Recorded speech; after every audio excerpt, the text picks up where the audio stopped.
will be joining us shortly. She had another meeting earlier at the State House. Before we go very far, if I have a script that needs to be read every morning, Chairman Griffin usually reads it. I'll begin. First of all, members using devices must mute and turn off the sound to avoid feedback. Consider turning off your video if you intend to use the keyboard for taking notes. Good sound quality is important for members to speak clearly with some volume. Soft voices may be heard but hard to understand. Microphones in the room pick up sound very well. Be careful about side conversations. And then also the it's pointed out the committee room computer will be muted at the lunch break, and the committee member will need to unmute it before we resume after lunch. The sign-in sheet will stop accepting new entries for those who wish to speak at 8 a.m. the day of the committee's hearing. If you sign in after that time, the committee will not have your name before them. However, the chair will provide an opportunity for you to speak after all registered names are called. At that time, raise your hand to be recognized. The sign-in sheet will close for purposes of registering your opinion at 11:59 p.m. the day of the hearing. As chair or acting chairman of this committee, the House Election Law Committee, I find that due to the state of emergency declared by the governor as a result of the COVID-19 pandemic, and in accordance with House Rule 67 and the Governor's Emergency Order Number 12, pursuant to Executive Order 2020-04, this public body is authorized to meet electronically. This is a public hearing on bills referred to the committee and scheduled in the House calendar for today. Executive session may be held on any bill referred to the committee. Please note that there is no physical location for members of the public to observe and listen contemporaneously to this meeting. However, in accordance with the emergency order, I am confirming that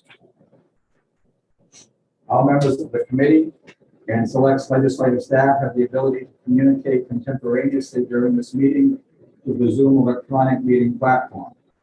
And the public has access to contemporaneously listen and, if necessary, participate in this meeting by the Zoom platform or by telephone.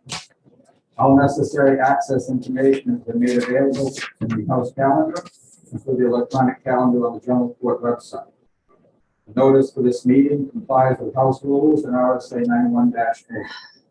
Anyone who has a problem accessing the meeting should call 271-2600 or email hcs@leg.state.nh.us. In the event the public is unable to access the meeting will be adjourned and rescheduled. Please note that all votes that are taken during this meeting should be done by roll call vote. We'll start the meeting by taking a roll call attendance. When each member states their presence, please also state whether there is anyone in the room with you during this meeting, which is required under the right to know law.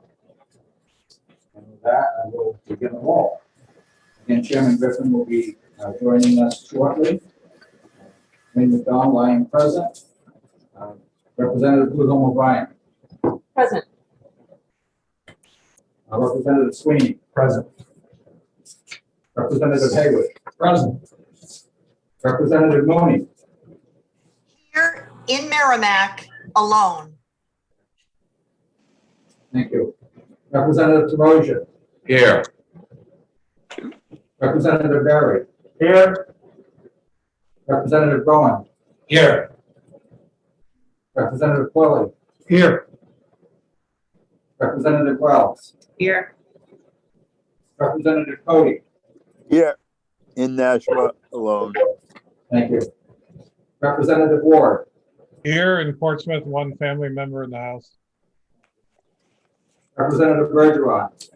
I am present at my home in Nashua, and there is nobody here in the room with me at the present time. Thank you. Representative Sandler. Present in my home office by myself. Thank you. Representative Hamer. I'm here in Manchester, and there's just one other family member in the house. Thank you. Representative Lane.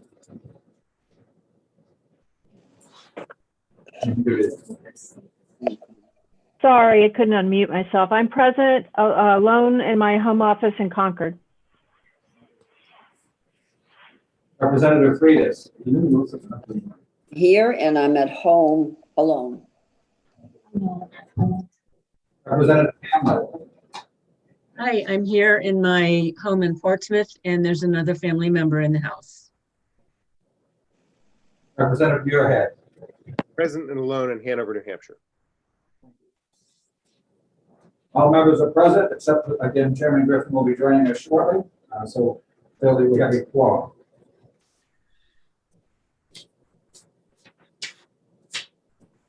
And as has been our custom, I would ask you to join with me in the Pledge of Allegiance. Pledge Allegiance to the flag of the United States of America and to the republic for which it stands, one nation, under God, indivisible, with liberty and justice for all. Thank you. Okay, I believe I've done all the preliminaries. And with that, we'll get to the first bill, which is House Bill 480. We have 4 people signed up to speak. The first one is Deborah Sumner from Jaffrey. And let me see if I can bring you in. For a moment, please.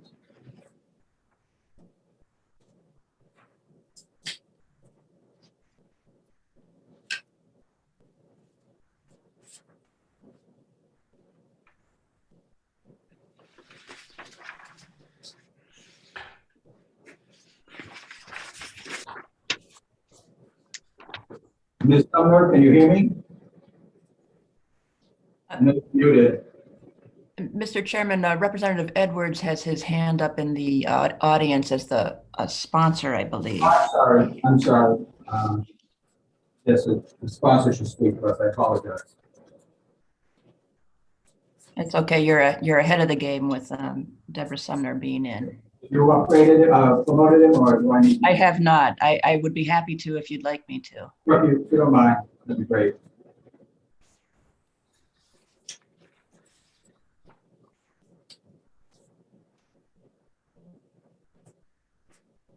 Representative Edwards, please go ahead, and my apologies, Ms. Sumner. Thank you, Mr. Chairman, and members of the election committee. I'm Representative Jess Edwards, representing Auburn, Chester, and Sandown. And I can't blame you, Mr. Chair, because Ms. Deborah Sumner is the brains of this operation. For those of you who have been following election law, apparently this is the 4th time a bill similar to this has been submitted. And Ms. Sumner has been the leading citizen activist pushing it. I think that would trigger the question, well, 4 times in a row, what's changed? And what I think has changed and why this bill takes on a new light and should be looked at differently than perhaps it has been historically is that in this past November election in states, not New Hampshire, but there was reason for local populations in particular cities within states to become very suspicious of the process. Poll watchers had been pushed way out of a normal distance and were denied an ability to oversee the counting of the ballots and the whole process of introducing ballots to the count. And so in many cities across the country, there's a great concern that the ballots weren't treated properly. And so what this bill would do would be to give New Hampshire residents the assurance that there is a method for local citizens to get involved in looking at the counts after the fact, after the recounts, but to take a look at the ballots by making the cast ballots part of what is discoverable under 91A. Right now, the cast ballots are hidden from view from the public and are not able to be seen other than in a recount situation. And as we're witnessing that's probably not a sufficient amount of transparency to adapt to a wide range of potential situations in which the public interest in the cast ballots is particularly keen. So what this bill is wanting to do is to shine sunlight on the election process. And I think in doing so, the first thing that would happen would be that the public would become more confident in the results, knowing that they could check the mechanics and the counts themselves. So public trust would be enhanced. And I think public trust is essential to acceptance of being governed, and is useful to just maintaining domestic tranquility. The other thing that could happen is if there was ever a situation in which somebody at a poll wished to do something nefarious, they would know that they probably ought not to do it, because there's a possibility that would be introduced with this bill. There's a possibility that they could be caught, other than if a candidate requested a recount. And so it's always good to just keep people honest, knowing that there may be a way to check up on them. So this bill, I think, has been opposed historically by the Secretary of State's office. I've not talked to the Secretary of State or his deputy, Mr. Scanlon, about the bill. I understand from Ms. Sumner that there have been 3 issues that the Secretary of State is concerned about, one of them being privacy. And I think that there ought to be a way to deal with the Secretary of State's issues in an amendment. So, I would hope that the committee would look favorably on 480. And because it's such a nice cornerstone to public trust in the fidelity of our elections, I would hope that the concept would be appreciated, and if this bill were to be retained so that we could work out details with the Secretary of State, I would love to work with my friend Mr. Scanlon and my new friend Ms. Sumner to figure out how to round the square. With that, I'll take questions if there are any. I'll probably end up deferring to Ms. Sumner, though. Questions for Representative Edwards? So people here in the meeting room or online? Yes, Representative Ward. Thank you, Mr. Chair. Thank you, Representative Edwards, for taking my question. You mentioned a number of cities where you mentioned irregularities in viewing the ballots and so forth. Could you provide your source and cite a few specific examples where that happened? I certainly can, but I think it's common public knowledge that's out in the public domain, that we've seen videos of people at the polls segregating poll watchers, putting them behind lines where that were not typical for that polling site, and rendering them unable to participate as a poll watcher. And so I won't be providing examples because I don't want to create a controversy over Trump. This is not about Trump. This is about New Hampshire and making sure that we anticipate potential problems and provide for a safety valve should those problems ever occur here. And Follow up, Mr. Chair. Yes, go ahead. It'd be very helpful to the committee, I think, if you could cite where you saw these videos. Can you do that? I don't think I will. And the reason I don't think I will is because I think it just opens up a level of distraction. And I think we just should stay focused on the potential or the value that we can see implicitly in allowing public transparency. We have 91A for a reason. It's because the state has a strong belief in public access to records and transparencies and the vast range of benefits that are brought about by having transparency in our governing processes. And so we're taking a very well understood aspect of New Hampshire's culture and injecting it a little deeper into the way in which we conduct our elections. And I think that ought to be sufficient. Thank you. Thank you. Representative Bergeron. Well, Representative Muirhead, I think you were first. Sorry. Oh, thank you. That either way is fine. Thank you so much, Mr. Chair, and thank you, Representative Edwards, for taking my question too. I just wanted to revisit that statement that I think I heard you say, which is that this bill is trying to solve problems that exist in other parts of the country, but that don't exist in New Hampshire. Did I hear that correctly? You could have heard what I said and interpreted it in that way. That's not a bad interpretation, but so I appreciate the question and the opportunity to clarify. And let's bring this home a little bit. We know that there's great public concern about the votes in Windham in November. We know this because we pay attention to the media, and we know that the Senate thought it was so important that they passed a bill 24-0 to take a deeper look at what went on in Windham. Now, why do we know that there was even a problem in Windham? We know because it happened that the erroneous vote tallies were so close that one of the candidates requested a recount.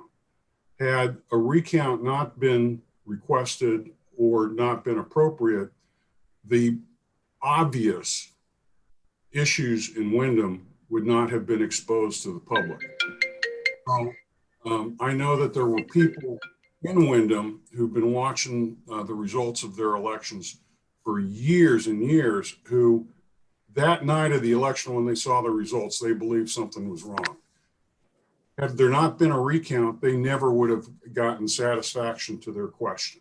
So this opens up, again, a safety valve to just make sure that our citizens have an opportunity to verify results.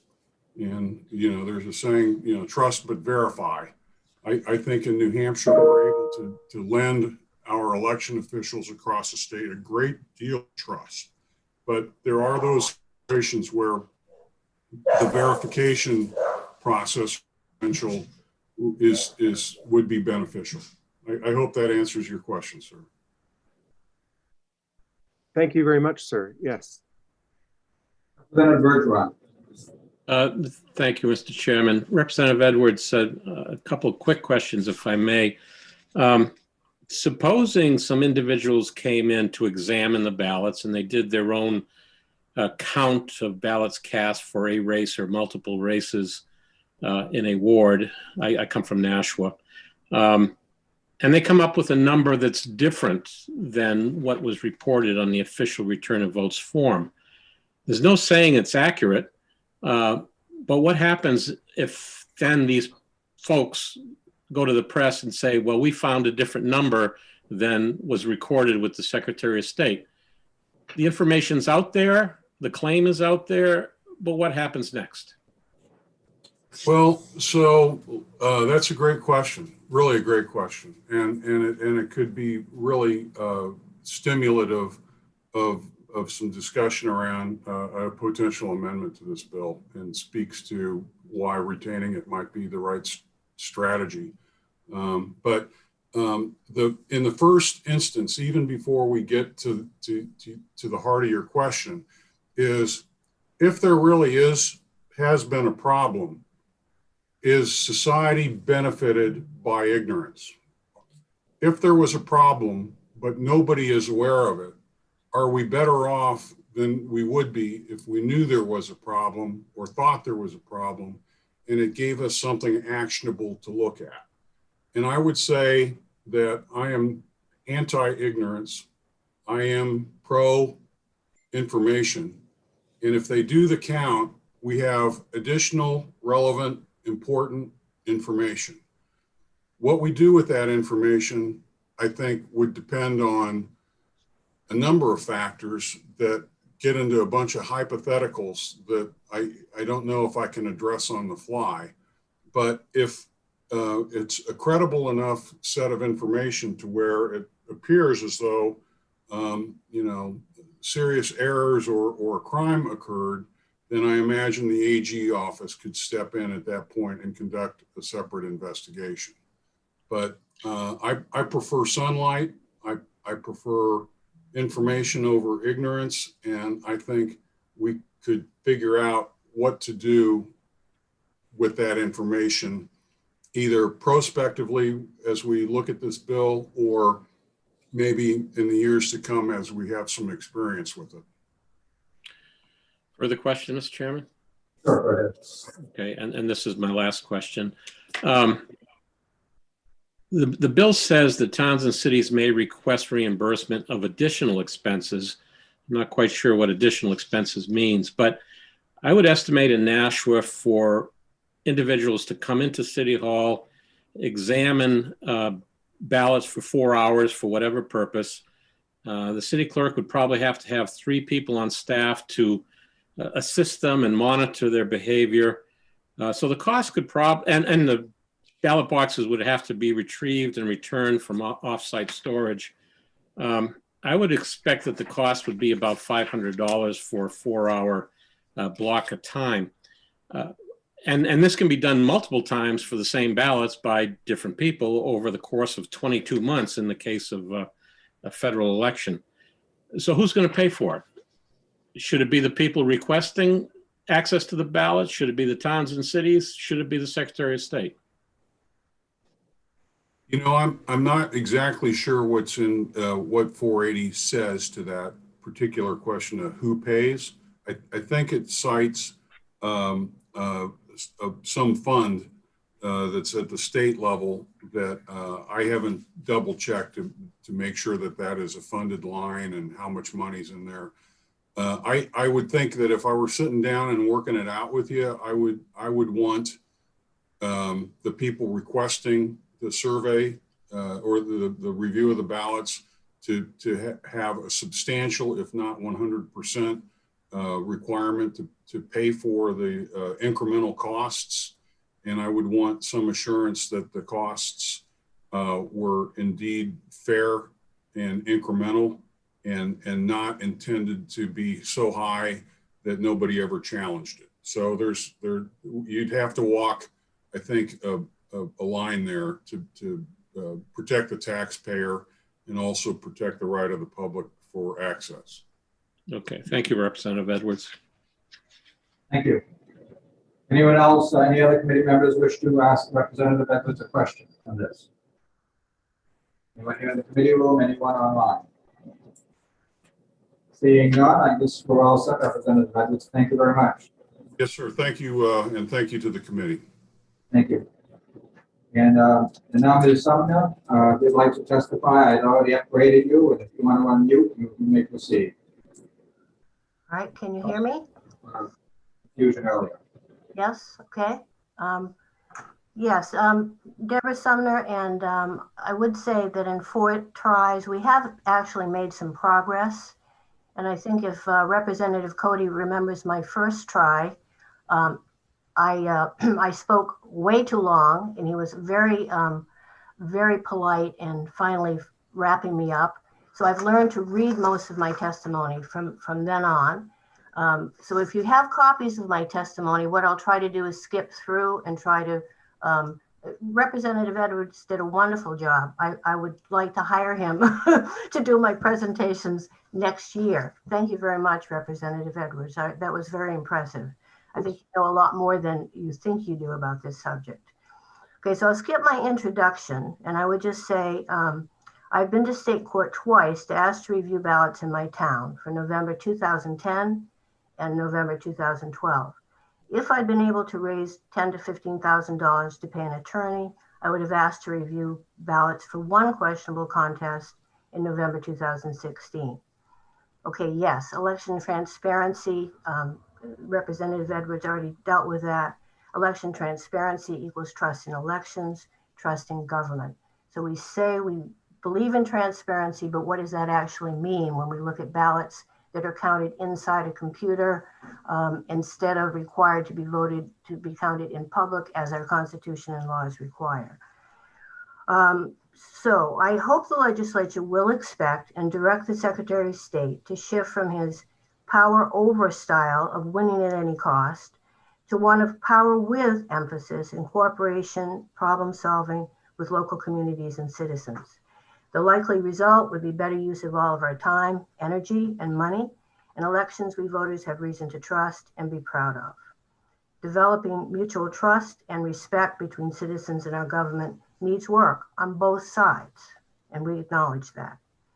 If you directed Mr. Scanlon to work with me and Representative Edwards on specific language, I believe we can easily resolve the 3 remaining concerns from HB 1390, which was sent to study committee last year. Vote buying, intimidation schemes, security of voted ballots, good policy, question mark. So I'll skip through 1 and 2. You can read that. I think those are really non-issues that are resolvable with just compliance with current law. So number 3, Mr. Scanlon believes hiding evidence of problems in our elections, including the possibility fraud occurred, is good policy. I strongly disagree, and I find no basis for that position in our Constitution, laws, or what defines good policy. In states where ballots are public records, citizens have found problems and can make recommendations to policymakers of how to fix them. Elections belong to the public. Without information, we can't do our job as citizens. Our right to know is our right to truth and a protected free speech right. Policymakers are deprived of accurate information to make good public policy.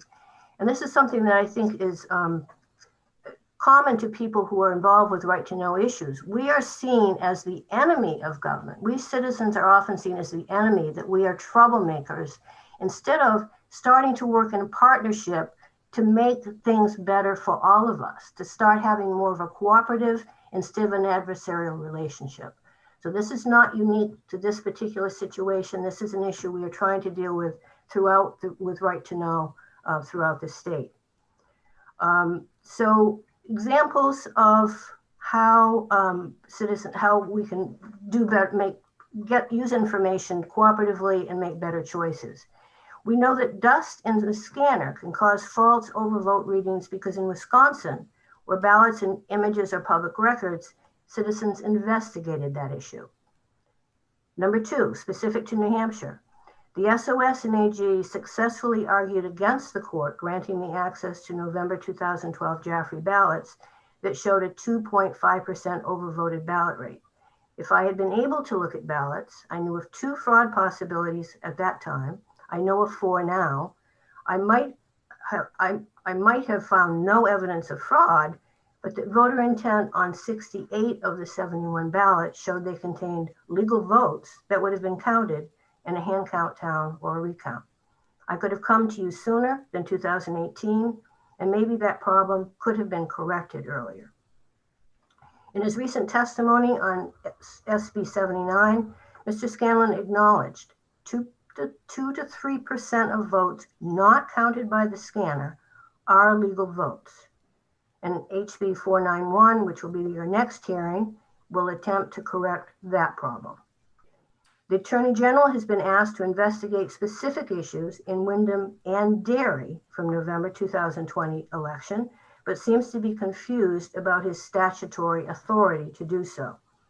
Citizens and local citizens should be able to investigate election questions themselves because elections are under public local control and the responsibility of each community. And we'll talk more about the overvote situation in Derry in the next hearing. These 2 links regarding the 2010 governor's race in Bridgeport, Connecticut showed how Bridgeport officials, the media, and citizens worked together to investigate and recommend improvements, including better training, more time for officials to determine and report results, and election law enforcement. They found no evidence of intentional errors. Okay, the better idea, which I've mentioned to Representative Edwards, but we decided to just bring it to your attention and we'll see what you think. This is an idea from a House Judiciary Committee member. He suggested it. It adds 2 lines to RSA 91A5, dealing with the exemptions. Ballots shall not be available for public inspection until after the recount period or any legal challenge to an election has ended. The record's custodian may request that the Attorney General or Secretary of State personnel supervise the review. That would allow local officials the option of asking for the Attorney General or SOS to supervise the review. That will address both 1 and 2 of the Secretary of State's concerns and allow very busy town city clerks to attend to their other important duties. RSA already deals with exemptions for legitimate privacy reasons. Towns and cities have processes in place to deal with public records requests, and there's no question that our right to know is a burden for public officials. Again, I'm a former reporter, so I know it from that perspective as well. But our job as citizens, and our job as citizens and government, is to continually work to make this less burdensome. And with electronic records, that's becoming more and more possible. Unfortunately, without the light shining, things can happen that shouldn't. We are an essential check and balance in keeping government open and accountable, even though we can be a pain at times. And we acknowledge that, and we can try to do better on that too. I've included information from last year's testimony at the end, and I'll just skip to the very last paragraph on page 4 about why ballots were exempted in New Hampshire. After the March 2016 Supreme opinion in my case, I found evidence of why Dave Scanlon and Bud Fitch wanted ballots removed from RSA 91A in legislative history for another 2003 HAVA required bill, HB 577.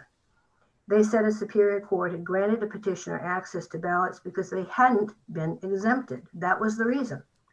The Senate sponsor of the non-germane amendment to HB 627 misled the Senate, saying it was needed to comply with federal law. Probably most legislators and no one in the public were aware it had been added after the public hearing on the bill.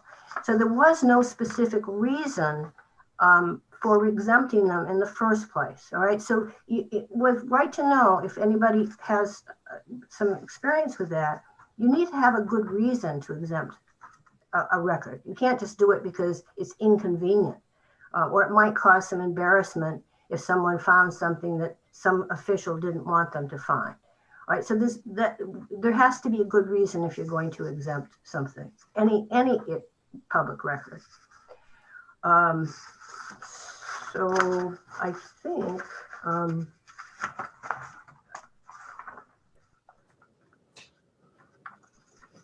I've added a link that summarizes how other states are dealing with ballots and images as public records. And in some states, by the way, they are traceable to voters because there are barcodes that are added to ballots to keep track of the ballots, and especially on mail-in ballots. So that could be a privacy reason. That's being contested because there should not be any way to trace any ballot to a voter. We don't have that problem in New Hampshire. But that is why some states specifically, like Washington State, has exempted ballots from public records because they are traceable to voters because of the barcodes on the ballots. All right, so if you care about public trust in our elections and in government, I know we can make this work. So if there are any questions. Thank you, Ms. Sumner. Any questions from committee members here in the room? Any questions from members participating remotely? Could I just add one more response to Representative Bergeron's question earlier in terms of what happens if you find a different number? That happens at times. Okay, the ballots that are public records, sometimes they will find discrepancies. Again, what you would hope people would do with that information is then go to your officials, see if you can figure out why there was a discrepancy. And remember, the ballots are your facts, okay? I mean, two different people count the same ballots and get different numbers. Okay, that can happen, a few, all right? You can be off by a few. But if you're finding a significant discrepancy in that count, you would hope people would go to your people like what they've tried to do in Wyndham to figure out what happened there. It's like what we would like to find out in Derry in terms of those overvoted ballots. Were there so many, and can we do something to prevent it from happening again? We're not going to try to contest an election. And the only way you can overturn an election, by the way, is if there's evidence of fraud. And if there's evidence of fraud, I'm not going to be able to bring that case. It would be the party of the person who feels that they are affected by that discovery that would then take action on that. We have processes in place to deal with each of these questions. And what we need to do is see, are we really going to have a problem with opening up ballots as public records in New Hampshire? I mean, Vermont doesn't have a problem. They have one person a year that's asking to look at ballots for research purposes. It doesn't have to be a problem, all right? And what we need to do is find cooperative ways of working together to make it something that's positive as opposed to negative. Thank you, Ms. Sumner. I think you've covered the subject matter very well, and we definitely appreciate your testimony. Thank you. Thank you. Next signed up to speak, and I see she has already been upgraded to a panelist, is Paula Koricki. Ms. Koricki, go ahead. Hi, thank you, honorable committee members. I'm honored to be here. My name is Carla Garrick, and I'm the former state Senate candidate in District 20. I live in Manchester. I'm an author and attorney, and I serve on several nonprofit boards, including Right to Know New Hampshire, which is a nonpartisan citizens coalition that works to improve government transparency, a crucial component of maintaining public trust in our institutions. Right to Know New Hampshire supports this bill, and I think there's someone else signed up to testify on the organization's behalf. So I'm testifying today in my personal capacity as a voter, a political candidate, and a reformer. I'll also submit this testimony in written form to the committee via email afterwards, and I ask that it form part of the permanent record for this bill. I ask you to today support House Bill 480 in order to ensure the utmost transparency in election process by allowing ballots to become part of the public record, subject to our wonderful 91A and open to inspection by interested parties and available to anyone who wishes to set their minds at ease. Election integrity is a crucial part of a functioning government. More transparency leads to more accountability, which in turn instills trust. Without transparency and accountability, Granite Staters will lose the last vestiges of trust in the system. The New Hampshire Constitution says our government shall be open, accessible, transparent, and responsive to the people. In 1977, the legislature added a preamble to that statement saying, openness in the conduct of public business is essential to a democratic society. The purpose of this chapter, that's 91A, is to ensure both the greatest possible public access to the actions, discussions, and records of all public bodies and their accountability to the people.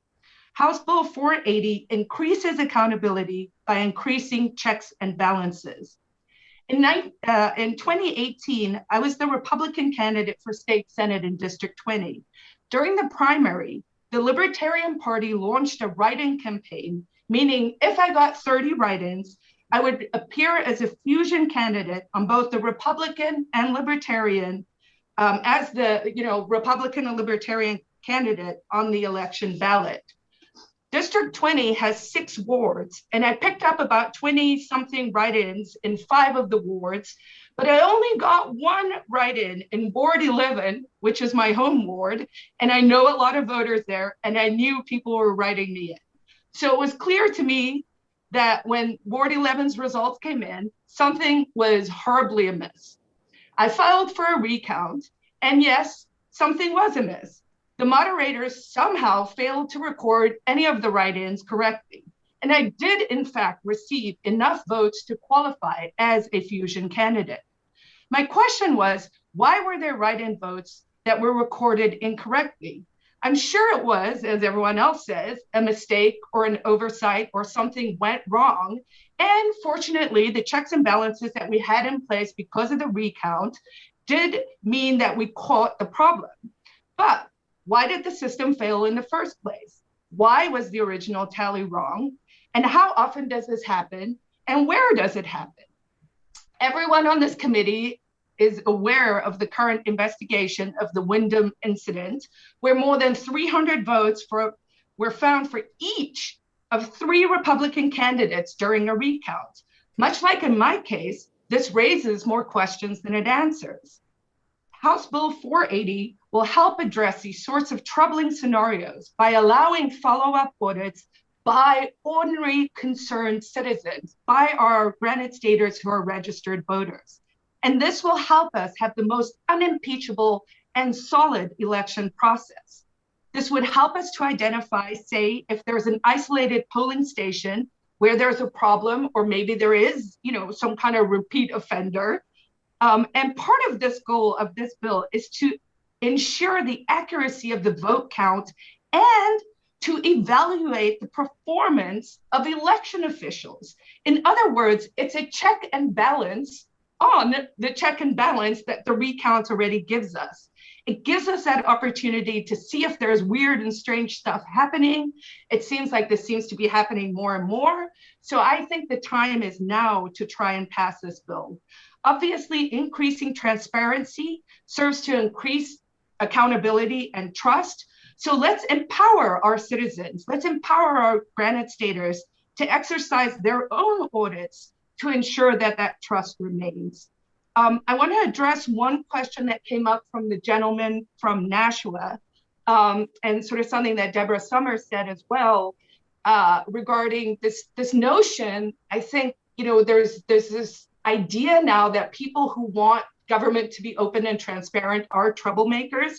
And I think we do need to move beyond that. I know certainly in Nashua, there is this sort of conflict that's going on right now, which I think, leads to that idea of this has to be so expensive. I think that if we work with municipal, we can actually, if we just pivot the way people look at this, instead of saying it's this head-to-head thing, but rather, hey guys, we're all in the same boat. Let's see if we can, get the real information and get the real answer. But to the question of costs, maybe one thing the committee could consider is to build in some kind of incentive structure. So basically, if there is a discrepancy in the vote count, then the state must pay. But if there is no discrepancy found, maybe there's a flat fee that the citizen group or the citizen must pay. This might be a way that you would both sort of counteract just willy-nilly, people just going in and filing these audits for no apparent reason. So it would create the right incentive structure so that people, would have to really think about, is there a reason why we would do this audit in this case? So that's pretty much where I'm at. I ask you to please support House Bill 480 to increase election transparency, accountability, and trust. I thank you for your time, and I'm happy to take questions. Question from Ms. Garrett from committee members here in the room. Representative Barrett. Thank you, Carla. I feel like I can call you Carla since we know each other. A lot's been mentioned recently about the price of this. What do you think is the price of people not having faith in our elections? I mean, it's priceless, or, integrity in our government systems is what, greases the wheels and makes everything work. So I don't think we can put a price on this. Thank you. Any other questions from committee members here in the room? Any questions from members participating remotely? Seeing none. Thank you, Ms. Garrett, for your testimony. Thank you. Next signed up to speak is Elvin C. I see you've been promoted to panelist, Mr. C. If you'd like to unmute yourself, I would love to hear your testimony. Thank you, Mr. Chairman and members of the committee. My name is Alvin C. I live in Loudon, and I am in strong support of the right to know for public inspection of the ballots. I think this also allows for inspection or checking the count for races that people chose not to, the candidate chose not to have a recount. Maybe it was a bit too far and would have been expensive or something like that. But if somebody wanted to do that, or look at several districts of a statewide race or something like that, just to get a feel for whether it was everything was all on the up and up. I see no compelling reason to hide ballots from the public, so I think this should pass. And one thing Ms. Garrick was talking about, write-ins. I happen to have looked at write-in summaries for the town of Loudon for the past several elections, and the clerk had written up a list of names of the people who were written in for the various offices, but those names and the numbers of those votes did not agree with the number of write-ins that showed up on the tally on the AccuVote machine. I asked about that, and she told me that several of those were crude comments and other things like that, so she didn't bother writing them down. But in particular, in the primary this past year, there was a specific campaign for a Republican candidate for Register of Deeds. And in that, my town did not report that person, even though we had known of about 20 people going into the polls that they had written that person in. And even after asking about it, that was never corrected. So again, thank you for letting me testify, and if there are any questions, I'll be glad to answer them. Thank you, Mr. C. Any questions for Mr. C from members here in the room? Any questions from members participating remotely? I am seeing none. Thank you, Mr. C, for your testimony. Next signed up to speak is Spencer Portier. Portier, you have been promoted to panelist, and if you want to unmute yourself, we'll like to hear your testimony. Hello, Mr. Chairman and honorable committee members. My name is Spencer Fortier, and I'm a resident of Berlin, New Hampshire. Every Republican was shorted votes in Windham on election night by nearly 300 votes each. Well, Christy Lorient received 99 votes more than the votes that were casted. Her margin of loss went from 0.005% to 9.6%. This is the largest unexplained voter discrepancy in New Hampshire history. With HB 480, I believe New Hampshire will be moving in the proper direction. Election integrity is the most pressing issue to we the people. Without free and fair elections, there is no republic. This isn't a state issue, it's an American issue. The right to vote used to mean something. It used to be the most patriotic act you could commit. But now that trust in the election process has faded. And we must earn it back. If we want a way forward, a way to unite as patriots, we must pass HB 40 and therefore giving a little power back to the New Hampshire citizenry. We the people must be able to trust our elections. As soon as that's gone, our union will cease to exist. Thank you for your time and God bless. Thank you, Rep. Edwards and Rep. O'Hara for sponsoring this outstanding bill. Thank you for your time, and I'm willing to answer any questions the committee might have for me. Thank you, Mr. Portier. Any questions for Mr. Portier? Committee members here in the room, I'm seeing none. Anyone on participating remotely? I'm seeing none. Thank you, Mr. Portier, very much. You're welcome. God bless. Looking at the attendees, there are 3 hands up. Marjorie Porter, looking to promote you to panelist. So you may testify.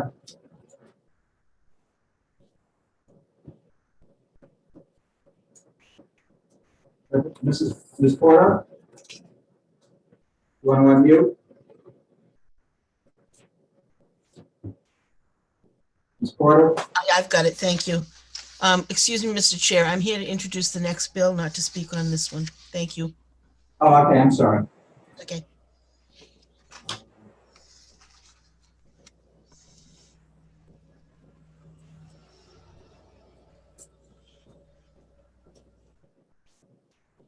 Deputy Scanlon, you had your hand up?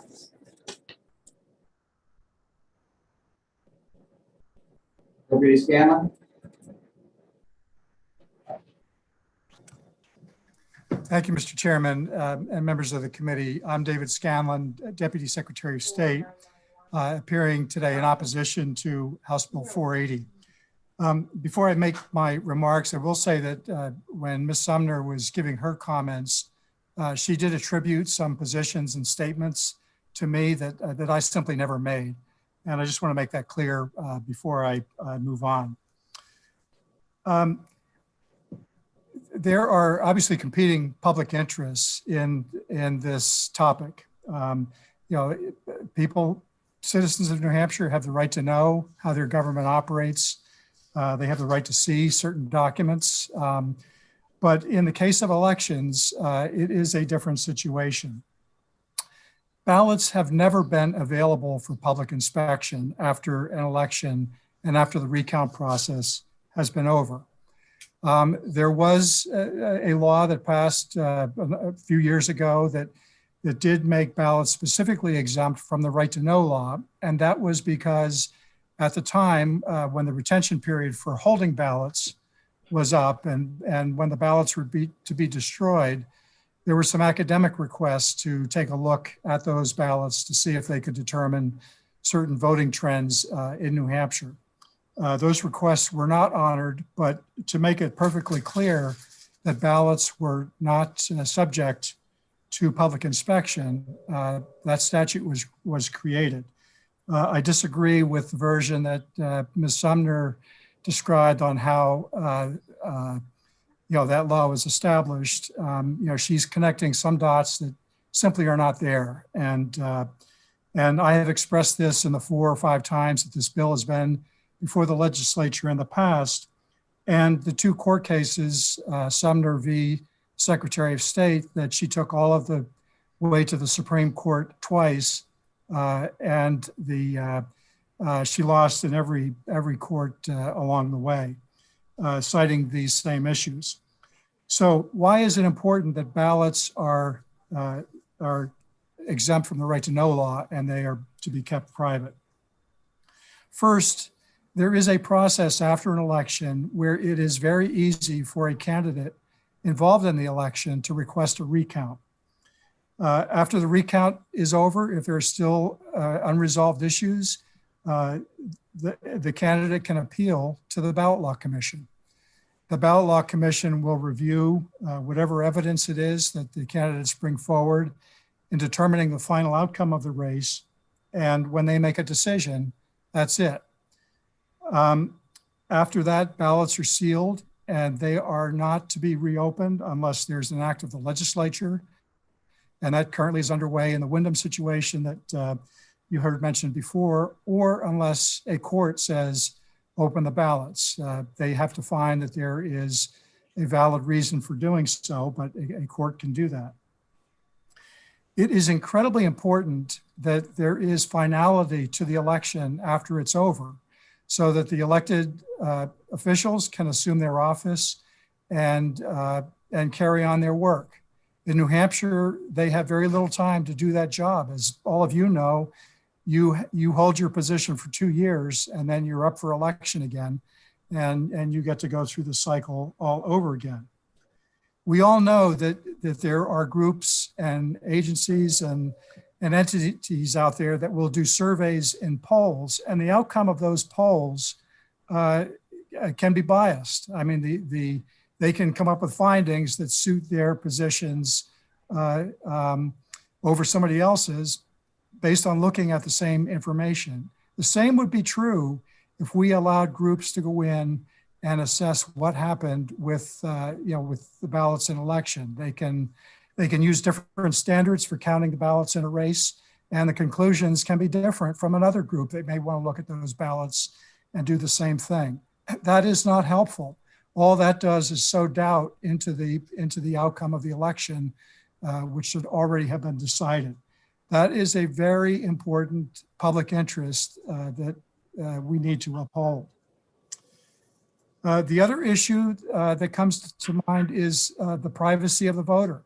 There are ballots that, if they are opened up, can be tied to a voter. And the easy examples to make are ballots that we receive back from our military and overseas personnel. Those are ballots that they receive electronically when they're overseas or doing their military service.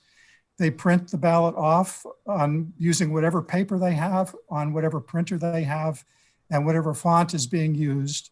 The ballots are printed, they fill them out, and then they have to mail them in. The ballot is unique, and there may be a way to tie that ballot to the voter that cast it. In similar fashion, we have accessible voting equipment in the polling places. That has come a long way, so that those ballots are now actual ballots, and a ballot marking device is used on those ballots. The ballot marking device does a very clean job filling in the oval, but to the extent that you can see that oval has been marked by that device, and let's say you have 5 or 6 or 8 voters that use that device, and you can identify those ballots. If all of those voters voted the same way for a particular office, you can identify how a voter that used that device voted. That's inappropriate. I have personally seen ballots where the voter has gone in and actually signed their name to them. That is not legal, because you're not supposed to put identifying marks on the ballot. But there are voters that feel strongly about their vote. They actually sign the ballot. That would be visible under this type of an inspection. And then the next item that I will move on to is actually a form of voter fraud that was prevalent in the late 1800s, before there was a movement across the United States, including New Hampshire, to reform the election ballots. Vote buying was a very common procedure prior to the 1893, 1894 period, where the ballots were not printed by the state. They were actually printed by the candidates or the political parties. And a voter would walk in and they would cast a party ticket, for example. They could hold up the ballot when they went into the polling place, so that voters could see that ballot before it got dropped into the box. And party officials, knowing that, seeing that, could give the payoff for that voter once that was done. A similar type of activity could occur if we allow anybody to go in after an election and review the ballots. And it would be simply as saying, I want your vote. I'm willing to pay you $10 for it. And here's what I want you to do. I want you to vote for so-and-so for president or governor. And then on the write-in line for county commissioner, I want you to write in Josiah Bartlett. And when I have the opportunity then to open those ballots and go back through them, when I find Josiah Bartlett and I see that there were votes cast the way that I wanted to see them for president and governor, I could hand off the $10 and make your payment. Again, that certainly is not in the public interest and is a primary reason why ballots should remain private and confidential. One way to address the concerns that have been raised is to come up with a meaningful audit process after an election is over of not only machine count towns, but also hand count towns. That process does not exist. It has been proposed several times in the past, but there has never been agreement on what that process would look like. I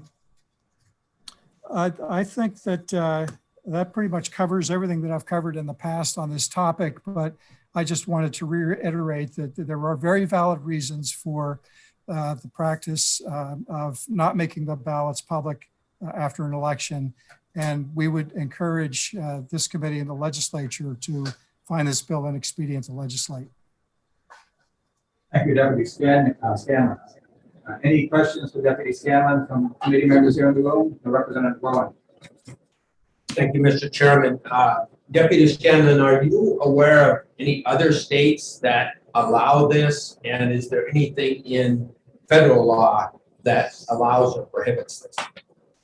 Groen, I believe that there are other states that that make the ballots after the election available to the public. You know, each state has its own election system, and you know, I think that each state would have to be reviewed individually to see if that practice makes sense or not. There are many states that are now counting their ballots using digital scanning technology, where an actual image of the ballot is stored on the computer. New Hampshire does not do that because we use optical scan.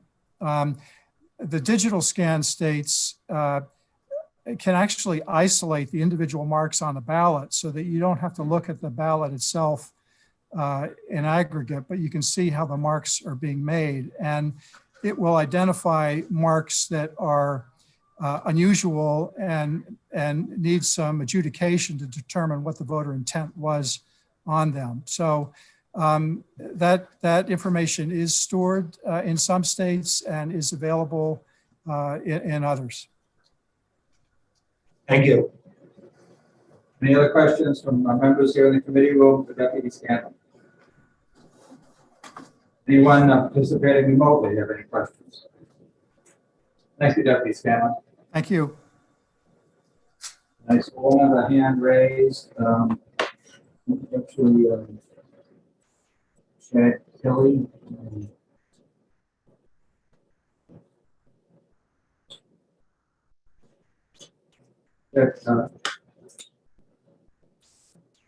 Go and mute yourself, Kelly, Ms. Kelly, I'm not sure. Hello, hi. There you go. Thank you. Hi, Mr. Chairman, and hi, the election committee. I'm having trouble hearing you. Could you turn your volumes up? Or can you hear me now? how about everybody else? I can barely hear you. I can turn up in the room, but no one remotely able to hear it. Huh. I'm right next to the computer. Can you hear me now? We'll listen carefully. Okay. My name is Chow Kelly, and I'm from Hooksett, New Hampshire, and I would like to support HB 480. And it's important for us, we the people, to have faith in our election, because we have to be able, let's say somebody give me a fake bill for like a dollar bill, and I say this is fake, so the other person should be able to hold that fake bill or real bill. We have to hold it and inspect it, not through a computer, not through an image. And the explanation from that last gentleman saying like some people, from military, they sign up and stuff like that, their privacy is important, but that is a small percentage, and their privacy and the public trust weight is way off. So we do need to have access to these ballots directly. And it's not just for the candidate that lost or win. The public have a vested interest in this process of who they voted for, that representing them. So it's not just personally to those candidates that involved. It's involved to the whole public. And we, the people, have the right to know and touch those ballots. Thank you. Thank you. Yeah. Questions from Ms. Kelly from members here in the committee room? Questions from committee members participating remotely? Thank you very much. Thank you. Also, Ken Barnes has his hand raised. Mr. Barnes?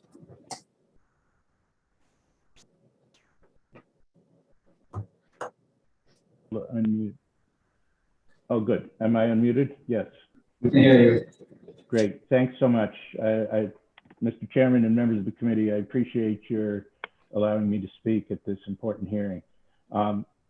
I support HB 480, and I hope you will vote it out of committee. Ought to pass. It's very important to our democracy. I think the greatest gift that we as Americans and we as Granite Staters have is the democracy that we are blessed to live under. And the key to making a democracy functional is voting, fair elections, and our ability to actually, for the people of the state to choose who our representatives will be and who will be making the policies that govern our lives. And I think that the importance of election integrity is not only crucial to public trust of the process, as a lot of speakers have said, it certainly would go a long way to restoring public trust, but we have a long way to go after that. Public trust isn't just about transparency, but without transparency, we can't know whether the election process has actually produced the right results. We can, the machines are fallible. Machines are always fallible. And in particular, the counting process is fallible. The recent example of Wyndham demonstrates that we who may have taken the voting machines for granted were wrong. And in fact, there are huge errors. Whether it changes the outcome of the election in this particular election is not the point. The point is that the machine counting process is potentially fallible. As the woman who was the former Republican candidate talked about, you get results that are anomalous, and but for somebody either requesting a recount or some other way, we'll never know unless the public is there to inspect and oversee the vote count. The scanners make mistakes and can't be relied on, and the people being present to look at the ballot. The woman who just testified talked about we have the right to see and touch the ballots. She's absolutely right on the access part. It's not about touching them. It's about assuring the public that the vote count that's reported is what the voters actually wanted and voted for. And I just have to say that in response to the speaker from the Secretary of State's office, Deputy Scanlon, he gave us a parade of horribles of things that could go wrong. And those are the usual parade, which is trotted out against any kind of public access, government accountability, but government transparency and government accountability. It's always a little harder to be in a democracy. It's always a little harder to have the people to whom our elected officials are responsible. You all represent us, after all.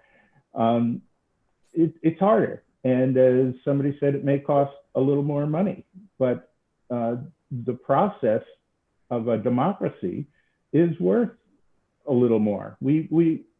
Our chaotic election season, some people around the world think we're crazy as Americans to put up with all of this huge expense and chaotic give and take back and forth.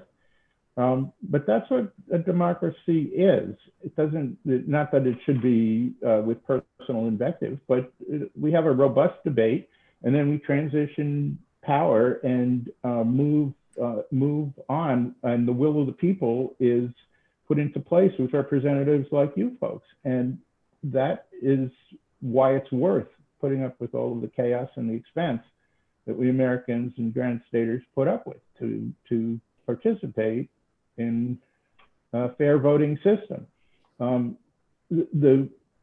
This particular bill, 480, talking about public access to the ballots to check and make sure they're accurately counted, is the alternative that the Secretary of State's office wants is to, how did he put it?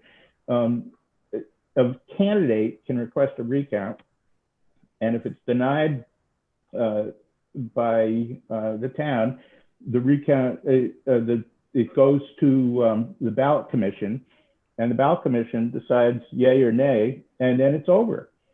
And Mr. Scanlon said it has to be over. It's very important to be over quickly, because otherwise it'll drag out and you representatives won't be able to take office and do your jobs. Well, I suggest to you that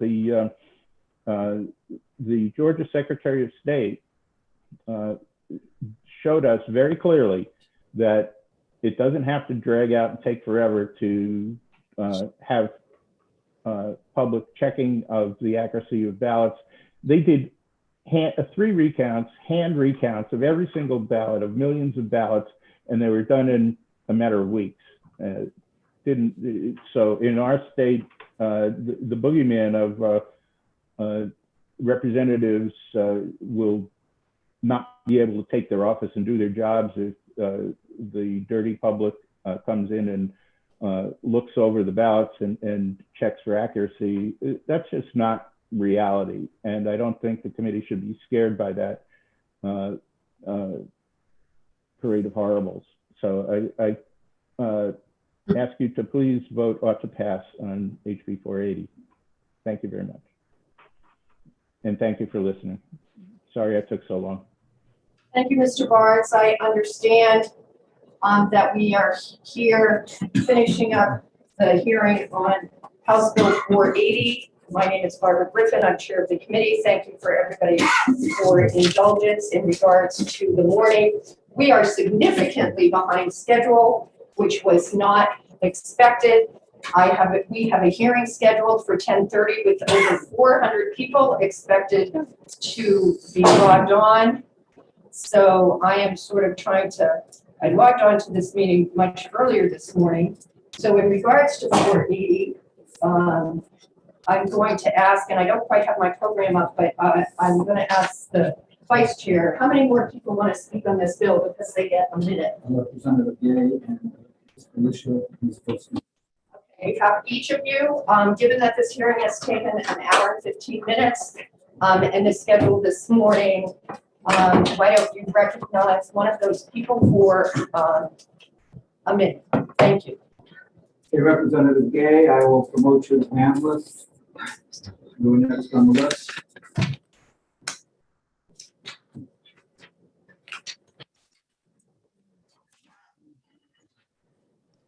Thank you very much. And this won't take me a minute to tell you. Can you hear me now? Yes, we can, Representative Gay. Proceed. Thank you. Okay. I certainly support this bill. And I had no idea in the 4 years that I was on election law that there were so many discrepancies going on in hand counting. And because in Salem, it's all machine counted. And I forgot that you still have to do some hand counting.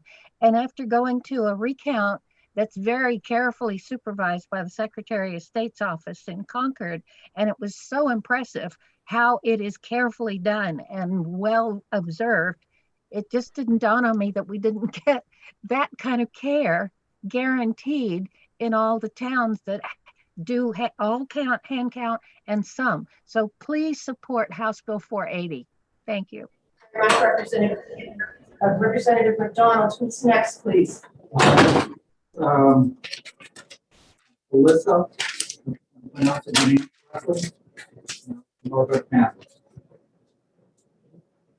Thank you.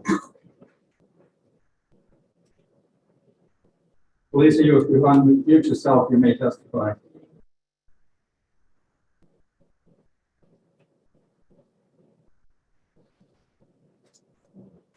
Lisa?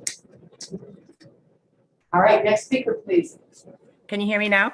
Yes, we can, Felicia. Thank you. Welcome to the election committee. This is House Bill 480. I am in support of the House Bill 480, and I just wanted to briefly suggest a suggestion to redact the names on the ballots so that we could decisively confirm whether or not it was human error or something different causing these anomalies. As the previous speaker just said, it's something that is prevalent in some towns and not in ours. I yield the floor. Thank you. Thank you very much. Representative McDonald, who's next? I have no one else asking to speak who has not already spoken. Thank you very much. Oh, actually, it's up. There's a Bill Smith, and Bill Smith is his hand up. He put it down. He put it back up again. Mr. Smith, welcome to the election law committee. Minute.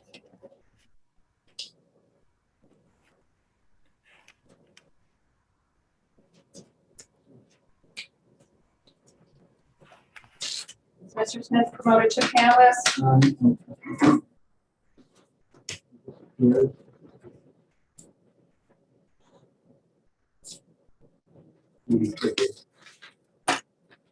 Mr. Smith, we believe that you are a panelist. If you unmute yourself, you should be with us.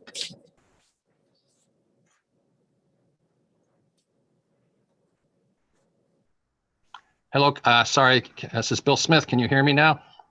Mr. Smith, thank you. Go ahead.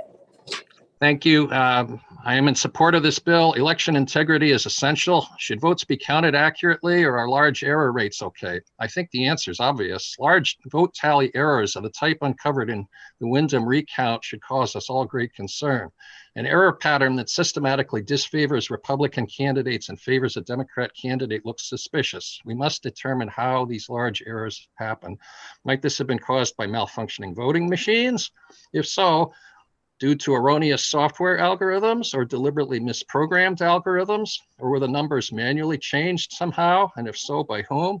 Computer software is a key area of security vulnerability. Software is a black box. Unless we have access to the source code, we do not know exactly what it does. Are the software-driven voting machines reliable? Do they count consistently and accurately? The Wyndham machines must be tested in a methodical and public way to see if the erroneous counts are repeatable on these machines. If the machines are proven to count consistently and accurately, then what? Might the election's original vote tallies have been altered elsewhere? Thank you, Mr. Smith. That is your minute. Do I understand, and my recollection is you actually did submit what you were speaking in written testimony to the committee? Thank you. Thank you. Representative McDonald, do we have someone else on 480? I do not have anyone else who has not already spoken. All right, so thank you very much, everybody. I'm going to close the hearing on 480. My apologies to everybody for my late appearance here this morning. I'm going to open the hearing on House Bill 491 relative to overvoted ballots. The prime sponsor, and I'm having to rely on my vice chair, thank you very much, is Representative Porter. And I understand that in regards to 491, Representative Porter has signed up to speak, and I'd like to recognize her as prime sponsor of the bill.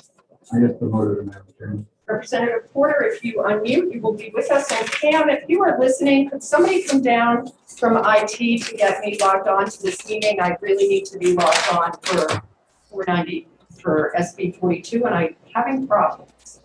I'll call somebody right away. Thank you, Madam Chair. Can you folks hear me now? I can. I feel like I'm on a cell phone commercial.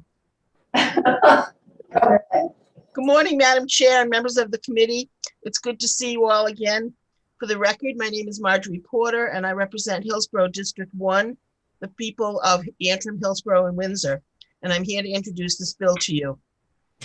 Back in the days when I taught and administered standardized machine-scored tests to the children, the directions I read told them if they changed their answers to make sure to completely erase the oval they had marked incorrectly, or else their answer would be marked wrong. Also, never make stray marks on that answer sheet. The machine can't read your mind. This always comes to mind when I think about overvoted ballots. As you know, an overvote happens when there are marks in both ovals in a two-person race, for example, either by accident or due to a voter changing her mind. Sometimes voters will put a big X through that wrong vote and just move on down the ballot. When ballots are hand counted, the poll workers can see that X and give the vote to the other candidate. With vote counting machines, however, a problem is created. If there are marks in both ovals, the machine reads it as an overvote, and unfortunately in New Hampshire now, the machine accepts the ballot but does not count that vote. The voter and the candidate they chose lose that vote. However, our machines can be programmed to reject that overvoted ballot, spitting it back to the voter so corrections can be made. In fact, in Massachusetts and Vermont, we use the same type of machines that we use. That is exactly what they do. The voter can then make corrections or simply place it into a separate ballot box to be hand counted later. This bill requires that our vote counting machines be programmed in that same way, so voters have a chance to fix the error if they made one. What is particularly concerning to me now is there is some evidence, which others who are testifying later will explain, that in November, the November election, a quite large percentage of absentee ballots were counted as overvoted by some of our machines. This is possibly because the folds in those ballots created shadows that the machine read as marks. We had some very close races in November, and it's possible these votes could have changed the outcome. Every voter's vote counts. Especially in these times, it is vital that every voter's vote is counted. No one should be disenfranchised because they made a mistake, changed their mind, made a stray mark, or folded their ballot to fit into an envelope. And I hope you will favorably consider HB 491. And Madam Chair, there are some people behind me who have more details, who have done the research on this and have more details and might be able to answer questions better than I can, but I'll give it a try. Thank you. Does anybody in the committee room have a question? Representative Kathy O'Brien. Thank you, Madam Chair. How do you anticipate this will be handled in towns that do not use the electronic ballot counting machines, towns where the votes are hand counted? I would anticipate that they would not have this problem. The machines are what's causing the problem. Usually with a hand counted ballot, you can look at it and make a determination of what the voter intended with that vote. I have a follow-up, ma'am? Follow-up. Wouldn't that mean that the people in the communities that do hand counts would have to see the ballot of the voter right at that moment? And wouldn't that violate their privacy? No, Representative, I don't believe so, because what we're asking is that the machines be reprogrammed so that they will spit out overvoted ballots. It doesn't pertain to hand counted ballots at all. Thank you. Further questions from committee members? Representative Terosian. Thank you, Madam Chair. Thank you, Representative, for taking my question. Certainly, all voters have a right to vote, but with that right comes a responsibility to be informed and follow the directions on the ballot.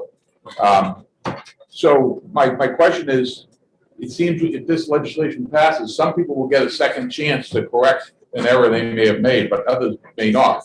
For example, I could see with an absentee ballot individual getting the chance to be contacted to get that potential error they made changed, that somebody else that voted in person probably wouldn't. So how do you justify the franchise, maybe over-franchising one group and under-franchising another if this legislation passes? Well, I believe in the legislation, it's on line 10. It says ballots of absentee voters and those who choose not to correct or replace the ballot shall be placed in an auxiliary compartment and counted by election officials. So that would be how it would be handled. But, to be honest, it's easy to make a stray mark on a ballot. It was easy for those kids in school to put their pencil down too hard and make a mark in the wrong answer.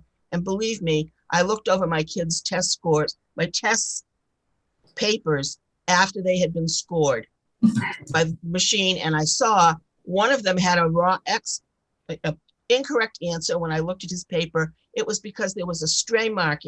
It was very light, but the machine read it as a wrong answer. So it does happen that way. No fault of the voter, or no change in his mind, just a stray mark on the paper. Thank you. Further questions from people in the committee room, members online? I need you to speak up if you're online because my computer is. I have a question, Madam Chair. Representative Mooney here. If you're able to hear me. Yes, we are. Go ahead. Thank you. Thank you, Chairman. Thank you, Representative, for taking my question. You're absolutely right that voters do make mistakes on their ballots. Can you tell me, if a voter is aware that they've made a mistake, do they have an option of notifying somebody at the polls, getting a new ballot, having that one marked? And if so, how does that relate to your bill? Representative, thank you for the question. I do think they have that option, but that option is not told to them when they're handed their ballot. For example, when I go in and get my ballot and I mark it, no one has ever said to me, Representative, oh, Marjorie, you can get a new ballot if you make a mistake, so don't worry. I go in, I mark my ballot, and I put it away. I'm not sure that members of the public might be aware that they could ask for a second ballot to fix it. So unless that's specifically stated to them at some point when they're handed their ballot, I don't think a lot of people would know that. Thank you. Thank you. Further questions from the committee? I'm not hearing any. I'm almost at the point where I can see if there are any. So, thank you, Madam Chair. Thank you, Representative Porter, for coming. We had 15 minutes allocated for this hearing. We are already into it. 10 minutes. We have 3 more people signed up to speak. I'm going to recognize Mary Till for 2 minutes. If you could come up, Mary Till, that would be great.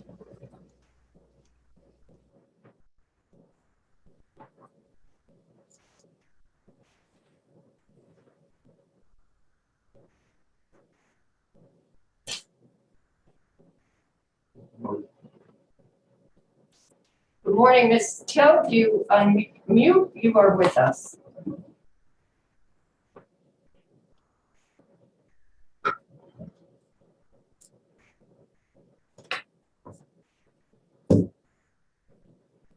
I have somebody signed on as Malia Till, but they are muted. If you unmute, we will hear from you.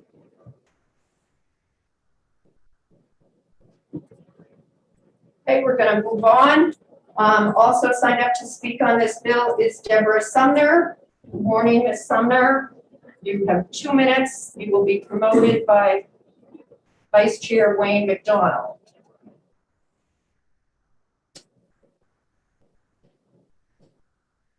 I'm unmuted now, Madam Chair. This is Mary Malia Till. Oh, is that? Well, thanks for clearing that up for me, Ms. Till. All right, you have, here's my nickname. You could wait for a minute. We'll hear from Ms. Till for 2 minutes. Thank you. Go ahead. Thank you, Madam Chair. My name's Mary Till. I'm from Derry, New Hampshire, and I rise in support of House Bill 491. As Derry Town Moderator from 2016 to 2020, I am very familiar with the problem of overvoted ballots.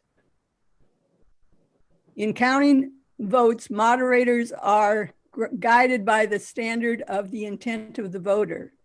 This standard was recognized by the New Hampshire Supreme Court in 2003 in the McDonough case, and is further reinforced by the Secretary of State in the Election Procedure Manual. In Derry, in November 2020, one of the AccuVote machines that exclusively processed absentee ballots recorded overvotes on more than 570 ballots. Taken together, the 8 AccuVote machines used in Derry recorded nearly 850 overvoted ballots. These are big numbers, and if they all or most of them impact the same race as with a crease, they could easily swing an election. Section 301 of the Help America Vote Act specifically calls out this issue. It requires that the voter be notified of the problem, informed of the consequences, and given an opportunity to correct the problem, including completing a new ballot. New Hampshire could easily and quickly instruct LHS to include code it has already created for Massachusetts and Vermont to return an overvoted ballot. The Secretary of State has resisted requesting this code because he says he does not want to embarrass the voter whose ballot is returned. Really? I don't know about you. I'd rather have the problem pointed out to me than lose my vote. Besides, the evidence indicates that the intent of the voter is clear on the vast majority of so-called overvotes. The problem is a machine reading error. This is a serious issue with an easy solution. It is time to take steps to make sure that every vote counts. Please vote ought to pass on House Bill 491. I'll be happy to answer any questions you may have and will send a copy of my full testimony to the clerk to be included in the record. Thank you, Ms. Till. It sounded like you had written testimony, so thank you for sending a question of Representative Fruitwell O'Brien. Thank you, Madam Chair. Thank you for taking my question, Ms. Till. My question is, first of all, am I correct that not every community uses electronic ballot counting machines in New Hampshire? And how would voters in those communities that do not use electronic ballot counting machines be given the same opportunity that those with electronic ballot counting machines would have under this bill? Well, the bill is designed to deal with an issue that is specific to electronic ballot counting machines and the towns that use them. People who vote in hand count towns already have the opportunity to have their ballot reviewed by election officials. And as I pointed out in my testimony, the vast majority of overvoted ballots or so-called overvoted ballots are not the fault of the voter, but rather an inability of the machine to read the intention of the voter. Thank you. Further questions? Representative Fruitwell O'Brien. Thank you. A follow-up on that. How exactly would they have it reviewed? Does that mean that every voter who brings their ballot to the ballot box in a town that does hand counts, not using electronic ballot counting machines, that the moderator or election officials on site would look at their ballot when they pass it in? They look at their ballots after the election is closed and the hand count begins. A hand count means that human beings look at the ballot and decide what the voter intent was for each race. Thank you, Ms. Till. Point taken, I believe. Any other questions for Ms. Till? Online or present in the committee room? I think I've got my computer stuff together, everybody. So if you wave or unmute, I will see it. All right, thank you, Ms. Till. Ms. Sumner, you have been promoted to a panelist. If you unmute, we welcome your testimony and you have 2 minutes. Thank you. Okay, I was prepared to speak for 5 minutes and I will try to hit the high spots. You do have copies of my testimony. I thought I saw something from you. So why don't we just have 2 minutes of the high spots and that will be. Well, you can cut me off when you think I've gone too far. I'll cut you off for 2 minutes. I just mentioned that the second time that I went to court was to find out why 2.5% of Jaffrey ballots contained overvotes. And I also want to respond to some prior questions. Ms. Sumner, you just got very, very faint. I can't hear you. Well, can you hear me? Can you hear me now? I haven't done anything. It's not 2 minutes. Ms. Sumner, I can't hear you. Let me try to speak a little louder and see if that helps. Now you're back. Okay, go ahead. Okay, there was a question in terms of hand count towns and optical scan towns. There has been research done in terms of which technology produces the fewest number of overvoted ballots. And the research that has been done shows that hand count towns and optical scans, when they are programmed to return those overvoted ballots, have the lowest rate of overvotes. The touch screens, the punch card ballots, the lever machines all had higher overvotes than the optical scan, programmed, and hand counts.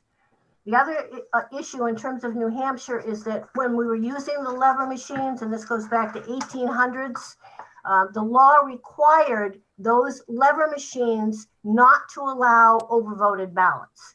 All right, that was one of the sales pitches for buying the lever machines, is it did not allow voters to vote for too many candidates.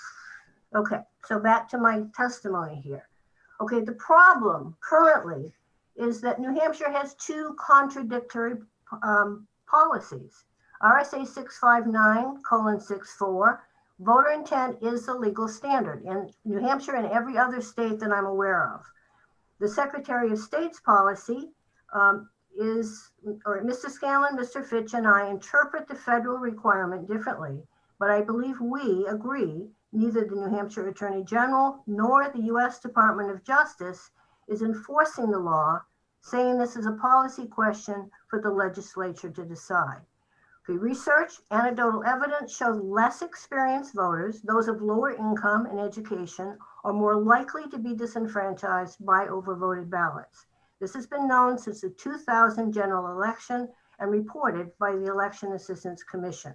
And I can give you a specific example from Jaffrey if you're interested. Ms. Sumner, if you could give those in the written testimony, that would be terrific. You have 15 seconds. I think Representative Porter mentioned in terms of the educational aspects of it and the data. Okay, we've asked the Attorney General to investigate, Derry, of why there were so many overvoted ballots. You have received copy of that communication, of that request. He has not responded at all other than he had received the request. All right, so we have an enforcement problem and we don't know why there were so many overvoted ballots. We just know that a lot of people in Derry lost their votes for one or more contests and there's no way to know how or why that happened. Finish up. If you could finish up, please, that would be terrific. The November 2016 races, and you can see the information in the packet. He acknowledged 2 to 3% of all ballots are not read by the scanner are legal votes. And you can see the margin of victory for the president, US and governor's race in 2016. All of those came within that 2 to 3% possibility that overvotes alone might have caused a different winner in each of those three contests. Thank you for that background, Ms. Sumner. I have given you, excuse me, I have one more thing, Representative Griffin. I did sign up for 5 minutes and I've spent a lot of time on this issue. Thank you very much. And I'm sure you'll give Mr. Scanlon all the time he needs to respond. Okay, I'm going to just add on here what I hope he will improve in the bill. Representative Porter was very good in putting this in at the last minute. There were some things that would make this bill better, and that's on page 2. That's what I hope you will add to the bill to improve it, to make it comparable to what Connecticut, Vermont, and Massachusetts are all doing now for their voters. We deserve the same respect for our votes as those states are showing for theirs. Thank you very much, and I'm guessing that no one has any questions. And yes, I'm upset. Thank you. I appreciate that you're upset, Ms. Sumner. I unfortunately was not able to conduct the public hearings today. We have a full agenda, and I am grateful you do submit written testimony to the Election Law Committee quite frequently, and it is always educational and has information in it.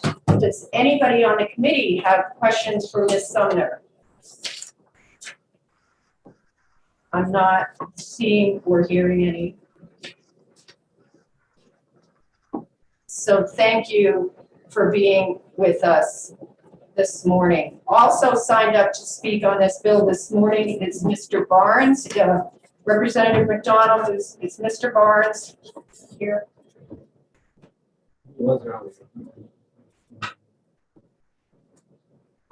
Mr. Barnes, if you're here, can you raise your hand? I'm not, there you are.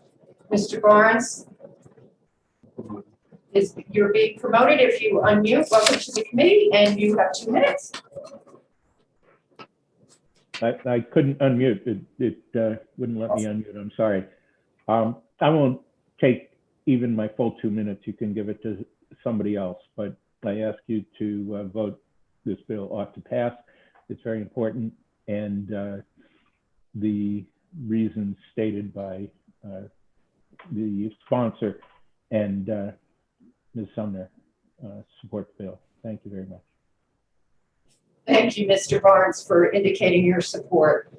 That is the end of the people who were able to sign up before the hearing began. I also have Chow Kelly with a hand up for this hearing.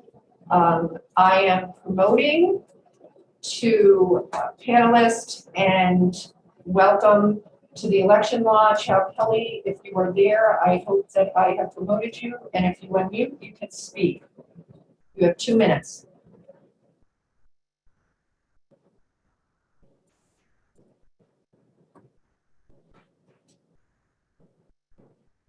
Where did she go? Hello? There you are. Good morning. You have 2 minutes. Welcome. Oh, hi. Yes, thank you for allowing me to speak. My name is Chow Kelly, and I'm from Hooksett, New Hampshire, and I'm here to support HB 491. And I would like to say that if it is all possible, you know, it would be great for all of us Americans to have hand counting everything and no machine, please, because the technologies is like too advanced that we, the regular citizens, have no idea of what it can do. Like, for example, my credit card can just be in my pocket and somebody can just walk by and they can just steal all of my information. And that's a couple years old information already. And most people out there don't even know that. So we don't know what these machines doing. We don't know what these software that they update are doing. So we have no clue. So we would prefer hand counting if possible, please. Thank you. Thank you very much for joining us this morning and your testimony. Does anybody have any questions for Ms. Kelly? Anybody online or here in the committee room? I'm not seeing any. Thank you very much for being with us. Thank you. Thank Yeah. you. So with the hand raised is Representative Gay. Representative Gay, I believe you have been promoted to a panelist. That was my intent. And if you unmute, you will be with us, and you have 2 minutes. Let's see if I can find you. Oh. Can you find Representative Gay?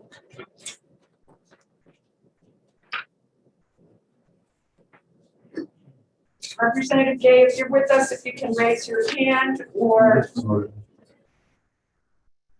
Representative Gay, you are with us. If you unmute, you have 2 minutes. I'm Well, finally here. My computer's doing weird things. It won't take me a whole minute to tell you. Oh, I'm upside down too.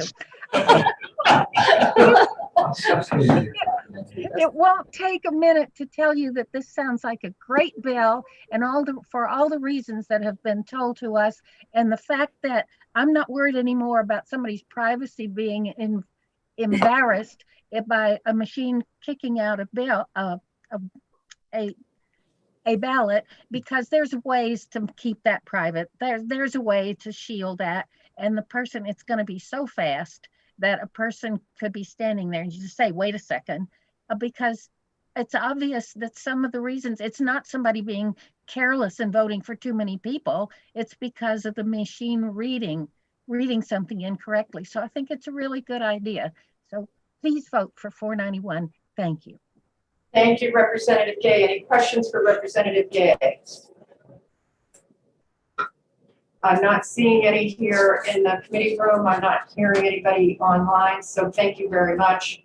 Also with the hand up, and this is the last hand I'm seeing, is Deputy Scanlon. Deputy Scanlon, you should be with us. If you unmute, welcome on 490. You have 2 minutes to be finished.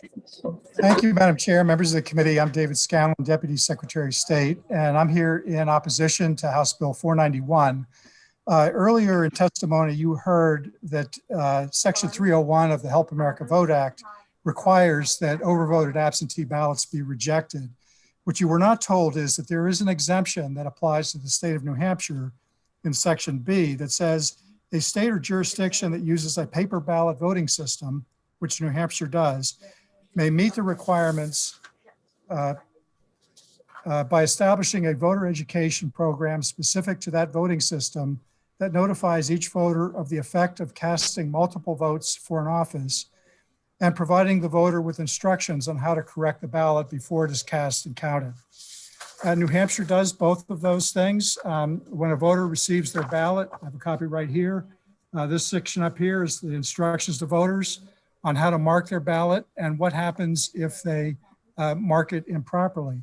Additionally, when the voter goes into the voting booth, there's one of these informational posters that should be hanging in the booth, which does the same thing. So New Hampshire does satisfy the requirements that allow us to have an exemption from that provision of the Help America Vote Act.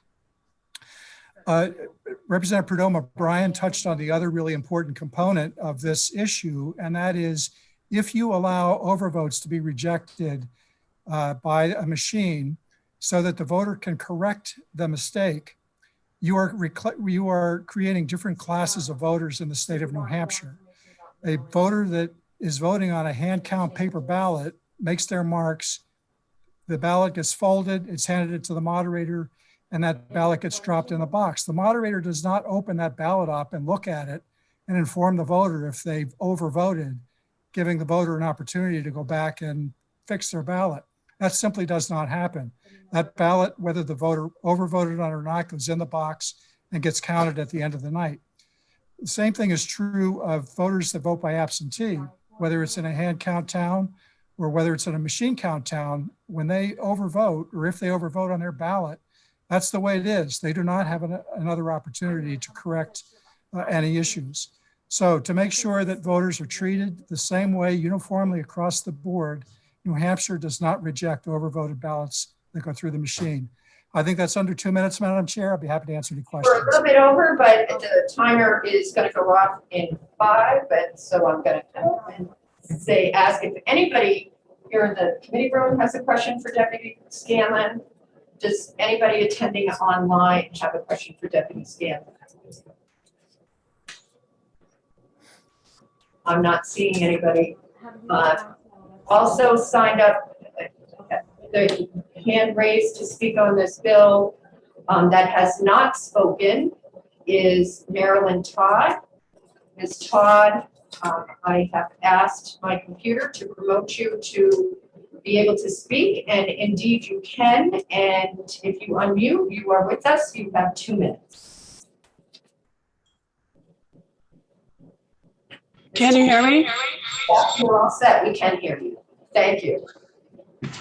With all due respect, I don't think that the Secretary of State's office should have any kind of say in this matter due to their lack of action and integrity. No offense, I just don't, they haven't done anything to the public to make us feel safe by any of their positions. They haven't, this is the first time we've heard them weigh in, and that's all I wanted to say. Thank you. Thank you. Ms. Till, you've already spoken on this bill. Is there anybody who has not spoken on this bill that would like to provide some input to 491? I'm not seeing any, so Ms. Till, I am going to close the public hearing. I appreciate that you want something else to say, but in fairness to the other people who spoke that I timed, if you have written testimony that you would like to submit, the election committee is quite good about getting emails and reading them. So thank you very much. I'm going to close the public hearing on 491. The next public hearing that is scheduled for this morning is House Bill 524. This is requiring the Secretary of State to conduct random verification counts of polling place recounts. This bill has as a prime sponsor Representative Lang. Representative Lang joins us in the committee room this morning to introduce the bill. As I understand, he was here for other matters this morning. So Representative Lang, welcome. Thank you, Ms. Chairman. I will keep this real short because I know you're behind. The text of the bill is pretty. Representative Lang, if you want, you're welcome to sit in the center seat with your back either to me or the camera, or you can remain. If you don't mind, I'll just stay right here so it's easier. I can see everybody. I can see the screen. So why don't you wave Representative Lang so people know where you are? This screen is sort of hard to see. All right, thank you. Thank you. Representative Tim Lang, representing Belknap 4, which are the towns of Tilton and Sanborn. I'm also a town moderator for the town of Sanborn and have been so for nearly a decade now. That makes me feel old. So this bill is pretty straightforward. I'm not going to walk through the details. I'm sure you could read it and just ask me questions if you'd like. But what this bill does is just, I consider it an election integrity bill. In a November 2020 NBC News poll, 56 of Americans decided they were not confident in the election process in that polling summary. In reading that kind of activity, I'm looking at how we can possibly restore faith in the electoral process. And I think one of the things we always look at in almost everything we do in the legislature, especially when we're involving money and things that are important, is we do an audit. So this bill just allows a verification count of polling places that act as an audit. We know that there is an issue with faith in the process, and the goal is to have this bill act as a fix for that and to start restoring faith in the process by having a quantitative and qualitative proof of election integrity in the ballots by having these verification counts done immediately following the election. I will be happy to take questions, but I think, like I said, the bill itself is pretty straightforward. Thank you. Anybody in the committee room who has a question? I'm not seeing any. Representative Mooney. Thank you, Madam Chair. Thank you, Representative, for taking my question and sponsoring the bill. My question is this: say, for example, a district requests a recount, an individual requests a recount. Could that be considered one of the random locations chosen by the SOS? So I would say this, if it happened to be selected by the Secretary of State as one of his random options, and then somebody requests, well, the recount period starts after, this process starts after the recount period. But again, they could use that, but understand that this recount is not of a single race. So this verification vote count is not of a single race. It's of the entire ballot. Because as we know, and I was educated last night by the Vice Chairman, in the last 50 years, we've only had 2 statewide recounts. And that occurred in the 90s and in the 70s. It's never been done. It rarely is done when you take an office like a congressional district or a governor's race or a presidential race. They're not recounted. So we actually have no real data on what recounts look like in those races. By doing this verification vote, it would capture all races on that ballot. Further questions from committee members? Representative Quayle. Thank you, Madam Chairman. Thank you for taking my question, Representative Lang. This is a question related to line 5, where it says immediately preceding each state general election. I'm not sure I understand what that word means in that context. Proceeding? So it is immediately following, immediately after.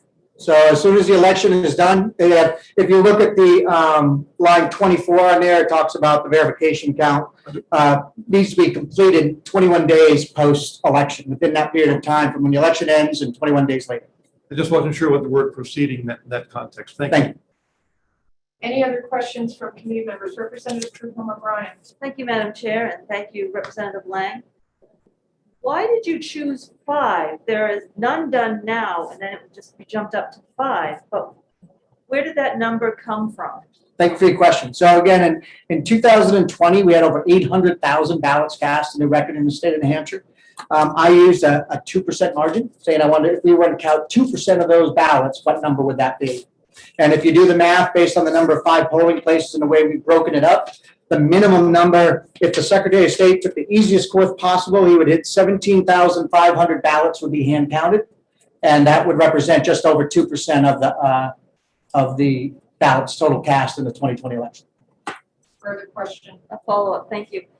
So you say the easiest path. Do you mean if the communities that were very small were chosen, that would equal 17,500?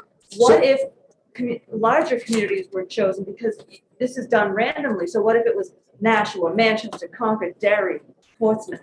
So again, if you in the context of the bill, and maybe I should have went through it, there are 5 places selected, one of which has to be a polling place between 2,000 and 4,000. Another one has to be a polling place between 4,000 and 7,500. Another one has to be above 7,500. The other 2 could be any towns of any size. So if you take the minimum numbers, which is 2,000, 4,000, 7,500, you add those, and then he added 2 more small towns of 2,000 each, you still get the 17,500 ballots being counted. Further questions from the committee?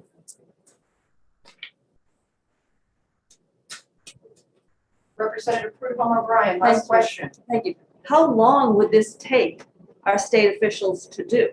So in the fiscal note that's attached, the Secretary of State's office says he would need 8 teams to do this, and he could do it in 1 week. Thank you. Further questions from committee members?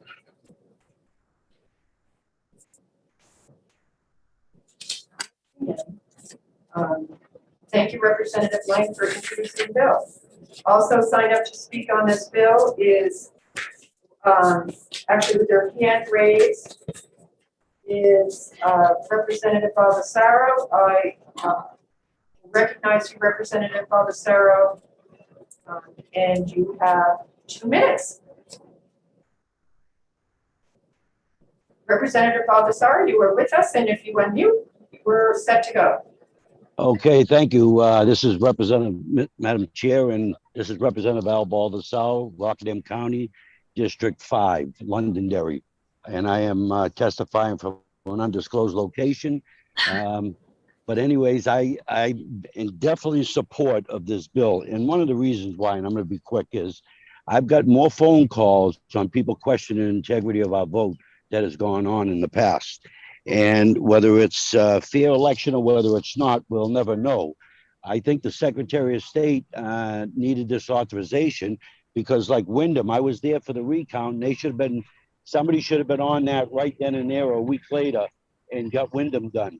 The overvotes in Derry should have been audited right off the bat. So this is a long overdue bill, and I definitely support, and I thank Representative Lane for bringing it forward.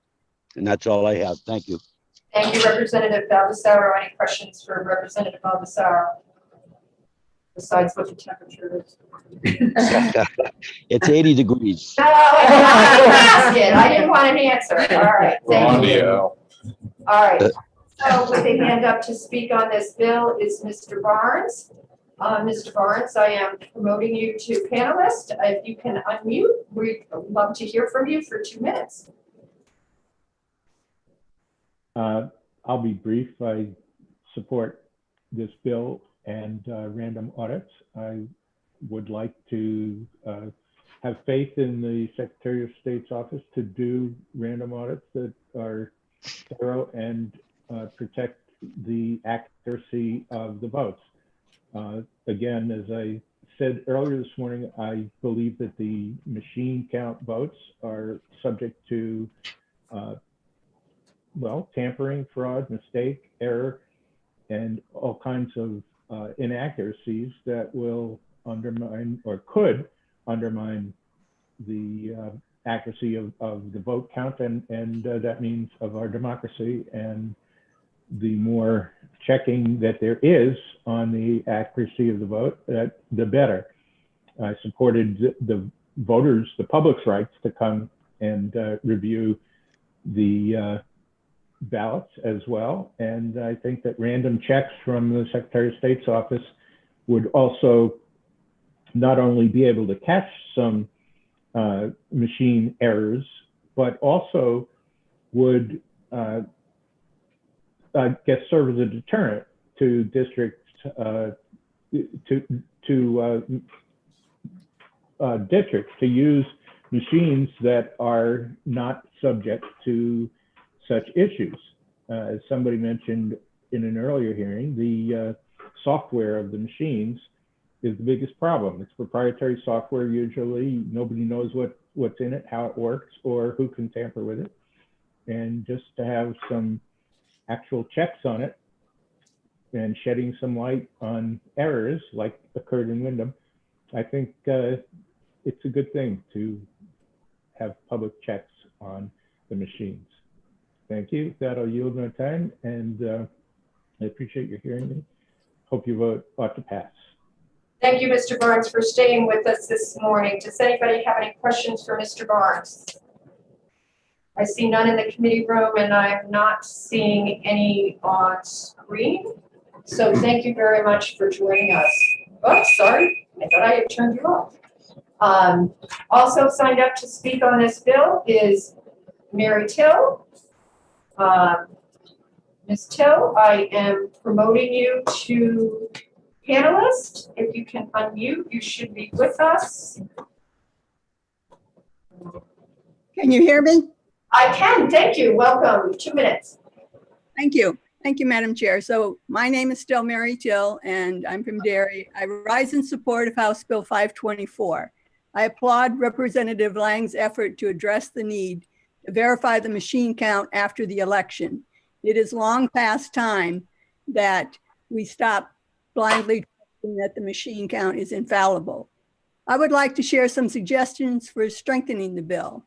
1, to remove any suspicion that the Secretary of State purposely selected favorable polling places, I suggest that all the polling places be publicly and randomly selected within the criteria described in the bill. 2nd, if the Secretary of State is given 21 days to complete the verification count, the law needs to define what happens if a different winner is identified. Perhaps we should delay the final certification date until after the verification count. 3rd, the bill calls for further investigation if a 2% difference is found. Most highly contested races in New Hampshire result in differences of far less than 2%.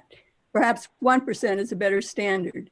And finally, the average number of ballots involved because of the criteria allowed in the bill, Representative Lang indicated was 17,500 minimum, an average of at least 20,000. And as he pointed out, with 12 races on each ballot, it could take days to finish the recount. This raises a couple of issues. If the counts are to occur in Concord over multiple days, the likelihood of public oversight will be minimal. People have jobs and lives to attend to.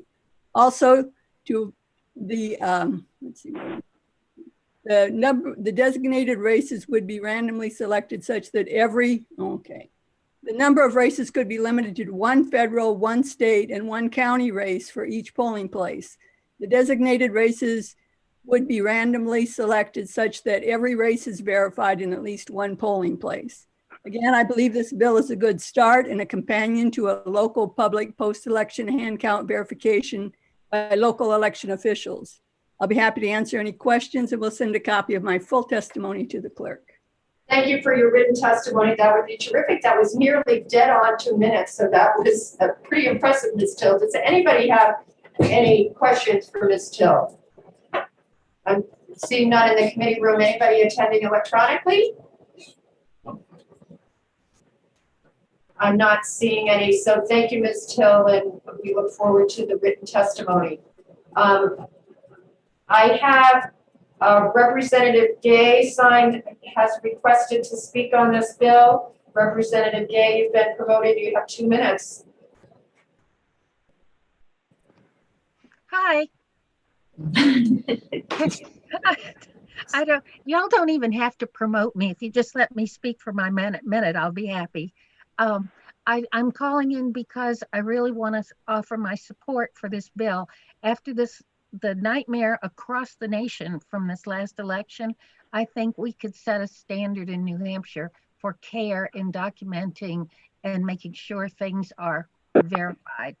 So this is really, I'm just very happy to hear so many bills that are so well thought out.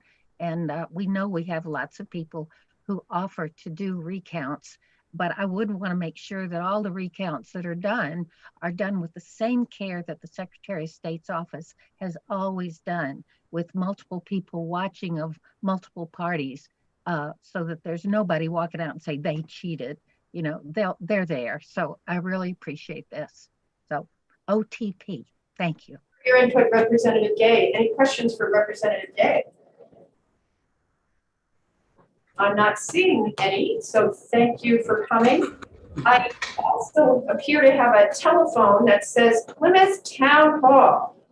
And so I believe that, I forget exactly what you hit when you're on the phone to unmute. I think it might be *6. I have promoted you, and if you'd like to speak, please join us. Okay, I apologize for that. I'm at work. This is Representative Juliet Harvey Bolia. I represent Tilton and Samberton. And I just wanted to speak briefly on the bill. Good morning, and thank you for the opportunity to address the committee. As lawmakers, I believe it is our mission now, more than ever, to strengthen democracy for all our voters by promoting transparency in our elections. Not only is election cybersecurity important in every state, but as a first in the nation primary state, New Hampshire is a top-tier target for election fraud. One way to promote the responsible use of technology, which introduces election risk, is the implementation of audits to counter that risk. I ask the committee to vote ought to pass on House Bill 524, which requires the Secretary of State to conduct random verification counts of polling place results. I was alarmed when I learned that we do not have a system of audits in New Hampshire.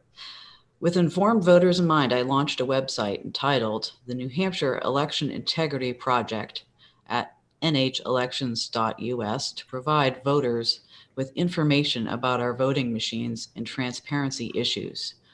I raise this issue not to promote the website, but to emphasize that election integrity should be a New Hampshire state project at this point. I researched audits in other states and found, to my surprise, that New Hampshire is one of the few states with no audits in place. Even Massachusetts conducts audits. One argument against the audits was that recounts happen anyway post-election as candidates contest results. That may be so, but I asked the committee when a recount of federal election candidates has last taken place. Risk-limiting audits, such as this one, are a common tool used by many other states to mitigate risk. I have faith that the Election Law Committee will do the right thing. And I'd like to thank Representative Lang for writing this bill. And as I said, this is not Plymouth Town Hall, but Representative Harvey Bolia. I apologize, I'm at work. Thank you. Thank you very much for your testimony. Another one nearly dead on 2 minutes. It's getting pretty impressive here. Does anybody have any questions for the representative here in the committee room or attending online? I'm seeing none, so thank you very much for joining us this morning.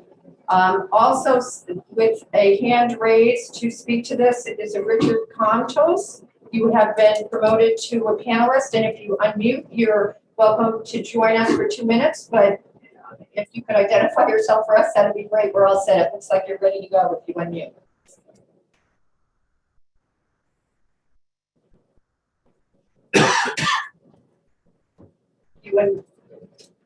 I'm looking for somebody signing in from a computer from Richard Contos, and if they could unmute.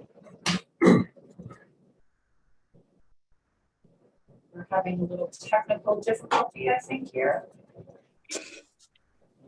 Hello, this is Richard Comtois. Can you hear me? We can. Thank you. Welcome. Hey, just a couple quick comments. You know, I'm a Windham, New Hampshire resident, and I've been following what's going on here very closely. And with all due respect to this Secretary of State's office, I don't think they're in touch with what's currently going on in New Hampshire. Voter confidence is extremely low, and I think there's a crisis right now of low voter confidence in New Hampshire. And I think, what may have been an excuse in the past just doesn't count anymore. I think that we need to support all of these bills that point towards more election integrity in the state of New Hampshire. And that's all I have to say. Thank you very much. Any questions for Mr. Contos? For panelists attending in person or online. Also signed up to speak on this is Jeff Olney. And I'm just going to remind people if they're here to let us know they support the bill, they can sign up. And for everybody's information in regards to this bill, we had 121 people sign up to support, 10 opposing. So thank you, people, for signing up online. And I think if Mr. Oligny, and I hope I'm pronouncing this, unmutes, he can join us as a panelist and speak. And you have 2 minutes. Welcome. Yes, thank you, Madam Chair and members of the committee. This is former Representative Jeff Oligny, and no worries on the last name. I know it's easy to pronounce, and you did better than most. I'll speak very briefly in support of the bill and the previous representative's comments about ongoing random audits. My career, about 35 years and going, is as an engineer, particularly a mechanical engineer, very deep into manufacturing, quality, and program management. And a real quick story of something that happened in 1950-ish was a doctor by the name of J. Edward Deming. And he was a statistician, and he tried to teach the Americans how to make sure that their manufacturing processes were in control and yielding the desired results. Unfortunately, the Americans were too proud and had too much ego to listen to him. So he went to Japan. This is the time when, I don't know if you're old enough like me to recall, the cars made by Honda were junk. However, after Dr. Deming got a hold of the Japanese manufacturing executives, and after a number of years, he implemented these random audits and process control measures to make sure that they're yielding the proper results from their efforts. And as you well know today, Honda is one of the highest quality, most desirable vehicles that you can buy. But the point of the story is that despite how we might think we know better, the statistics don't lie.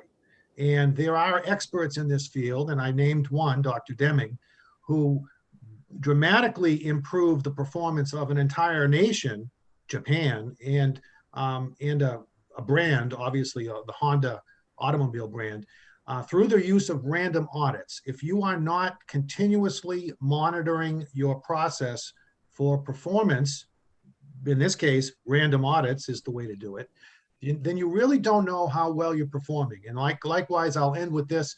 I don't think we really know how big a problem voter fraud is or election integrity is unless we have some real-time, ongoing, and that means forever, ongoing random audits. They don't have to be, we don't audit every polling place, but we pick them at random.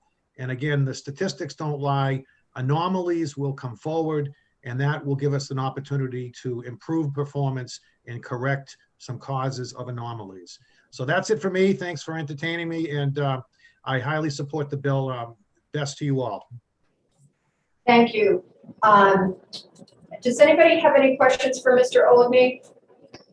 All right, at this time, I'm going to ask everybody in attendance to raise their hand because I'm going to close off public comment. If your hand is not raised at this point for House Bill 524, you will not be recognized. I have one person raising their hand. There is someone who signed up previously, and I have a Mr. Todd. You each have 2 minutes to speak to this bill. Mr. O'Brien, welcome to our panel. Welcome back. And you are with us. If you unmute, you have 2 minutes. We are on 524 regarding random verification counts of polling place results.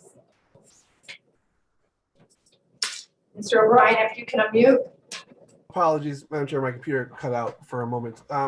Thank you, Madam Chair, members of the committee. My name is Michael O'Brien. I'm here, a lobbyist with Party Strategies and representing America Votes here today.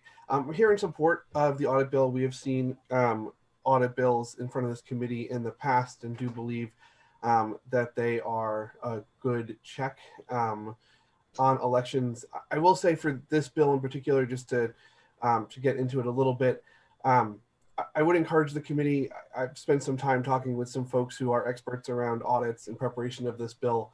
I do think there are some ways, 5 locations is probably not enough to get a statistical, real statistical field for the state. So I'm not sure we need to audit every one, but examining how many would be good. Second, requiring a full hand recount of every ballot is not necessarily the most efficient way to conduct an audit. It can be done more efficiently and reach the same level of confidence about the outcome by randomly selecting sample ballots from all of the ballots cast. This will both save time, certainly in the process, but is a good way and sort of a more productive way to do that. I would encourage everyone interested in this to look at some research done by the Democracy Fund. I think they do a good job summarizing the audits. And lastly and quickly, I'll just say, We hear a lot about voter fraud and the statistics of people who believe that fraud is real. We just went through a really divisive election in which fraud was mentioned every day on our television screens for at least 6 months, if not more than that. It is not surprising that people believe that fraud is real based just on what they see and what they hear, regardless of how much truth or not truth there is to those accusations. So I think as we look at things that can help increase people's belief in the system, we should be doing that knowing in the background that we also need to be very much aware of what our words are and what we say, because they do impact people's faith as well. That's all I'll say. Thank you, Madam Chair. I'm happy to take any questions if any committee members have them. Thank you, Mr. O'Brien, for being with us again this morning. Any questions from committee members in our committee room? How about from anybody online? All right, I'm going to recognize the last speaker on this bill. That would be Mr. Todd. Mr. Todd, if you unmute, you will be able to join us. Yes, good morning. Can you hear me? Ken, welcome. 2 minutes. Yeah, thank you. I just wanted to reach out and say that I supported this bill. I absolutely support this bill. And I wanted to tie in quickly with what Jeff Oligny had said. I too am a mechanical engineer, and I did take a manufacturing class and do work in the manufacturing field as an engineer. And one of the stories that we learned during our manufacturing courses is that this story of this statistician that left America to go to Japan and really revolutionized their manufacturing practices in Japan. And that is 100% a true story. And I mentioned that because I wanted to show my support in this. And I also wanted to just take a little bit of my experience in the manufacturing field and say that Mr. Oligny is absolutely correct.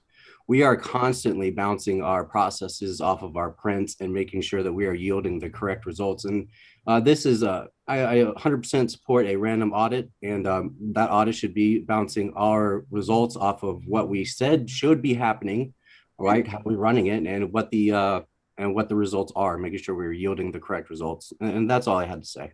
I'd like you to use the opportunity to improve our election process and to restore confidence in our elections. I'm not sure who's just speaking. I've just muted you. I'm not quite sure how you ended up as a panelist. I don't understand technology, so I apologize, but I don't have anybody in front of me. Thank you very much, Mr. Todd, for your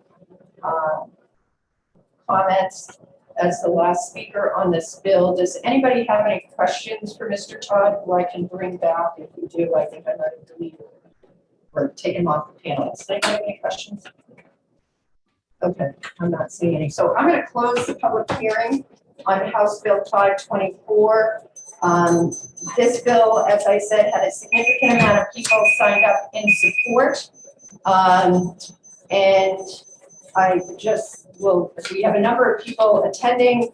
I believe you can sign in your position on this bill later today, and I welcome you to do that, along with continuing to submit written testimony.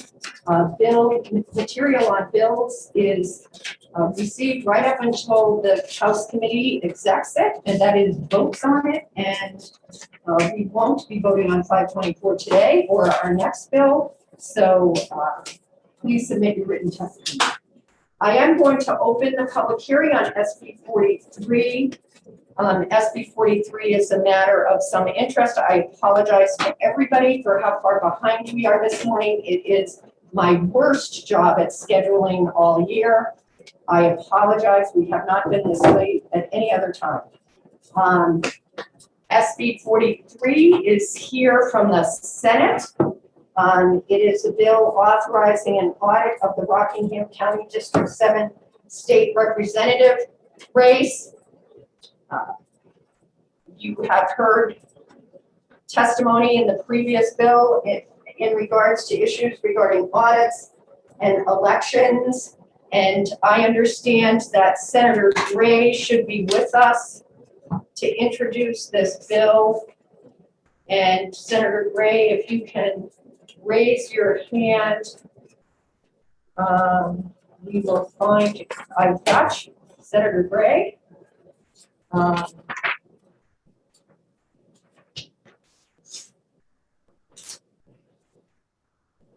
Senator Gray, you are with us this morning. Good morning. I can see you, and if you unmute, I think we'll be all set to go on SB 43. Thank you, Madam Chairman, and thank you to the rest of the committee. I am James Gray. I'm the senator from District 6. I'm also the chairman of the Senate Election Law Committee, here to present to you Senate Bill 43, authorizing an audit of the Rockingham County District 7 state representative race. Certainly the Senate rules are a little more liberal than the House rules. So we were able to take a bill that was on a different subject, replace it with the language that you see in front of you. And it did pass the Senate with a unanimous vote, 24-0. We take this issue very seriously. We understand that after our action and the bill has come to you, that there are a couple of things that your committee and the members would like to see some modification. Those that come after me, we'll talk about those things, and I heartily endorse the bill you're about to hear. Thank you, Senator Gray. Senator Gray, are you willing to take any questions? I understand that the major parties involved in this might have come to some sort of agreement as to how to proceed under the overlay of your SB 43. And with the committee's permission, because those individuals are going to talk about what has occurred, as far as I understand, I'm going to reserve questions for Senator Gray until after we hear from some of the people who have been active in this matter. They have signed up to speak, and we'll sort of see what we need to go back to. I want to thank Senator Gray for being with us all morning, and again, I apologize for the late start. It is my intent to try to go on this for another hour before taking a short recess. When we take that short recess, we will see where we are as far as testimony and what we want to do to proceed.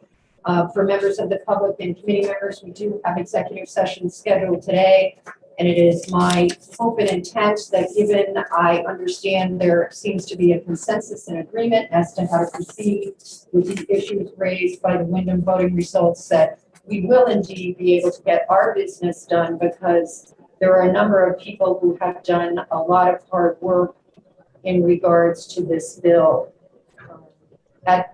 So having said that, I would like to recognize actually the first person who signed up to speak on this bill, who is Ken Eyring.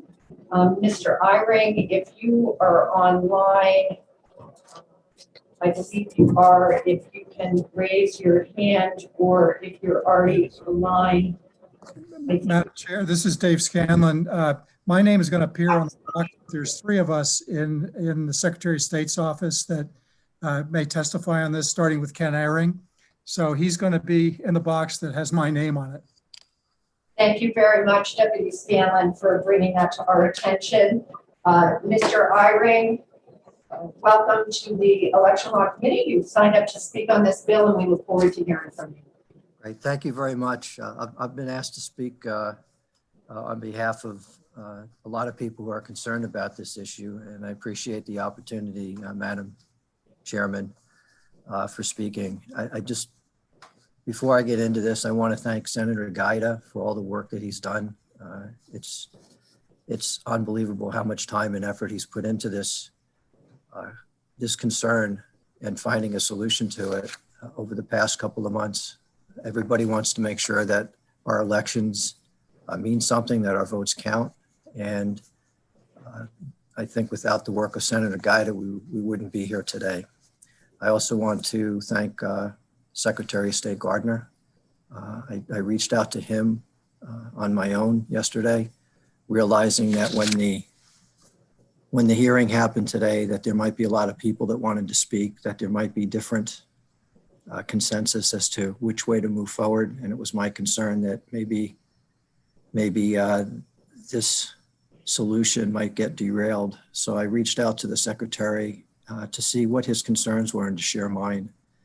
And I was very surprised and pleased that we spoke for about 3 hours, and we literally just had a conversation, and it was very cordial, and it was very heartwarming to hear and to understand that his major concern was that he did not want to create a precedent that would be carried forward where a recount of a recount took place. And after talking about that, we started to address some of the issues that were of concern. And I believe we found a process that addresses all of my concerns and all the concerns that I've heard from others. And so I'd like to just go through that so that everybody can understand where we're at. And I'm very pleased that Chairman Griffin is on board, and that all of the other people involved to this point of my knowledge are completely on board. So before I get into that, though, I also want to acknowledge Dr. Dave Strang. He spent an awful lot of time with the senator and myself, and Tom Murray as well, working, doing the data and just defining what the concerns are and what the possible solutions are. So just a quick recap. I'm sure everybody knows that there was a huge discrepancy between November 3rd and November 12th. And, you know, people are concerned about different possible reasons for that. And my concern has always been, we don't know the answer. And in order to get the answer, we need to do a thorough and complete analysis. And I'm really happy with the fact that, you know, we've come up with something. It might take a slightly different path than what others have in their minds, but I urge you to wait until I'm done reading what we've agreed to and think about it, because like I said, I believe this addresses every issue thoroughly and completely. So, you know, the bottom line for me is, do Windham's voting machines work properly? And that's what this is going to address. So from there, I want to read, I also want to include the fact and a thank you out to Chairman Ross McLeod of the Windham Board of Selectmen. I met with him about a month ago, expressed my concerns, got him on board, and he's been wonderful. We had a meeting last Monday to discuss this issue, and the entire select board was in complete agreement, and there were people there who shared their thoughts, and even the vendor who takes care of our machines and one of our moderators were in complete support of a full and forensic audit on our machines and ballots. So this is an issue where everybody's on board, and I'm really glad that we're here. So I'm going to read through what we've agreed to, and then I'll come back and I'll just give a couple thoughts as to what this is. And then I think everybody will have a good understanding and hopefully feel good about this. So there's three items here. And the first one is all 4 of the Windham, New Hampshire AccuVote voting machines and ballots will be analyzed by a team of forensic analysts. 1 forensic analyst will be chosen from each of the 2 groups below to perform a full forensic analysis. Group A, and the secretary will pick the person from this group, includes Harry Hursty, Ron Rivest, and Andrew Appel. These are people that the secretary has worked with in the past and he feels very comfortable with. I'm actually familiar with the first name on the list, and I trust that the secretary's analysis of the others are also very accurate. And the secretary has graciously allowed me to pick the name from the second list. And on that is Colonel Phil Waldron and Dr. Shiva Ayadure. And they will work together. In addition, there'll be a 3rd person working on the team, and that is Jovan Hutton-Pulitzer, who will also be a member of the forensic team. The forensic analysts will determine in their own discretion the process that will be followed for the forensic analysis. So this is an independent forensic analysis.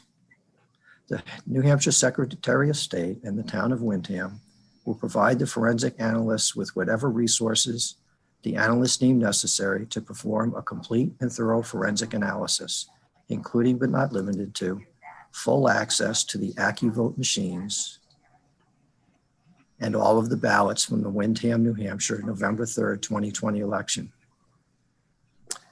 I want to point out that I'm going to deviate from the script just a little bit. I want to point out that the machines will remain in the custody of the Wyndham Town officials. The audit will take place in a location other than Wyndham where the customary recount locations for the Secretary of State's.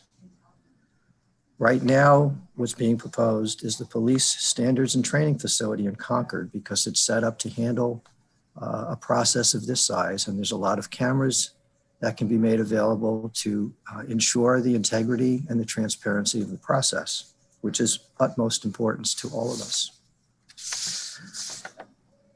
The forensic team will produce a report of their findings and present it to the Secretary of State, who will make it available to the public forthwith. Number two, all of the Wyndham, New Hampshire ballots from the November 3, 2020 election will be tallied through each of Wyndham's 4 AccuVote machines. The paper tapes from all 4 machines will show the results for all races, be compared with each other, and be included in the forensic report. Number 3, a hand count by the Secretary of State's office will be performed on 2 races other than the Rockingham County District 7 state rep race. So some people might think that we need to do another recount on that race. So that's it. That's what we've agreed to. And I just want to provide just a couple comments to allay what people might think we're overlooking. By not doing a second recount on the District 7 state rep race, we've met the concerns of Secretary of State Gardner. And I believe that whatever answers are not provided with that particular race not being recounted, we're still going to have a recount by the Secretary of State's office, which can then be compared with the results from the 4 AccuVote machines, and all of those paper tape ballots will be made available so we can compare them ourselves. In addition to that, we are going to have a full forensic audit and analysis of all the ballots and all the machines. So the people involved there are that I've spoken to so far. I've spoken to 3 people, but Colonel Waldron, I spoke with this morning. He's available. He can perform this audit within the next 45 days, as will be mandated by this bill. I've been in contact with Joe Von Hutton-Pulitzer. He's a paper guy. He's the ballot guy. So from my perspective, this is covered with experts with impeccable and unquestionable qualifications in order to perform what we've been seeking all along. And that's simply, do our voting machines work properly?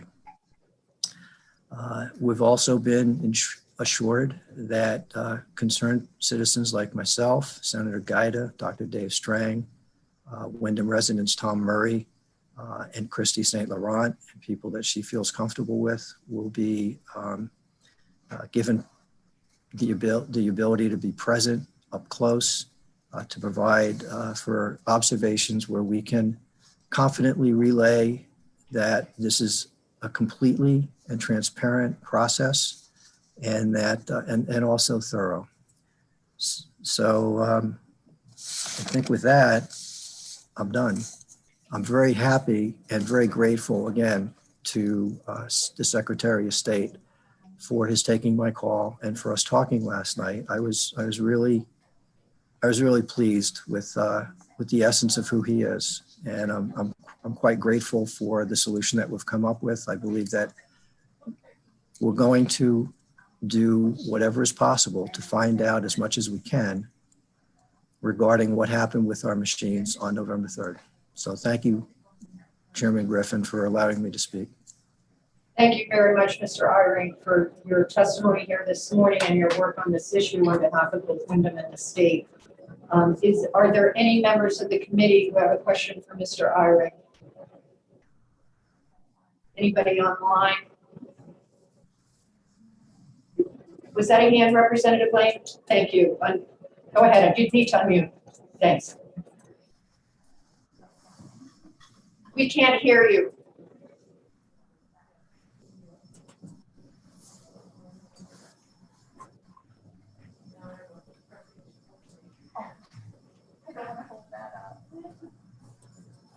We're having trouble hearing Representative Lane. You were showing up as not being unmuted. Try again. All right. You're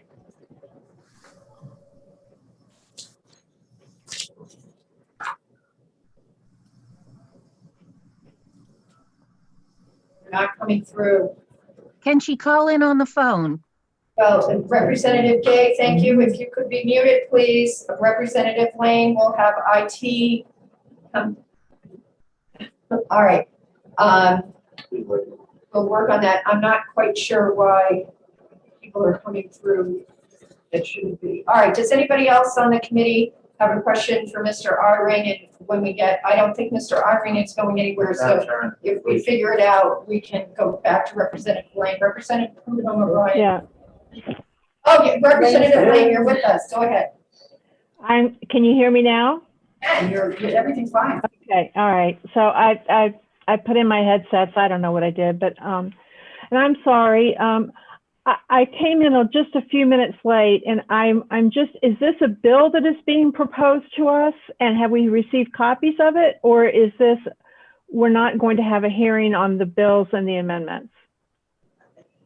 Thank you, Representative Lane, for your question. If you look at the bill for SB 43, and it's one of the reasons that Senator Gray is still online, I hope, there is sort of a general overview, and this has certainly gotten much more specific as to what's going to be done. There has not been a specific amendment worked out. There was some question between people as to whether the amendment, the bill SB 43 as we have it, is sufficient to cover everything that has been agreed. It is my suspicion that the committee, after hearing from people, will think that an amendment to address the specifics of what is being proposed is probably appropriate, and that something else will be done for the committee for its deliberation. But given the issues, there were some people thought that SB 43 in its current form before the committee would be sufficient to cover what we're talking about today. So I think the committee will need to have some discussion as to whether an amendment is appropriate after we hear everything. Madam Chairman, can I interject briefly that there was an amendment that was circulated to all the committee members last night at 7 p.m. There are a number of amendments that have been circulated to committee members, and none of them have been generated in accordance with what we're talking about this morning. Okay. That is my understanding. We have amendments from, and Senator Guida will be hearing from this morning. We have something that's been proposed by a representative from Wyndham. There have been a number of amendments forwarded to committee members. So at this point, talking about the bill which is before us, SB 43, and what has been agreed. Okay. Thank you, Madam Chair, and I apologize for having missed the first few minutes. I do have a question. Could I do a follow-up? Sure. I did hear that the goal was, do Wyndham's machines work properly? Is there, and I understand the focus is on the machines, but what if the machines are fine, but we still have this discrepancy? Is that addressed in what you laid out? So if Mr. Eyring, I'm going to allow you to address the answer to that question. Okay, well, it's my thought and it's my belief that if we allow these forensic analysts to come in, that they'll do a thorough job and they'll find whatever information and details they can. Just to give you a reference of who the people that I've recommended be a part of this process, Colonel Phil Waldron and Johann Hutton Pulitzer. Colonel Phil Waldron has been involved with the forensic analysis of Antrim County, Michigan, also in Georgia, and also he's out in Arizona right now. He's got a team of 10 people working 50 days to analyze 2.1 million ballots. And in addition to that, Joe Von Hutton Pulitzer, he's a paper guy, but but he's a brilliant man. He has over 200 patents regarding barcode technology. And when you take your phone and you scan a barcode and the product comes up, that's his technology. It's used on over 12 billion devices in the world. He has the ability to, he has a team as well, and he's worked very closely with Colonel Waldron. He was in Georgia the Friday before the runoff election for the Senate, and he was testifying in their Senate hearing committee about elections. And while that hearing was going on, his team broke in to one of the polling places live and saw the voting taking place in real time, and also with data packets being transmitted over to China and back. And he reported that to the committee. So these people have impeccable knowledge of the equipment, of the processes from a technology standpoint. They're going to look at the machines. They're going to check the scanners. They'll check the programs on the machines. They'll compare them across each machine. And they'll also look at the ballots. They're going to scan the ballots with a third-party device. And that'll be a cross-reference to make sure that the results came back accurately with the machines that we use in all of our elections. And at that point, we're going to eliminate the ballots and the technology. And if the questions haven't been answered, then it'll be up to the Secretary of State's office to try to, and our town election officials to try to figure out where the issue occurred. But, you know, from my concern, and I think from the concern of many people in the public, is we just want to make sure that our votes, as they're being tabulated by the machines, are accurately calculated and totaled, so that at the end of the day, we know who won, so that the people that we're voting for actually represent us in office. Thank you very much. Thank you too. Representative Cody. Yes, Madam Chair. I guess I'm trying to figure out in what context the gentleman's remarks are taking place. We have the bill before us. We have several amendments. Could he help me with that? No, he probably couldn't, because I don't know that he has seen all the amendments. Some of what is being proposed, there are people who believe that nothing needs to be amended in SB 43 to proceed as it is. So it is my hope that, given the issue, the importance, and the agreement, that the committee is able to attend to what representatives who are directly involved in this process, or would be, have to say about the process. That Senator Gray, who is here from the Senate, indicates that either there is a further amendment that he thinks is appropriate, or this committee thinks is appropriate. I understand it is confusing to have a number of amendments down, and if somebody wants to speak to their amendment as we proceed, I think we can do that. But I apologize for the confusion, but given the circumstances, this committee will do the best it can. Excuse me, Madam Chair. I wasn't asking his opinion of the amendments. I was asking for the context of his discussion. In other words, how does his proposal fit into what we are supposed to do with this bill? I think that's up to our committee to decide. I think there was concern about getting something on the record as to what actually is going to occur. And I think our committee has the option of drafting an amendment with the specifics if it feels necessary. I guess I'm trying to figure out whose auspices these discussions took place and who was involved with them. Thank you. Okay, thank you. I thought Mr. Iring said who he had spoken to, but perhaps not. Representative Terosian. Question of the chair, madam. Yeah. Yeah, so what we heard Mr. Iring discuss in the agreement that set forth, I just want to clarify that is separate from the hearing on this bill in essence. Am I understanding that correctly or no? I think what we're hearing is what's being proposed as the remedy to be performed, whether it is directly as a result of SB 43 as it stands in words now, or whether it is amended. Okay, thank you. Representative Bergeron. Thank you, Madam Chairman. I wonder if we could just ask the previous speaker to submit in writing the summary that he read or stated to us so that we have a better understanding about the details. For example, I heard frequent references to machines, but does that include the memory cards that are used in those machines? Will there be an analysis done of those? So in short, if he could give us a summary of a written summary of what he discussed, that would be very helpful. I'm sure that will be possible. I do think some of the specificity that I know committee members like to see, I would submit that many of the people involved in this are sort of leaving the details to the forensic audit team, given their standing, because I think there's some concern if we get into too many specifics in regards to what's going on. If we miss something, then it becomes an issue. But I think I saw Mr. Elring nodding his head. Are there other? Yes, if I just may interject, it is a complete and thorough analysis of the machines and their memory cards and the flash memory as well, which holds the program for the machines.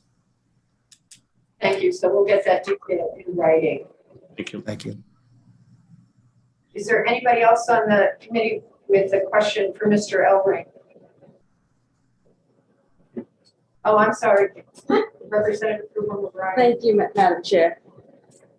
Mike, I was at the meeting in Windham on Monday evening when the community discussed this issue. And I saw that you were definitely a community leader, that many people in the room, the hundreds of people in the room, were looking to for some answers, guidance, and direction. And then at that meeting, when it ended, there was a very quick committee that was created to discuss this issue further. And that committee was made up of, I believe yourself, but members of the Windham Select Board. And then they were going to come up with recommendations and some ideas of how to best solve this problem. Are you a representative of that committee? And do you come here today with the recommendations that committee in Windham has come up with? Is that what this is? For clarification, thank you. I'm here as a Windham resident. I'm not authorized to be here by any member of the Windham town government.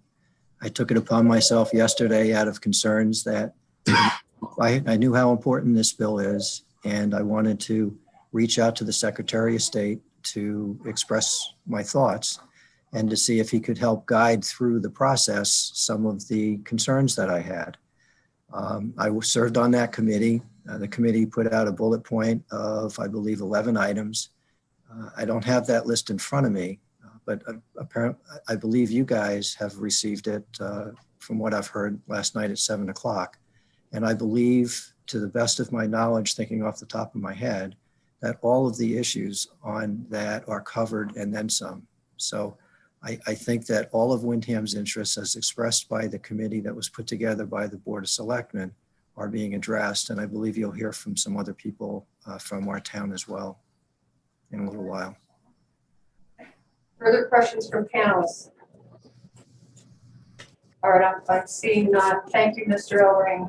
At this time, I'd like to call upon Secretary of State William Gardner in regards to issues surrounding the Windham and SB 43, which is before us as authorizing an audit to respond to questions for the Windham audit. Welcome, Secretary Gardner. Thank you, Madam Chair. Members of the committee, I'm especially pleased to support this plan that Ken Eyring of Windham has put together. It emanates from the action of the state Senate when they voted unanimously about 2 weeks ago. This is in the best interest of the people of Windham and of all the people of New Hampshire. what the Senate did with Senate Bill 43 was sort of a roadmap, a framework. And some people have been interested in sort of fleshing out how this would be done. And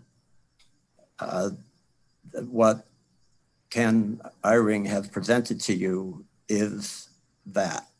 That's what it is. Thank you, Secretary Gardner. Questions for Secretary Gardner? Representative Terosian. Thank you, Madam Chair. Thank you, Mr. Secretary, for taking my question. So I'm assuming that to do this audit is going to take some time to complete. And I believe the town of Wyndham has an election coming up next week.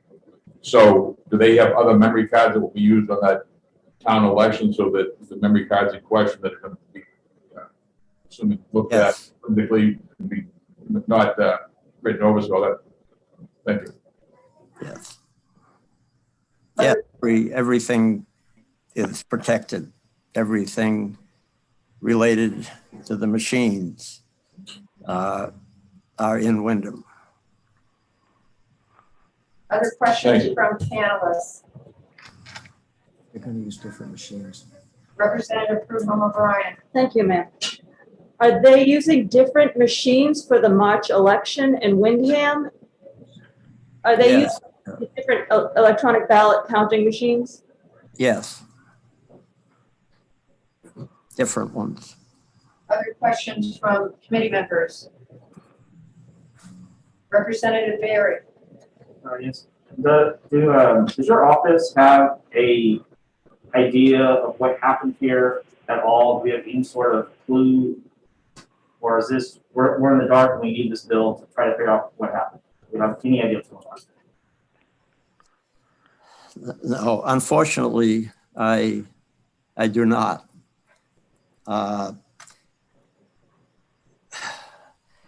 We had, no, I don't. I was going to today talk about the recounts that we've done, that, you know, because there's been a lot of chatter about, was this the biggest discrepancy ever or anomaly ever? And the answer is no. And were there many recounts that had percentages higher than this? Yes, in the past, if you go back. And so, but it obviously has generated a lot of concern and interest. And the hope is that we'll have some answers.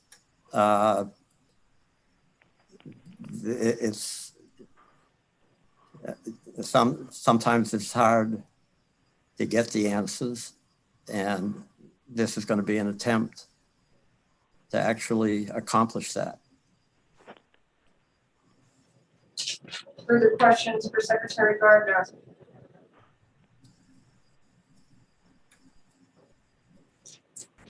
Representative Rowan. Secretary Gardner, from your testimony, just reaffirming, you fully support this plan and will be able to implement this plan if this is what we decide to pursue. Yes. Thank you. Any other questions from committee members for Secretary Gardner? Representative Fraley.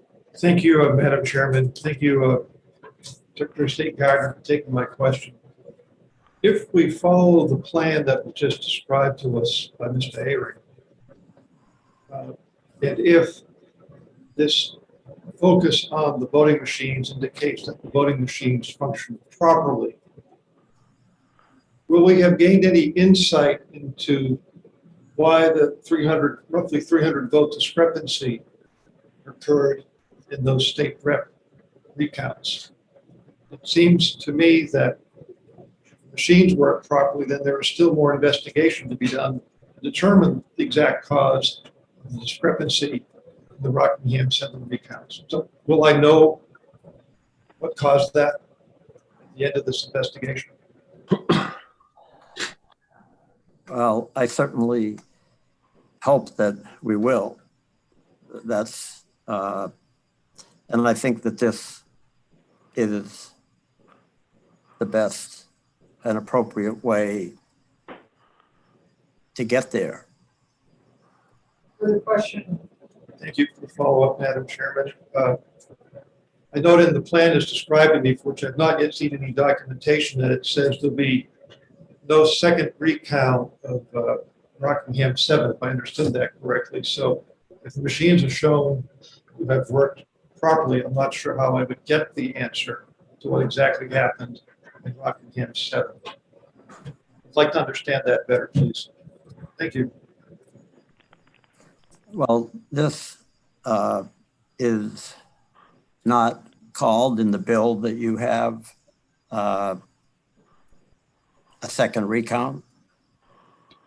It's called an audit, and the process that Ken Eyring has explained to you hopefully is the way that everyone will get the answers that they're of the questions that they've been asking. Further questions from the committee for the secretary? Representative O'Brien. Thank you, ma'am. And thank you, Mr. Gardner, Secretary Gardner, for answering our questions. The Attorney General's office is looking over what happened in this election. Will that continue in concert with what is happening here? And are you, and then I have a follow-up. Thank you. Yes. Follow-up, Representative? Thank you. Does this set any precedents that concerns you moving forward for at all?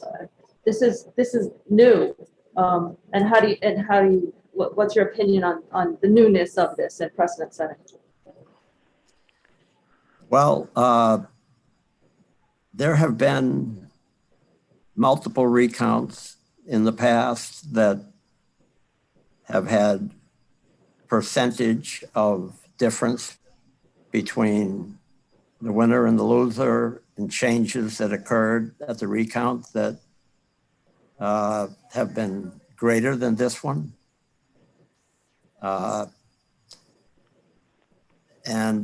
But this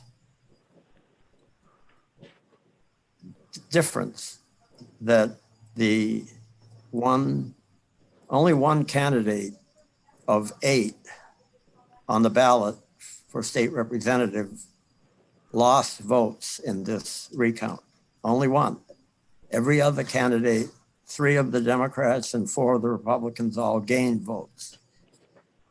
And that in combination with the increase number of votes that we found at the recount makes it a little bit, it makes it unique in a small way, but it does make it unique. And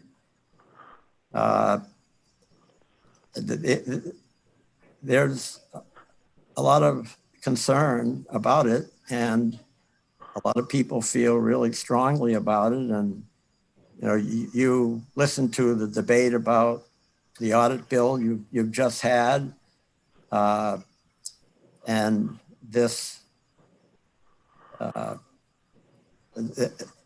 meeting that they had in Windham, a lot of credit to Ken Eyring for talking about it, bringing it, some of the things that were known down there, but might not have been known in other parts of the state. And so it's I think this is the appropriate way, and it's a good way to do it. And it's a way that hopefully we're going to end up with answers. Sometimes you just can't get a definitive answer. Thank you, Secretary Gardner. Further questions for Secretary Gardner? Representative Barry. Yes, Secretary Gardner, does your office understand that there are a large percent of the voting electorate that are skeptical of our elections and the way we conduct them? And do you believe that this audit would help alleviate some of those fears and concerns, which I believe are very legitimate? Yes, I would. All right, Representative Terosian. Thank you, Madam Chair. Thank you, Secretary Gardner, for taking the question. Is it safe to say that if the candidate in Wyndham that asked for recount had not asked for recount, we would never have known of any potential anomalies in that election? I'm going to ask for clarification as to what you mean for anomalies, Representative Terosian, because there's been significant discussion in the public sphere as to anomalies, but those had to do with the machine counts and had nothing to do with recounts. Let me rephrase the question then. The reason, and maybe I'm wrong in this, that's why I'm trying to get clarification. If the candidate that asked for a recount, state rep candidate in Wyndham, had never asked for a recount, is it safe to say we would never have been aware of any particular, I'm using anomaly because that's what we're calling it, but potential. Yeah, go ahead. You know, a potential problem with the results. In other words, my understanding, if they hadn't asked for a recount, we would have never known there was a problem there. Maybe that's a better way to ask it. Well, I would think that nothing would happen.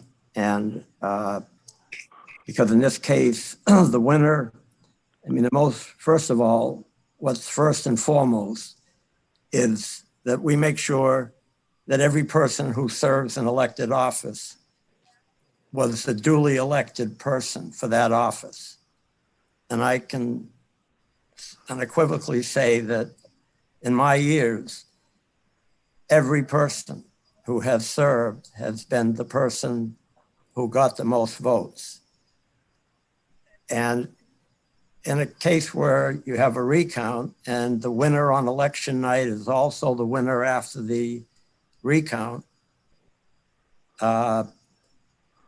those instances usually just end right there. I can add that if you go back to 2000, I've done just about 600 recounts over the years. So I've overseen 11 recounts that ended in a tie vote. I've overseen 32 recounts that ended in a person winning by one vote. Over 200 of them were single digit, because recounts tend to be close. But there has been an example of what you're asking about. In 2008, we had a recount in Wyndham for a state representative race in a primary that a candidate received 430 votes on election night. And after the recount, the candidate had 621 votes. That was 191 votes. That is far greater difference than this particular recount. But it was a multi-candidate race, and the person was, if the person didn't get those additional votes, the person still would have won. So it depends on the situation that, when you have the number of human beings that we have involved in our elections, we have over 6,000 people at the local level. Humans, as we know, can make a mathematical error. There can be a human error here or there. Not that it's deliberate, but it happens. And you can't get perfection. But what you want for perfection is that the right person actually was able to win the nomination and be on the ballot in November, or win the election and serve in office after. Thank you, Secretary Gardner. Further questions for Secretary Gardner? I'm not seeing any. Thank you for joining us this morning. Also signed up to speak and joining us this morning is Senator Gaida. Senator Gaida, I believe you're all set to join us this morning. Good morning. Thank you, Madam Chair and members of the committee. We meet today to reaffirm the integrity of our elections. It's that simple. The chronology and the extant facts that brought us here are well documented and public. They don't require repeating. One race and one community produced a significant vote count disparity captured during a subsequent recount. That disparity would not have been discovered without that recount. Why is it important? To find out the cause, because 85% of the towns and cities in this state use the AccuVote machine which produced it. Our citizens, as I'm sure you well know, are demanding to know, and we're bound by our shared commitment to the sanctity of our elections to ensure that the machines and the process by which our citizens elect us and shape our future can be trusted. We meet today because existing law was interpreted to deny the state's obligation to investigate what caused this very large and as yet unexplained shift in votes between the machine count and the subsequent hand recount in the Windham District 7 election. Our assembly here today is an affirmation that our citizen legislature understands the critical importance of the sanctity of every ballot cast in every election. It's an affirmation that we understand the critical importance of public trust in our elections. And it's an affirmation that our citizens, armed with facts and driven by a thirst for truth, can trust us to ascertain that truth. I'm compelled to speak of the extraordinary efforts of Dr. David Strang and what I consider to be nothing less than heroic efforts of citizen Ken Eyring of Windham to move this issue forward to the point that it needs to be. And that is right here in front of you to make that determination. We seek a way forward that'll sustain our faith in elections by addressing the Windham vote count disparity. That way forward has been suggested by Ken Eyring and endorsed by Secretary Gardner. Please remember that we, you and I, have for decades now elected Bill Gardner to be our Secretary of State because of his unswerving dedication to the duties of his office. Since my first term in the House 20 years ago, I've watched him without prejudice and without hesitation jealously guard the sanctity of every vote and the conduct of every election in this state. Having heard his thoughts on how he believes we should proceed, I ask you on behalf of the thousands of our citizens who are asking to adopt the process Secretary Gardner has suggested so we, who are the repositors of the public trust, can completely and truthfully answer the question, what happened in Windham, New Hampshire on November 3rd, 2020? I thank you for your attention, and I would be willing to answer any questions. Thank you very much, Senator Gaida, for being with us and having been a part of this process. Do any committee members have questions for Senator Gaida? Any committee members in the room? I do, Madam Chair.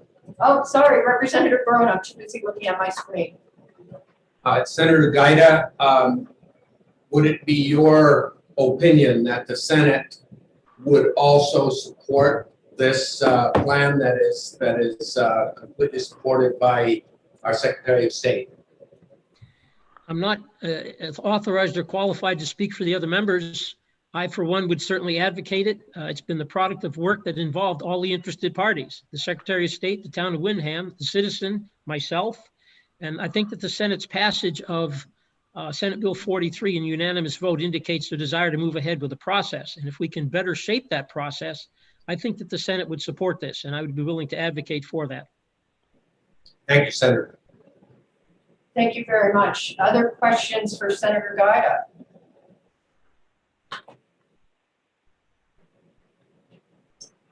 I'm not seeing any. Thank you very much, Senator Gaida, for being with us this morning. Thank you very much, Madam Chair. It's an honor to be here. I would like to next recognize Keith Partington, he is the vice chair, I believe, of the Wyndham Board of Selectmen. Mr. Partington, you have been promoted to be a member of the panel, and I think if you unmute, you will be with us. Hi, can you hear me? We can. Good morning. Yes, thank you. Good morning. Yes, that is correct. I am the vice chairman of the Wyndham Board of Selectmen. This is a very important issue to our community and to the Board of Selectmen in Wyndham. To be clear, I can't speak on behalf of the entire board with regard to anything that has occurred since Wednesday afternoon. I have not seen the proposal that Mr. Eyring got, discussed in writing. On Wednesday, Representative Charlie McMahon, Mr. Eyring, Christy St. Laurent, who originally had asked for the recount, myself and several others were part of a subcommittee meeting, which was a result of a lengthy meeting last Monday evening, where significant public input from the New Hampshire community was heard. That committee outputted amendment language, which I believe, I think you may have received last night. It contained 11 lettered points that was later approved by the Board of Selectmen on Wednesday, with the goal being to get a definitive answer as to why the machine count and the recount tallies differ, whether the issue be the local Wyndham process, something with the Wyndham machines, or the state recount process. In other words, we cannot focus the audit solely on the machines. Now, I don't want to derail this process or derail any movement towards getting a definitive answer here, but what Mr. Eyring did after 5 hours of meetings on Wednesday with the town was to do an end around on that process to propose something different today than what he had agreed to on Wednesday without discussing this with others that were part of that process. That being said, both the members of that subcommittee and the Wyndham Selectmen knew the language of any amendment would likely be edited. If the points generally meet or exceed what was proposed by the subcommittee, I don't see any reason why the Wyndham Board of Selectmen would not fully support such a measure. On the surface, the new proposal sounds more comprehensive, but as I said, I have not seen anything in writing. One thing I am not completely clear on is the recount measures. Once again, because I don't believe this process should focus solely and only on the machines. Several counts did not take place during the state recount that may have given us more clarity into what happened, including the number of ballots, the number of undervotes, the number of overvotes, and the blanks. It's crucial in this new process that if we are to do a recount, and we absolutely, I think, believe we need to do a recount, that those additional counts need to occur to give us more clarity in the differences between the output of the machines and what happened at that recount. Lastly, I just want to make sure, I'm not sure it was mentioned, I just want to make sure that representatives of the Wyndham Board of Selectmen are allowed to, up close and personal, get a look into this audit when it does occur. I'm not sure we were listed on the original list. That's all. Thank you for your time. Thank you for joining us here this morning, Mr. Partington. Does anybody have any questions for Mr. Partington? Anybody here in the room? Any panelists? Representative Bergeron. Thank you, Madam Chairman. Mr. Partington, if you have already sent those 11 points that the Board of Selectmen approved yesterday or recently, I apologize, but could you send that to the House Election Law Committee again? Just, I'm sure he can. We should have it. I actually have it in front of us. And just so members of the public and people here can hear what they were to preserve the current state of the 4 active vote ballot counting devices, that the ballots be retained by the Secretary of State, that the audit take place in a neutral location other than Concord or Wyndham, that overall ballot inventory verification shall be performed at the beginning of the audit process. The Wyndham Board of Selectmen is asking to retain the ability to perform an independent forensic analysis. And I will say I'm not sure that that is contained in anything. that they are requesting that the counts be hand tallied in regards to Hillsborough County District 7 state representative race. I am not sure that that is included, and Mr. Ellering, I understand, and the Secretary of State are also with us. We get into a little bit of the difference between a recount and an audit at that point.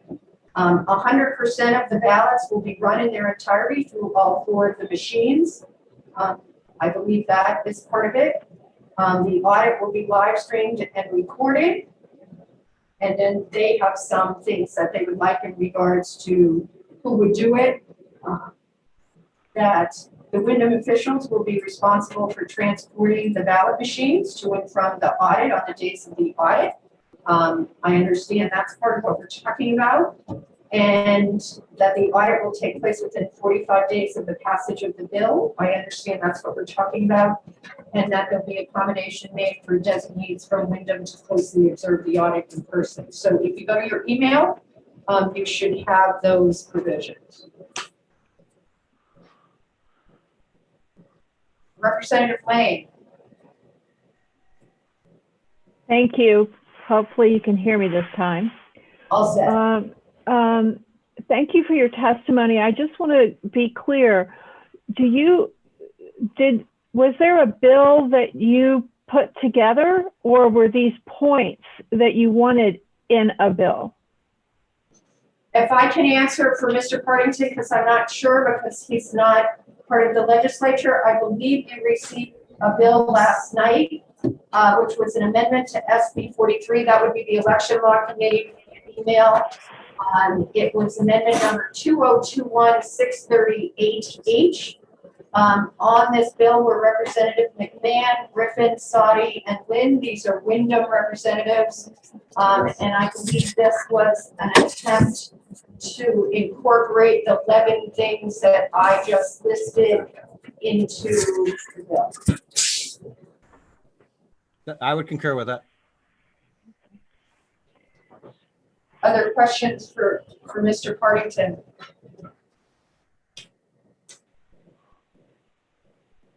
I'm not seeing any. Thank you very much, Mr. Partington, for joining us today.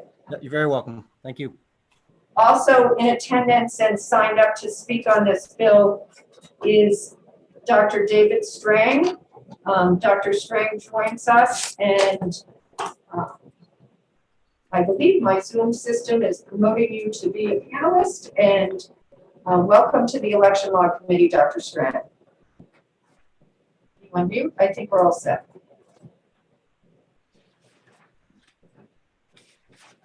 I'll promote you. Thank you, Chairwoman Griffin and honorable members of the committee. My name is Dr. David Strang. I'm an emergency physician, chair of the Advisory Council for New Hampshire's Prescription Drug Monitoring Program, a 21-year resident of Gilmanton, and have been working very closely with both Senator Guida and Ken Eyring on this very important matter. I'm encouraged to hear the plan outlined by Mr. Eyring jointly agreed to by Secretary of State Gardner. I firmly believe it is imperative that we investigate this, what Secretary of State Gardner told me on December 10th was the largest discrepancy between machine and hand counts in the history of New Hampshire elections. When most political contests are decided by 6% or less, we cannot shrug off this anomaly with, well, it didn't change the outcome of the election. We owe it to the citizens of not just Wyndham, but of all New Hampshire to explain this vote count anomaly. Let us not forget that 85% of New Hampshire towns and cities use this same machine, the only one certified for use by the Ballot Law Commission. This Wyndham anomaly has shaken the confidence of New Hampshire citizens in these voting machines. We must be assured that those whom we truly elected are those that now govern us.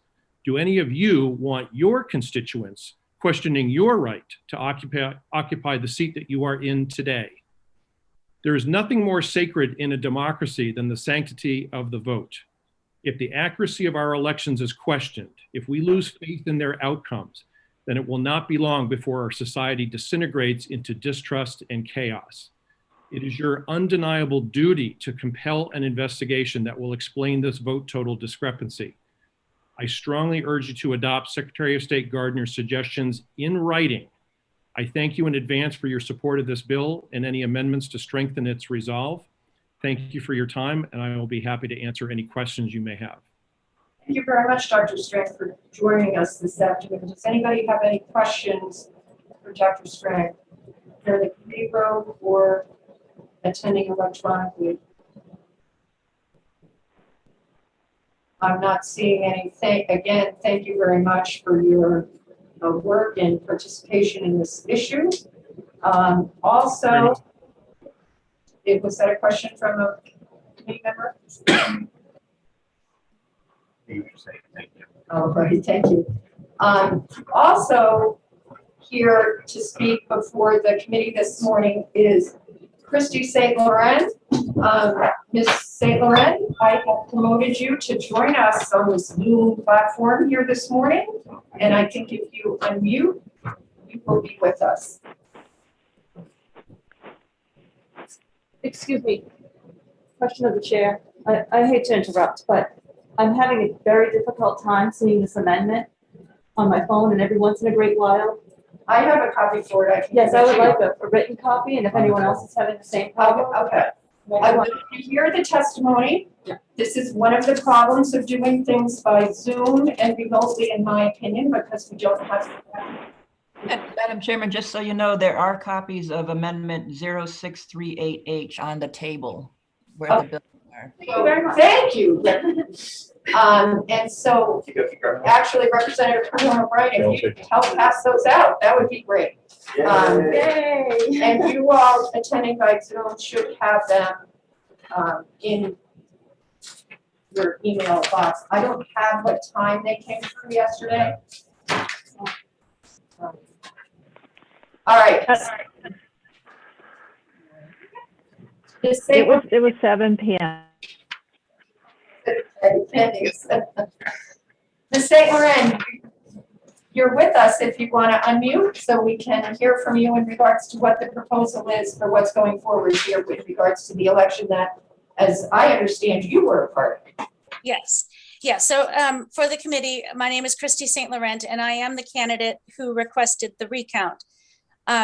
We just heard from Mr. Eyring, and apparently he must have misspoken because the procedure that he put forward actually varies from the amendment that was generated from the proposed amendment that was generated by the Windham Election Integrity Committee and approved by the Board of Selectmen.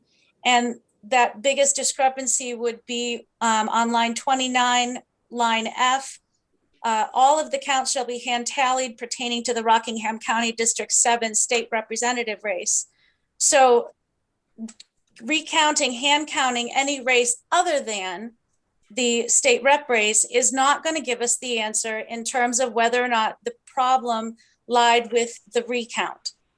So I strongly object to that, and I would respectfully ask for the Ballot Law Commission, the Election Law Committee to take that into consideration. As Selectman Heath Partington had stated, the concern of many people is to not point the finger at the machines per se, but find out directly where the source of the discrepancy came from. And if the source of the discrepancy was from the recount, then we need to be able to determine that. And the way to do that would be to repeat the counting of those ballots. Now, I would refer you to the amendment SB 43, or excuse me, the bill SB 43 on line 11. It says the Secretary of State and Attorney General are authorized to conduct an audit of the Rockingham County District 7 race, representative race. So that is what we're supposed to be determining. Not only is it a problem with the machines. So it's also stipulated in this bill that that this is not a recount in terms of establishing who would win a seat. Even when I appealed to the Election Law Committee, the Ballot Law Committee, I get you guys' names mixed up. I said that, you know, I am more interested in finding out the cause of this discrepancy versus trying to challenge which 4 people are going from Windham to serve in the House. the ballot law commission did say that Representative Sodi is the 4th place finisher and has been awarded the seat and is already representing the town of Windham. That's fine with me. What I want is to find out the cause of the discrepancy, whether it's the town, whether it's the machines, or whether it is the recount process. As much as people need to have confidence that their ballots are counted accurately, and we need to have confidence in our elections, as candidates and as voters, we need to have confidence in the recount process that we can appeal to when the elections are very close. We have a long history of recounts in New Hampshire. I've participated in them before as observers, and most typically, by and large, they go off without a hitch. They're very, very well run. But I think Bill Gardner, Secretary of State Bill Gardner, mentioned that he's overseen 600 of them. I mean, it's understandable that there could be mistakes made at one. So I think if that is where the fault lies, that we need to include that in this comprehensive, thorough, transparent public audit to find the problem. So I would respectfully appeal to the committee here to keep that in mind moving forward. Because to Senator Gaida's point, as much as 85% of our towns use the AccuVote machines, 100% of our towns have the recourse of a recount in the event of close elections. And I'm happy to take any questions. Thank you for joining us this afternoon and speaking to this issue. Does anybody on the panel have any questions for Ms. St. Laurent? Representative Barry. Mr. St. Laurent, at your recount, did you have observers there advocating on your behalf? I did, yes. Did you have legal counsel while you were there? No, I did not. Further questions, Representative Lane.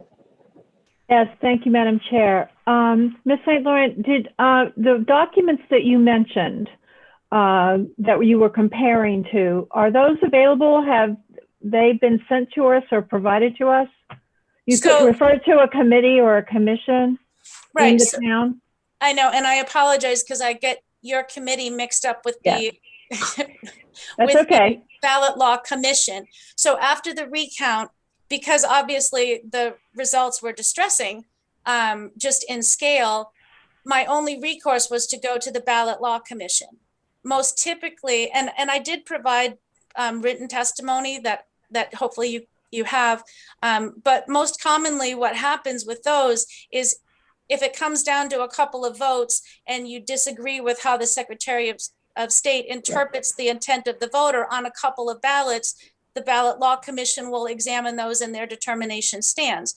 That wasn't the case in this situation, but it was my only recourse.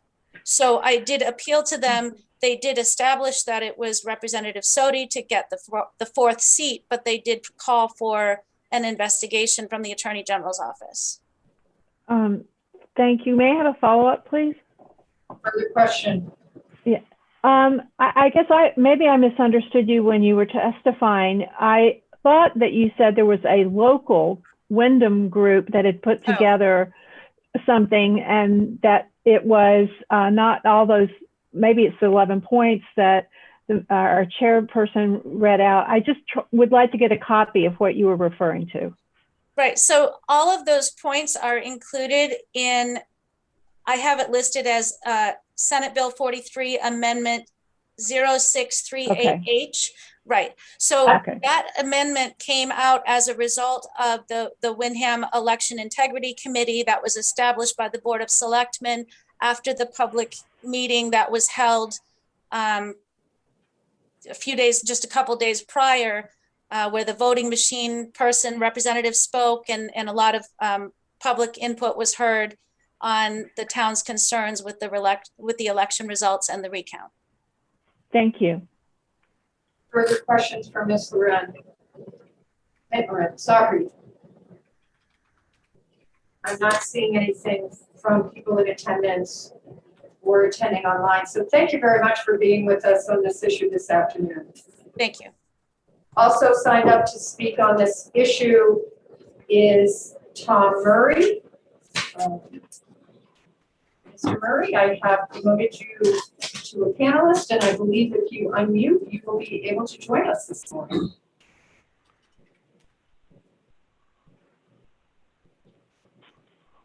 Somebody tell me what I did wrong. Thank you, Madam Chair. Welcome. Thank you, Madam Chair, members of the committee. My name is Tom Murray. I'm a resident of Wyndham, New Hampshire. I'm also a member of the subcommittee that's being referenced. I, for the most part, agree with both Ms. St. Laurent and Mr. Partington. However, I do believe there's a misunderstanding. I'd just like to describe that. We did unanimously take a vote on March 3rd, just 2 days ago at that subcommittee meeting. It was a 4-0 vote. The 11 bullet points that are being mentioned are actually incorporated into the amendment. I think it's important to note that these were simply, more or less a wish list of what we, as members of the subcommittee, as well as members of the public and the Board of Selectmen, were hopeful that the election committee would take into consideration. However, I think there's some misunderstanding that's going on, because I believe that everything that both Mr. Eyring and Secretary of State, Mr. Gardner, have discussed is actually incorporated into those 11 bullet points. I have both of them in front of me. I'm very familiar with both of them. I understand the concern that Ms. St. Laurent brought up, and I share that concern. And however, I also believe that to be addressed with the forensic audit that was mentioned, that being the hand recount. So my perspective on this is that according to the, as outlined in the testimony of Mr. Eyring, that is incorporated into those concerns. And with that being said, I would support the Senate Bill 43 as outlined per that testimony. And at the same time, I'd also, just before I finish, I would like to just thank both Mr. Eyring, Secretary of State, Mr. Gardner, members of the Wyndham Board of Selectmen, Ms. St. Laurent, Mr. Geider, and as well Mr. David Strang, Dr. David Strang. So thank you. Thank you, Mr. Murray. Does anybody have any questions for Mr. Murray here in the room? Anybody attending online have any questions for Mr. Murray?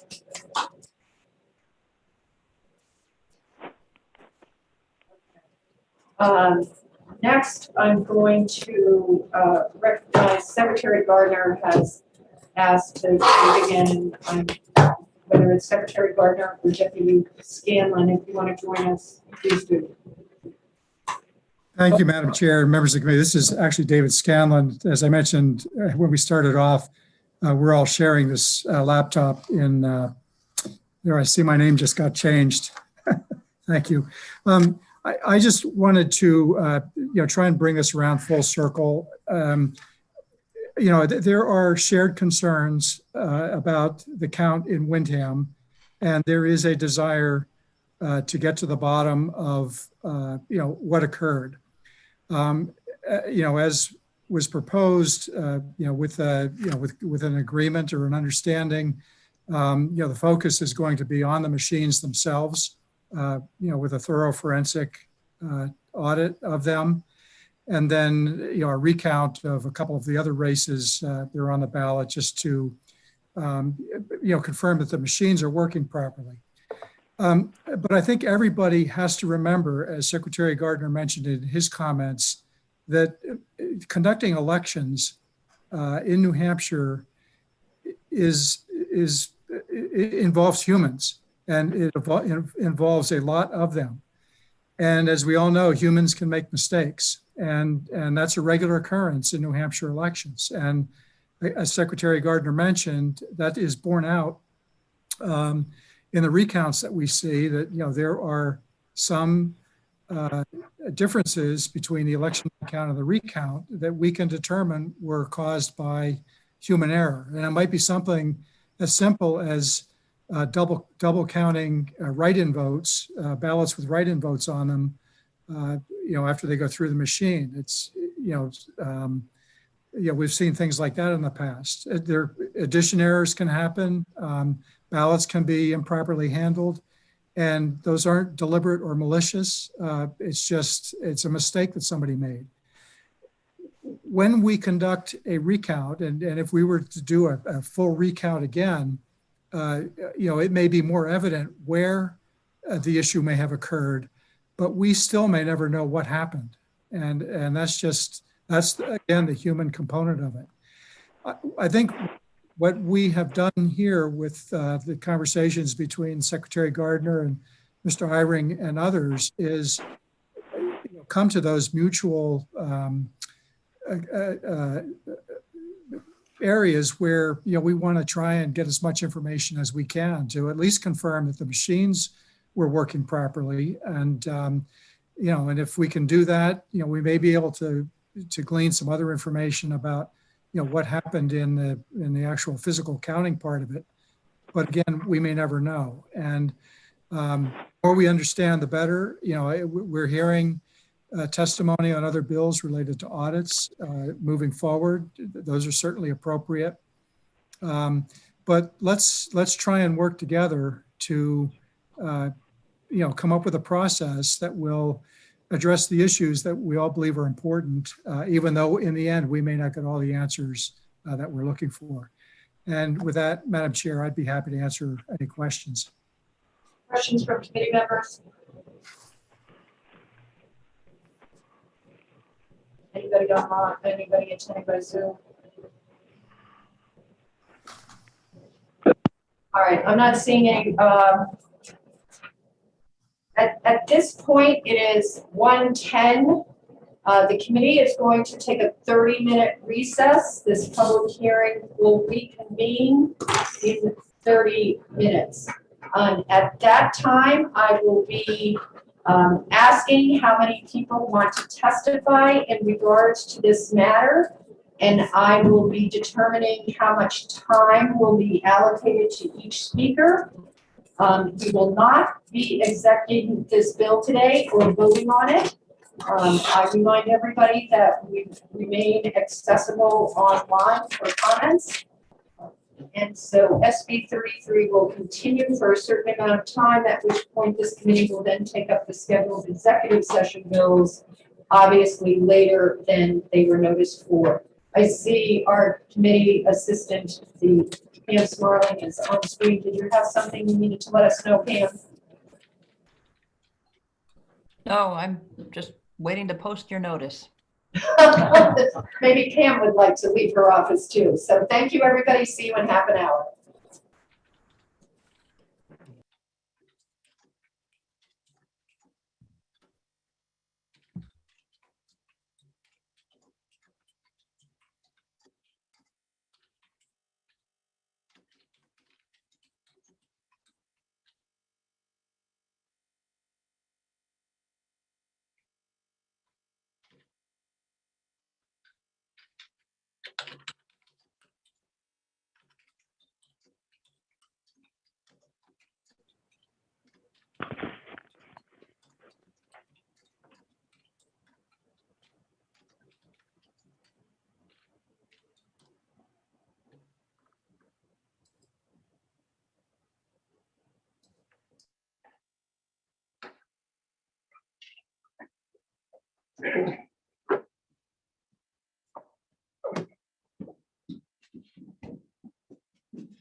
It works.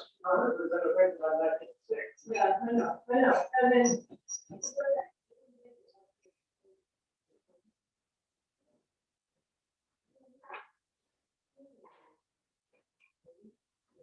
Okay.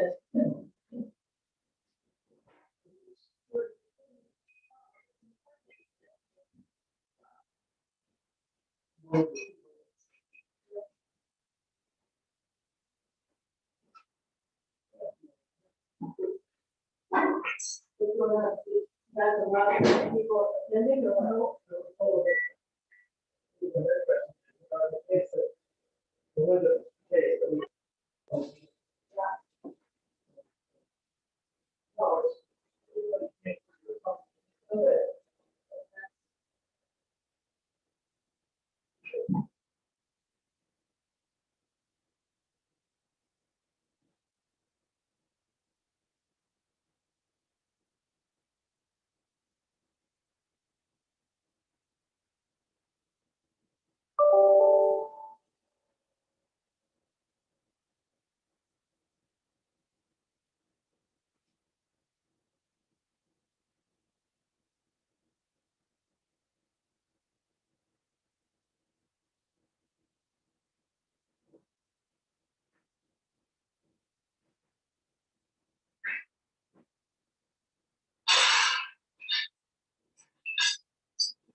I think, I realize I can't.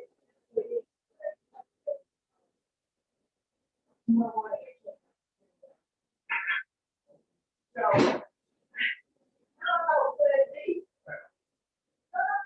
I can go out.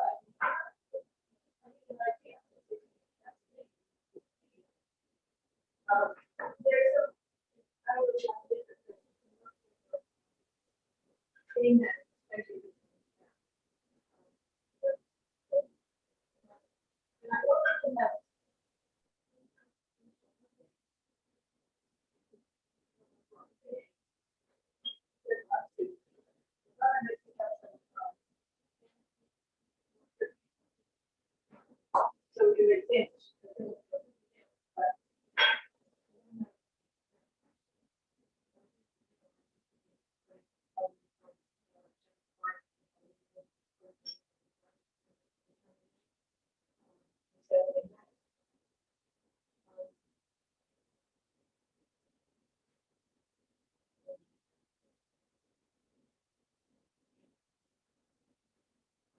He said, and he Friday, Saturday, Sunday, Saturday.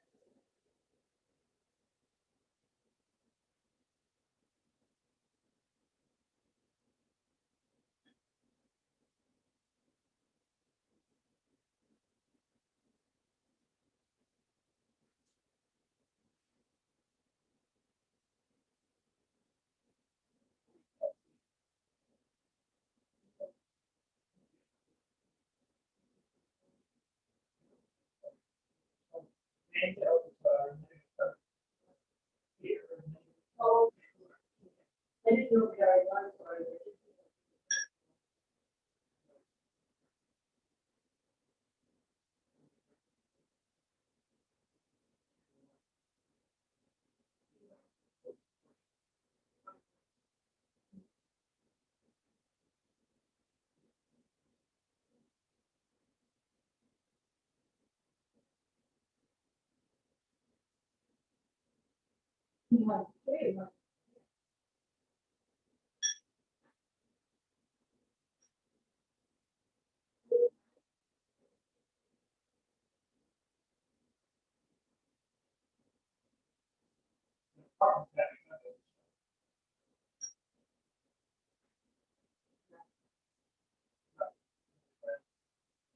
Oh, I know.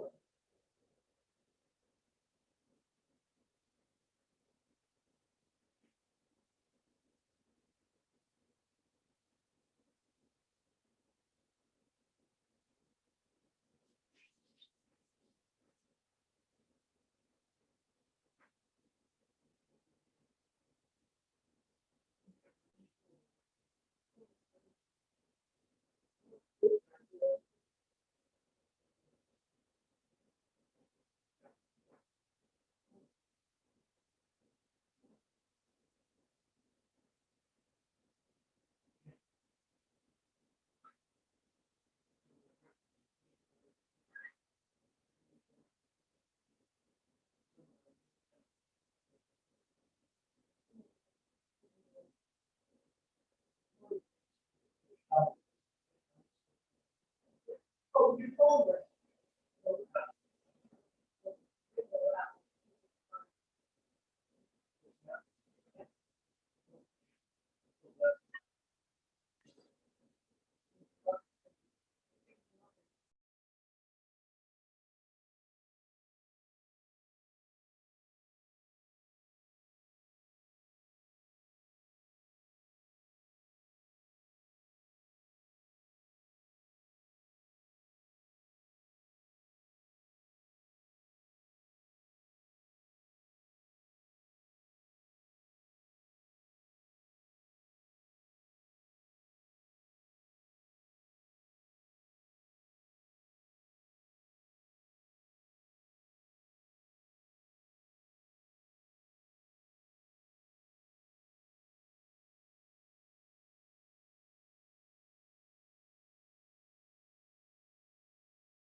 Madam Chair, you'll need to unmute the computer down in the room, from the room. I can't unmute you from here.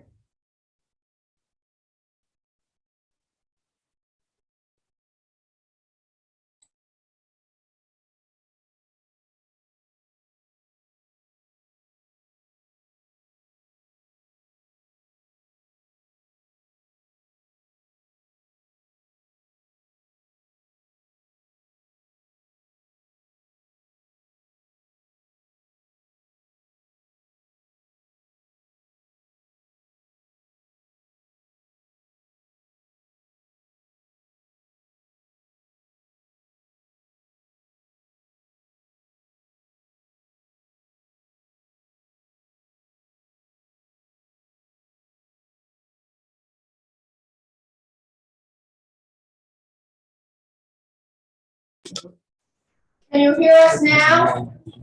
Yes, I can. There we go. Do I need to start the video also or not? Yes, the video does need to be turned on. All right, are we all set? You are. I can see I'm gonna fire my tech support, which has left for lunch and not come back. Ah, that's the problem.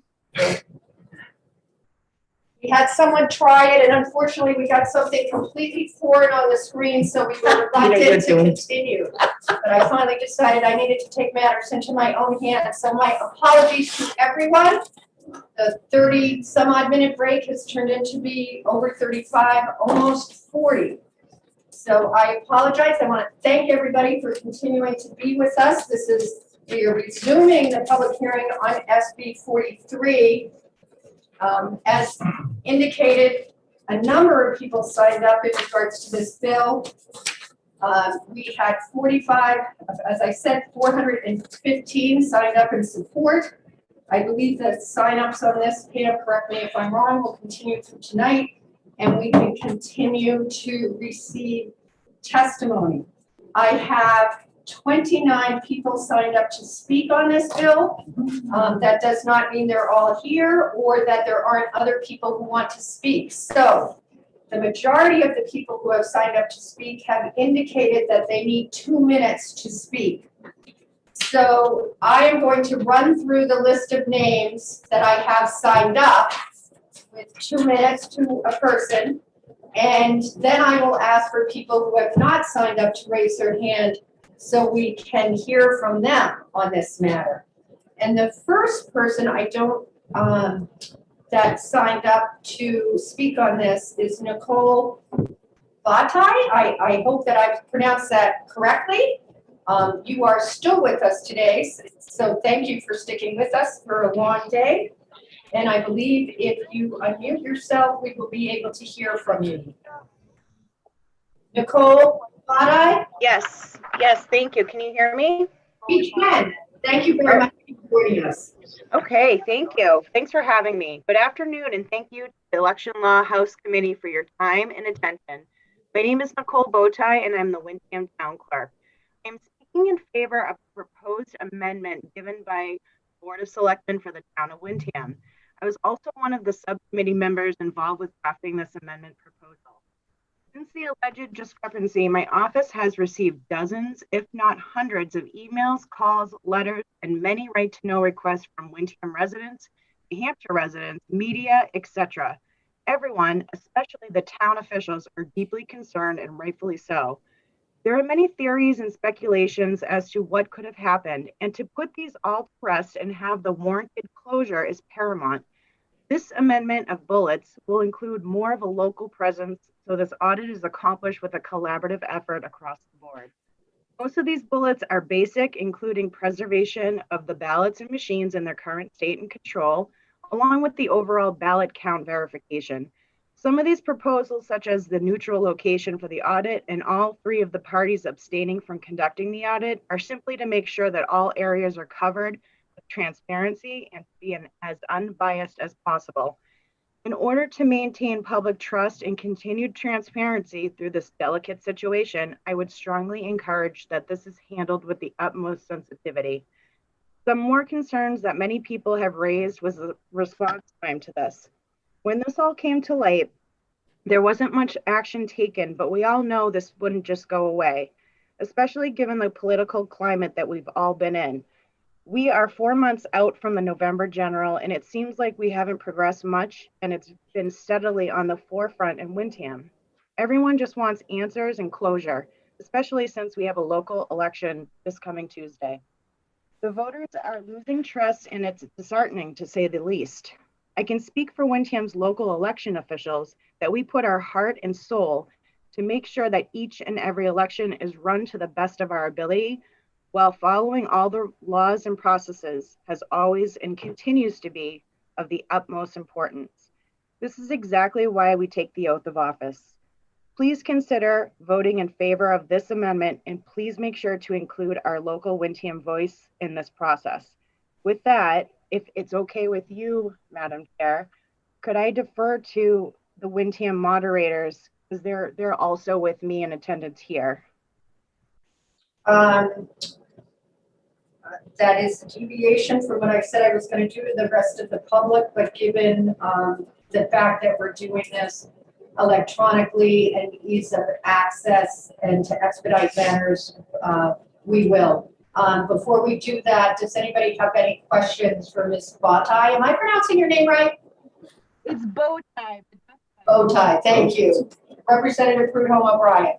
Thank you, Madam Chair, and thank you for joining us, Ms. Bowtie. My question to you is, were you at the recount in your official capacity as a town clerk? And if you were, did you see anything amiss that concerned you at that recount?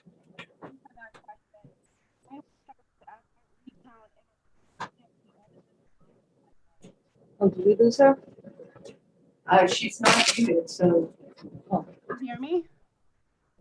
Did you want to answer that question? You don't have to answer the question. Hear me? I'm having problems with my my audio here. So my response was, I wish I was there at the recount that day, but I was by myself in the office, so I could not attend personally. However, one of the moderators that is sitting with me did participate in that recount as well. All right, thank you. Any other questions for Ms. Bowtie? I'm not seeing any. All right, so the moderator who's sitting with you would be who? Nicole? Peter Griffin and Betty Dunn. So I'm going to pass it to Peter right now. Okay, so Peter Griffin, the moderator, we're going to try and give you some accommodation because you're from Windham, but Peter and Ms. Dunn, you have about 4 minutes. And we do have, just so you know, or at least I do, and I believe that the committee does, because I would have only gotten this from my email, is Ms. Dunn, I understand that you wrote a letter to the secretary in regards to this, and you've been involved in this for a while. So welcome to Peter Griffin, and then we'll hear from Ms. Dunn. Thank you, Madam Chair. I appreciate the opportunity to speak to you. As Ms. Bowtie, the town clerk stated, I'm the town moderator in Windham. Peter, can you get a little closer to the microphone? You're coming through a little muffled for us. I don't know what the speaker setup is there. How is that now? Can you hear me?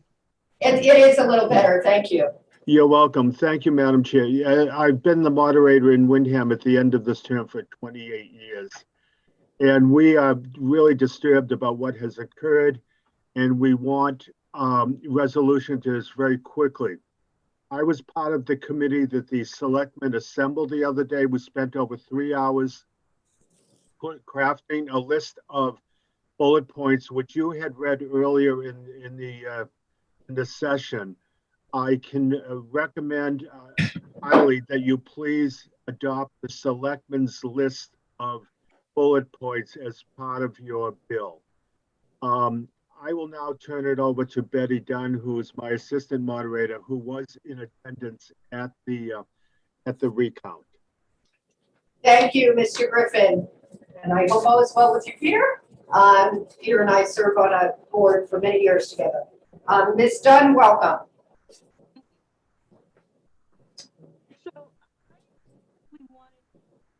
Real point. I've been listening to the testimony. Ms. Dunn, I need you to speak up. I've been listening to the testimony of at this hearing, and I think one important point has to come up, and that is that at this point we do not know which set of numbers is correct. Were the Windham numbers correct, or were the recount numbers correct? And if we find out that the Windham numbers were correct, then the question about the machine is really pretty moot. And I would like to describe to you a little bit about what I observed at the recount. Namely that, yes, it appeared to be transparent. Ms. Dunn, I'm not trying to cut you off. For some reason, as compared to Mr. Griffin, your testimony is coming through very uneven. I'm looking at the people who are attending by video. Are you also having that experience? Because I know sometimes when you're just all on the video Zoom platform, you get sound differently than we do in the room, but it's coming through very unsteady. So if you could find that microphone and stay close, that would be great. Is this better? It's really better. Yeah, we're working on, the three of us work on one headset, so it's tough. Is this better now? Our members on, yeah, I'm seeing Representative Muirhead shaking his head. He can't hear you either. Okay. Yeah. Right, let's try this. Does this work? That's much better. Okay. Don't move. Don't move. I don't know where you are. Don't move. I won't move. So when I was at the recount, indeed, I thought. Oh, it went in and out. Went away. Okay. I haven't moved.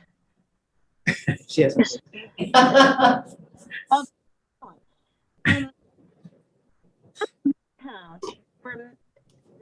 The process was transparent, yes, but I think Ms. Dunn, we really can't hear you, and I don't want to have you go through what you want to say and then have me say at the end of it, we didn't hear. Why don't, if I don't know what to do. Okay. What's better now? Yeah, it sounds like it's here. No. It comes here. Keep talking. Better now? No. All right. Sign in on a different device. Yeah, device or phone. Yeah, there is a notice that if you call in by phone, sometimes that works better. I don't know where you're at.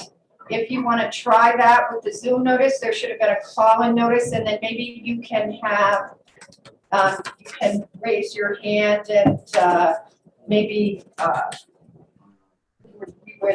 apparently Peter Griffin can raise his hand, but I think I need you to call in or log. You know what? It's done. Log off and try to log back in, because sometimes just breaking one helps. I'll go to the next person and then I'll ask if you're on the line and come back to you, okay? Okay. Great. Of course, that was very clear. All right. All right. Next signed up to speak on this is I have a Rochelle Belatet. Are you here, Rochelle? I'm going to call these names out, and if my vice chair can keep an eye out to see if the hand goes up for them. Representative Gay has signed up to speak on this bill. Representative Gay, are you with us? Yes. All right, Representative Gay, welcome to this bill. Thank you very much. And I went through a whole day of hearings the other day, so I know how important it is to put everything together as quickly as possible. I did send an email, and my concern is that as important and critical as the forensic study of the scanning machines is, there is more to the investigation that needs to be done. And so a couple of the things, that's why I really, without even looking at the list of 11 points that the people of Wyndham have put out, I would really suggest that that be studied and adopted as absolutely as much as possible. I think it's number 638 of 2021 638 House. I would like to make sure that in the study, all the paper ballots are counted, just the number of ballots, and make sure that matches the number of ballots given out, which should be on, that should be on the checklists. I think that the title of this bill is incorrect. It specifically talks about the representative's race. That is settled. We already know who won. The important thing about this investigation is not who needs to be representing Wyndham. The important thing affects all of us in the whole state, and that is, does the process work? All the parts of the process work. So let the forensic experts do their thing, but don't stop with that. Look at all the concerns that the people of Wyndham have and address those too. So that means the title shouldn't say it's just investigating the representatives, what do you call it, the races. I think that all the races that went through these 4 machines, everything on that ballot ought to be run through the machines again and hand counted. It's such a huge. If you could wrap up, that's the 2 minutes. Okay, thank you much. Well, thank you. That is wrapping up, I guess. I think I just saw a screenshot of Nicole. Are you there with Miss Dunn? Yes. This is now. Have you? Yes, indeed. Yeah. So, okay, let's do this again. Thank you. So I think the point I want to make is that there are 2 sets of numbers. And at this point, we don't know which number is correct. There's been all of this talk about the machines may be wrong, and maybe Wyndham made a mistake, but really we don't know which number is correct. We know that not only the Attorney General and the Secretary of State have had access to all the documentation that we've provided, but that many of the people like Mr. Eyring and Mr. Murray have, and no one has found anything of significance, to my knowledge, in any of the paperwork, hundreds and hundreds of pages that we sent up, including how many ballots we received, how many went through the machine, how many were counted, how many were given out. I mean, we can give you answers and answers and answers. And on the Secretary of State's recount, you cannot look at any of the documentation and know how many ballots were counted. They did not count how many ballots they received. They did not count how many ballots they were counting. There were stacks of ballots that were sorted in the beginning, and one of those stacks was of blank ballots in this race. In other words, no one voted for state rep. Those were screened. We knew they were all blank, but those ballots were put into the box, put back, sealed up, without being counted. For the ballots that had 1 or 2 or 3 votes, or votes from both Republican and Democrat candidates, those were tallied, but those ballots were not counted. They were sealed up into the boxes. So you have no idea how many ballots were counted during the state recount. And so when I hear people saying that we must be looking at the machines and the machines must be the cause of the discrepancy, I don't understand. When you cannot do a cross-check on any of those numbers, and you can do a cross-check in many different ways on the town's counts, Why is all the emphasis on the machines? Wrap up, and of course, as I've said, we will take written testimony. Okay, I'm happy to answer questions. All right, well, thank you. Does anybody here in the committee room have questions for Ms. Dunn? Representative Cordova Bryant. Thank you, Madam Chairman.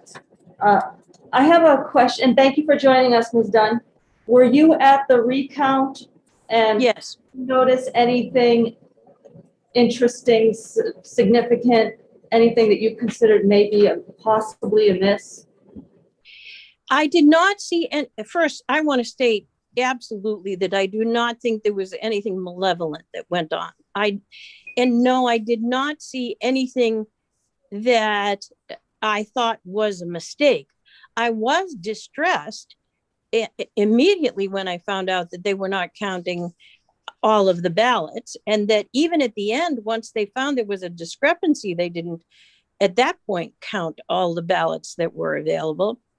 And also during this process, I'm not going to go into detail about how it happened, but during the process, there were many, many different stacks of ballots on each of the 4 tables where the recount was occurring. And at one point, for example, on my table, I became so concerned that there were so many stacks of ballots that I stood up and asked them to stop and to make sure that we were aware of which piles were which, and to consolidate some of the piles so that there wouldn't and couldn't be an error. Now, I did not see a specific error, but I think that there's significant risk of error in that process when there were just these stacks of ballots without any labels on them. Thank you, Ms. Dunn. Representative Perry, sorry. Yes, Ms. Dunn, how many people would you say were at the recount in Concord? Did you hear the question? It was how many people do you think were there at the Wyndham recount? Rough guess, I'd say 50. And if I can have a follow-up question, how many people were at the original counting of the ballots in Wyndham? At the original counting of the ballots? Or the only counting, to be fair. Yeah.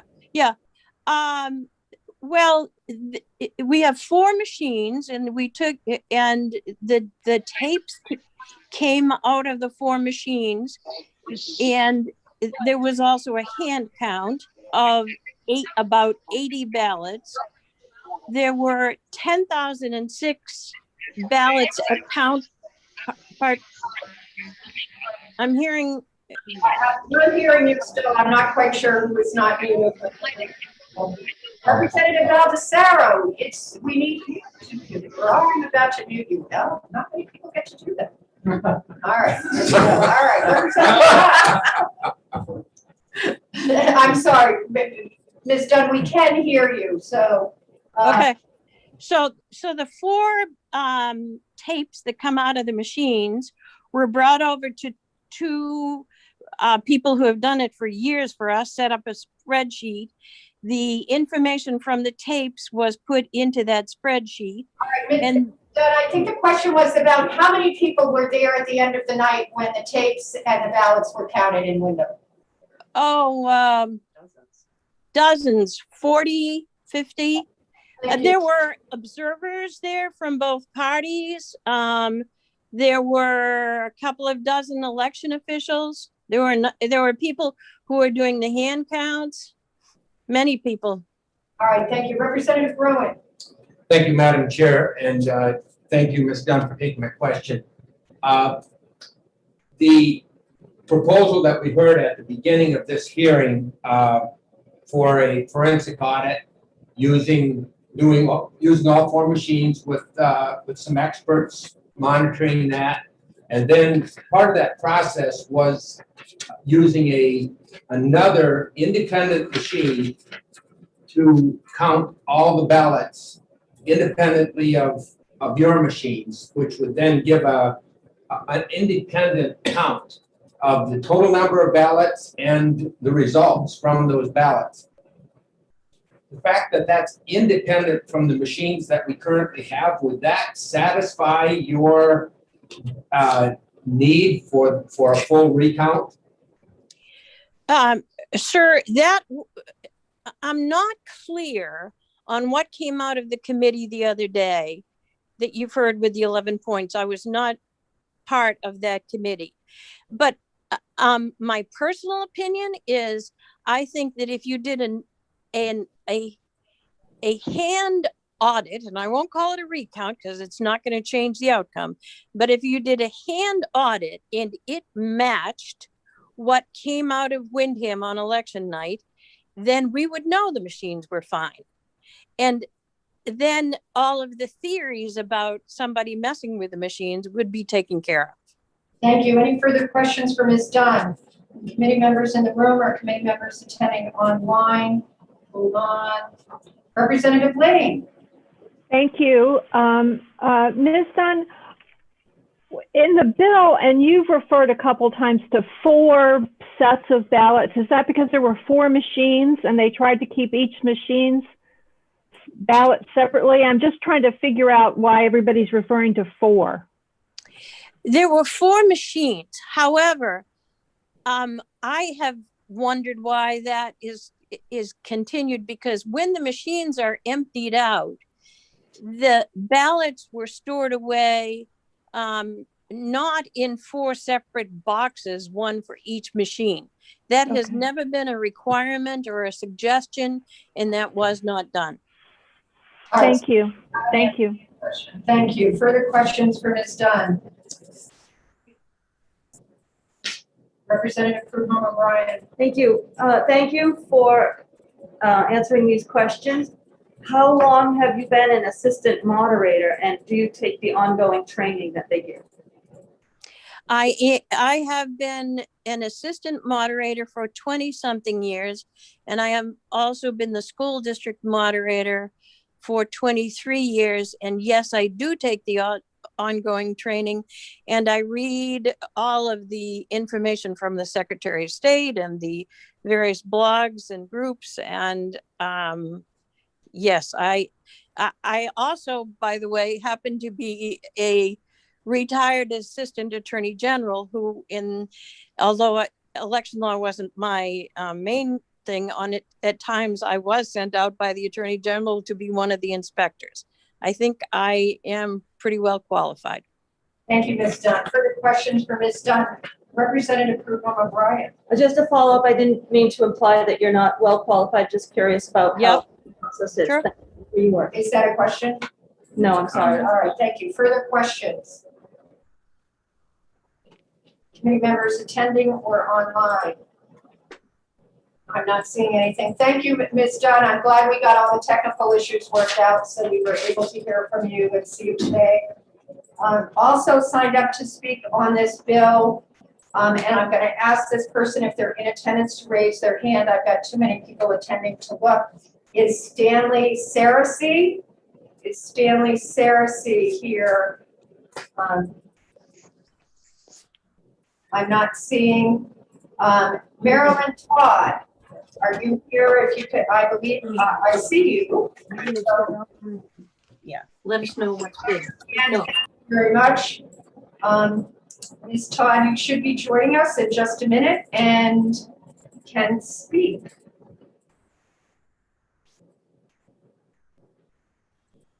Can you hear me? Okay. Yes, you're with us. Thank you. I was hoping, I raised my hand to ask Mr. Scanlon a question, and I was hoping this wouldn't go into my 1 minute time frame. Is that okay? Who did you want? We don't have, just sort of so you know, and you know, there are people who certainly have more experience than I do, but if you have a question as a participant, if you let us know what it is, we'll do our best to try and get it answered while you're here online. I don't even know who's online at this point. Okay, I'll just try to get it all done in 2 minutes because I have it. First one. Okay, so I raised my hand to Mr. Scalen's question and was looked over. So I'm hoping this not go into my account time. We already talked about that. Sorry. It's insane to me. Anyone who logically can look at the fact that each Republican gained 300 votes and state this anomaly can be due to the hand count makes me seriously question the agenda. Mr. Scalen, statistically speaking, hand counts are more accurate. It worries me to hear you state that we may never know what happened. In 4 months, this is the only time we've heard from the Secretary of State's office, publicly anyways. When I started this journey, I called the Secretary of State's office and was assured that the machines are 25 years old and also well assured that they have no software. During the same conversation, a few minutes later, she stated the machines were updated in 2010. I asked how can you update something that has no software? The lady who I was speaking with put me on hold and transferred me to Bud Fitch, who then stated it was actually firmware. I asked the Secretary of State's office multiple times why they have not been more involved and cannot answer as to why. As an auditor who specializes in recreating million-dollar businesses transactions using forensic accounting, I do not feel confident in the integrity or confident with the New Hampshire Secretary of State or Attorney General's office. I am a Nashua and Wyndham resident in support of SB 43 and all the amendments outlined. With all due respect, if you don't support this bill, I fear that New Hampshire residents will question further your dedication as elected officials to the great people of New Hampshire, leading us to cause a further divide between civilians and our government. It is time to unite. It is time for us to feel like you work for we the people. If this bill becomes tabled or rejected, you give us no choice but to question the future and the freedom of our children. I am asking you to not put us in this position. We shouldn't have to question our children's future of freedom in America by our reps not protecting our election integrity. I will assume many people have children. Why would you not want to ensure their freedom in the only country, if ran correctly by a trusted government, would ensure exactly that? This is why election integrity matters. Since when does the Constitution protect our government over we the people? It's like pulling teeth to rescan 10K votes through a machine that produced the largest voting discrepancy in New Hampshire history. With all due respect, in my opinion, this bill should have been sent straight to the House, especially with the unanimous vote in the Senate. As an auditor, I can't help but feel as though this is just another process to delay us from getting the truth. This nonsense has to stop. Finish up, that would be The great. New Hampshire people will get the truth regarding the gateway to our freedom, with or without the ridiculous processes we have to go through. Our state's constitution gives us this authority. I don't think many people understand the fact that if there is an issue within these machines, it literally means we are indeed not free. And I have no idea why more people are not taking this more seriously. We need answers and we need them. If you could finish up, that would be great. Did I get it all out? Are you reading something, Ms. Todd? You're welcome. Yeah, no, I'm done. Sorry. Okay, so you're welcome. You're welcome to email us what you were reading, and I suspect, I think Deputy Scanlon is online here, and I understand you have some questions, and quite often at the end of hearings, I might recognize him to see if he has anything he wants to address to clarify for the committee. And so I expect to be doing that. So thank you very much for your testimony today. Also signed up to speak today, and I need him to raise his hand, is Alvin C. Is Mr. C. Mr. C, I see you on my screen. So I'm going to promote you to a panelist and welcome you to talk this afternoon to the Election Law Committee on SB 43. And like the other members this afternoon, you have 2 minutes, which is what you said 3 minutes on your sign-in. So Mr. C, we're going to try and do it in 2. Thank you. Thank you. My name's Alvin C. Thank you to the committee and the committee chairman. I am in full support of SB 43, and I agree with the proposed process that Mr. Ehring had suggested, which would satisfy the needs of affirming the accuracy and public trust in the AccuVote machines. But we do need to need an audit of the recount process to be able to understand the approximately 300 vote discrepancy on the state rep race. The testimony Ms. Dunn gave shows that there may be room for improvement in the recount process. This audit is crucial to voter confidence in the AccuVote machines used throughout the state of New Hampshire. Most of our cities and towns use these machines, and the voters in each of these cities and towns want to know if those machines can be relied on for accurate counting. And with that, I thank you for your time. Well, thank you for joining us this morning. Does anybody have any questions for Mr. C? I'm not seeing any here in the room. Anybody online have any questions? Thank you very much for joining us. Nice to see you. Also signed up to speak this afternoon is Kelly. Is Miss Kelly with us? If you could raise your hand. I did see you earlier. I'm sure there are some people who wanted to speak who could not because of the time. I'm sorry that we were not able to get everything done by the time I had hoped. All right, moving on. Dale Ames has signed up to speak on this bill. If Dale Ames is here, could you raise your hand so I can find you on my screen, and we'd be looking forward to you joining us. Also signed up to speak is Kelly Potenza. Kelly, if you're here, could you raise your hand? Bill Smith. Kelly did raise her hand. Oh, Kelly, I see you. Thank you very much for raising your hand. I'm sorry that I didn't pick up right on it when you up. I think I just did Ms. Dunn back, so we need to move Ms. Dunn around and find Ms. Potenza again. Yeah, can help me with that. I'm here. Do you hear me? We can. Welcome. Okay. The last time I did one of these, it kind of cut in and out. So please stop me if it cuts in and out. Gosh, I had my testimony all lined up and but now I'm actually going to change it. So I've lived in New Hampshire all my life, except for like 4 years. And there's a lot of us that have known that there's been some problems going on for a long time in New Hampshire. But when it comes to Windham specifically, I just don't understand. It's March 5th. This all started November 16th. I just can't even imagine why we are continuing to go through this process. It is so easy. It's really easy. One person, there was a person that talked earlier who can do forensic accounting, could get this done in one day.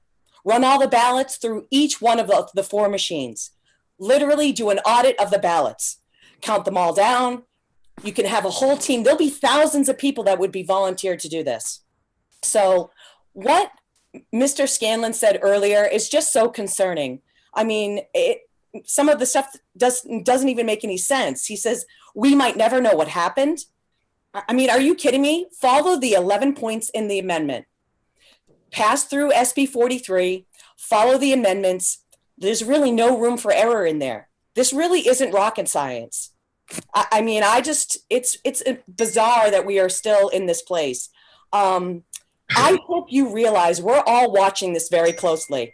This is so beyond what's going on. I mean, we are part of a group, a lot of us. You got 3 petitions sent to you over the last 2 days, and they were hand delivered by me this morning. And those had combined over 1,500 signatures of people that have been working on this for a long time. We have served the AG. We have done everything that we have made phone calls. We have sent emails. We've done everything through the Secretary of State. We have been ignored. And now, only until we've got heroes like Ken and Bogdaida and all these folks that finally, we've got Senate bill passes 24-0, and now it has to go to committee, and then it has to go to the House. What is this going to be by the time this all gets done? April? I mean, this was November 16th that this all started. So I just hope you guys realize that what's going on, we know. We've been watching this all along. The AG was served. This doesn't even need to happen legislatively. He always had the authority to get this done. Thank you, Ms. Potenza. I appreciate your comments, but if you could wrap it up because you're over the 2 minutes, and we of course will submit written testimony if you delivered things here today. I need to tell you we haven't seen them, so if you could wrap it up, that would be great. Yes, so you did get the 3 petitions, correct? Because they were delivered to Concord today from Protect New Hampshire and New Hampshire Voter Integrity. Yes, we do. Okay, wonderful. So yeah, I will send you my written testimony. I'd love to be able to answer questions. There's been a lot that's been going on. We've been working, many people, hundreds of hours on this, and do the right thing. We're all watching. Thank you. Does anybody have any questions for Ms. Potenza? Anybody attending online or in person? I'm not seeing any, so thank you for being with us this afternoon. And thank you for the paperwork that was delivered, the petitions this morning. Also signed up to speak on this bill this afternoon is Bill Smith from Atkinson. Mr. Smith, if you're here, could you raise your hand? I'm not seeing your hand, so I'm going to move on. Is James Thompson here? Mr. Thompson, if you could raise your hand. Representative Love, I know you were here earlier. You've been here for pretty much the whole thing. And welcome to the Election Law Committee. We've got a couple of minutes to hear from you this afternoon. Thank you for joining us.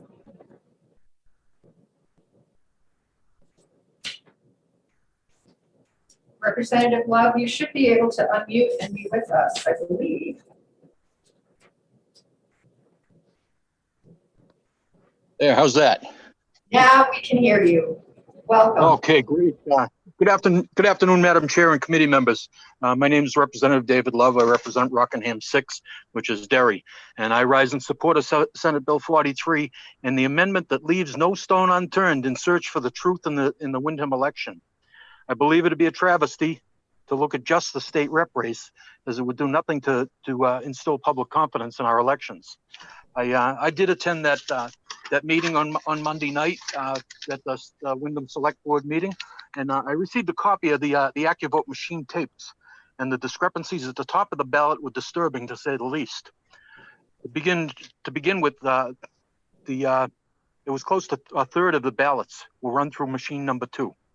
Okay, so in the presidential race, machine number 1 had 57.4% for the president, for President Trump. Number 3 had 56.9%, and number 4 had 57%.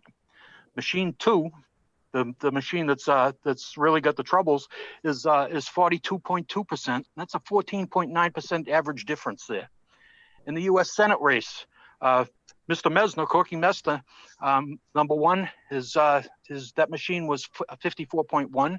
Number 3 was 52.2, and number 4 was 53.7. Machine number 2, once again, 40.1%, an average difference of 13.2%. The U.S. Congress race wasn't a whole lot different. For Steve Negron, machine number 1 had 55.1, machine number 3, 55.5, machine number 4, 57.3, and machine number 2, here we go again, 43.6. That's an average difference of 12.3%. Anybody knowing this should be appalled. You know, election integrity is at the very root of the tree of liberty. We need to restore public confidence, and you've heard a lot of no confidence votes in our election process today. We need to prove without any doubt just what happened, who was responsible, and if there was a crime committed, the people a person responsible needs to be prosecuted. And by the way, there was a vote counting machine in Derry that was very, very different from all the rest too. I don't know if this could be a statewide thing. Who knows? You know, I don't like to be. If you could wrap it up, please, and speak to the bill and the issues we're trying to address, that would be great. Yes. Well, as far as speaking to the bill, I want an amendment that's going to cover that whole ballot. There's anomalies on the whole ballot, and it all needs to be addressed. And that's it for me. Any questions? Thank you, Representative Love. Any questions for Representative Love? Representative Sweeney. Thank you, Madam Chair. Thank you, Representative. And potentially, if you're not aware, I might reach out to Ms. Dunn for this question. Do you know which machine, since you seem to be familiar with machines in Windham, which machine was fed the absentee ballots on election day? That question was, or thanks for the question. That question was taken up at that meeting, and both the moderator and the assistant moderator both said that the absentee ballots went through all the machines. Thank you. Further questions for Mr. Love, for Representative Love? Sorry, Representative Rowan. Thank you, Madam Chair. Thank you for taking my question, Representative Love. I'd asked this question before, but with the proposal that Secretary of State said he supports to have the ballots run through the 4 machines and then have a separate independent machine, not related to our machines, count the ballots completely again? Would that satisfy your concern for comparison with the machines? Mildly. Thanks for the question. It mildly satisfy my concerns. I think the whole ballot needs to be taken a look at. I mean, if say for instance there was a crime committed, and these they do have memory boards and stuff, and if they run through that memory board, if they were programmed to take to if that number 2 machine was programmed to hurt Republicans, it very well could be. We need to look at every possibility. Thank you. Any further questions for Representative Love? I'm not seeing any. Thank you very much for sticking with us through this hearing, Representative Love. I know you've been quite welcome. It's important stuff. Thank you.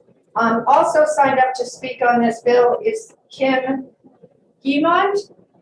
Kim, if you are with us today, could you raise your hand?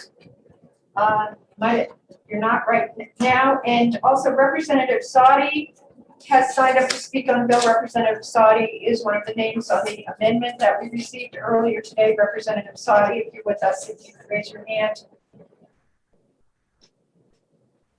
Brian Masser has raised his hand, has requested to speak. And I just saw somebody raise their hand. I believe that's probably. Hello, can you hear me?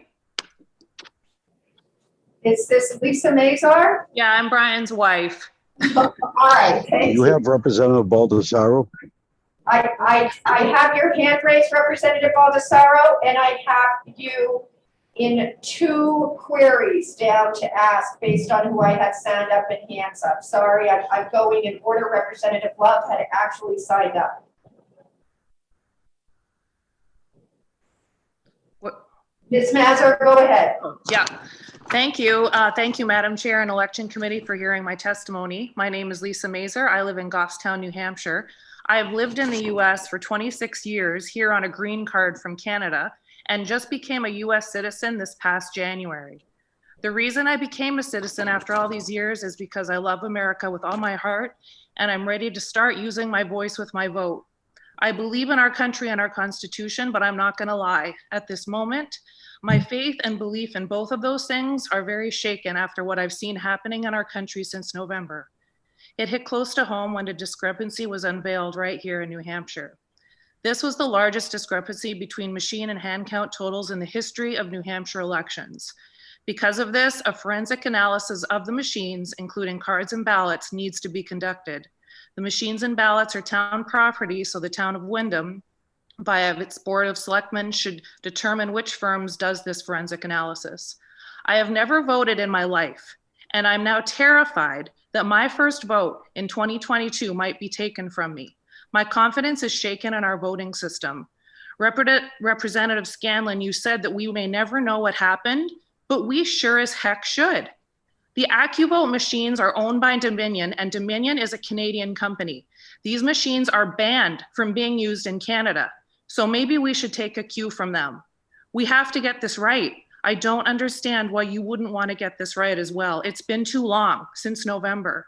WMUR and the Union Leader call this all a conspiracy theory, but for me, it's a search for truth, regardless of party lines.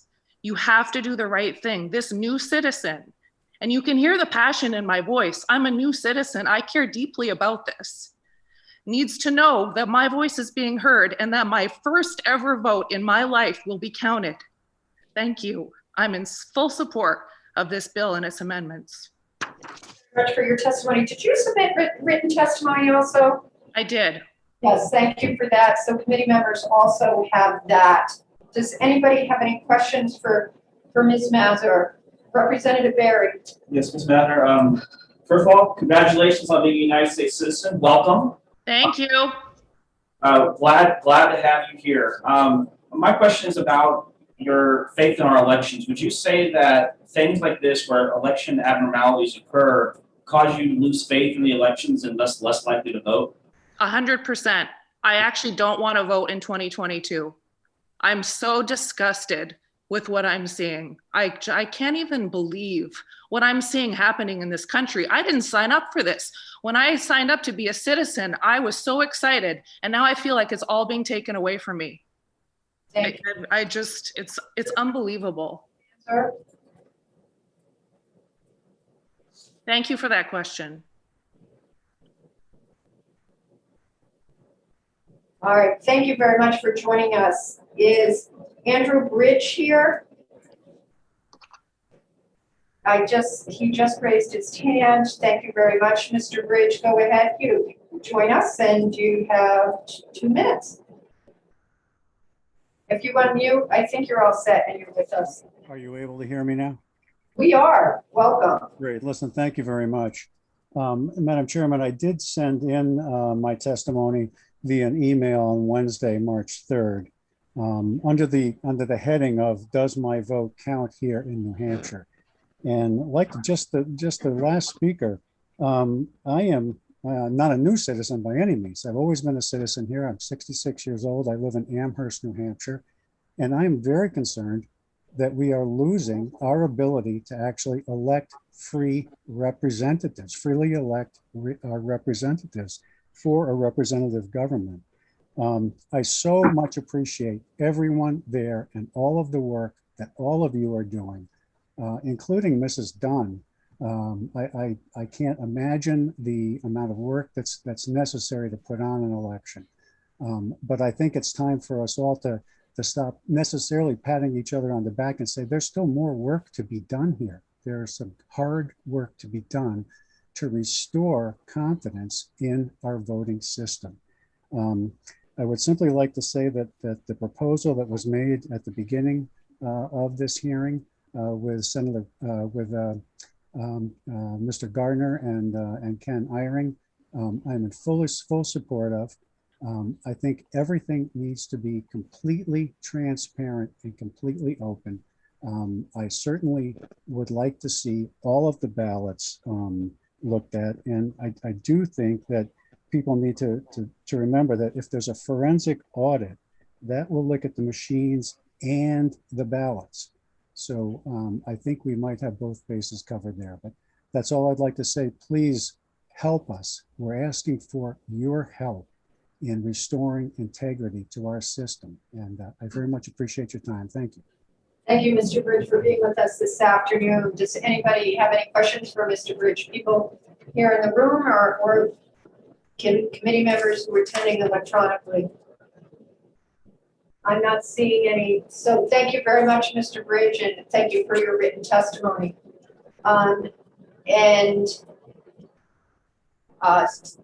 To speak next is the ever patient Representative Baldessaro. Thank you, Madam Chair. I am a co-sponsor of the bill and been on your committee since this morning, and God bless your committee. They've done a great job. But for the record, Representative Val Baldessaro, Rockingham County District 5, which is Londonderry. I was a co-chair for the state for the president, and I received many phone calls questioning the integrity of the vote. I have the utmost respect for the Secretary of State, Bill Gardner, and Deputy Scanlon. I was at the Windham count. I got there about halfway through. All 50 people were not just there for the Windham vote, because there was 2 or 3 different counts going on in different rooms. So there was people in and out of there.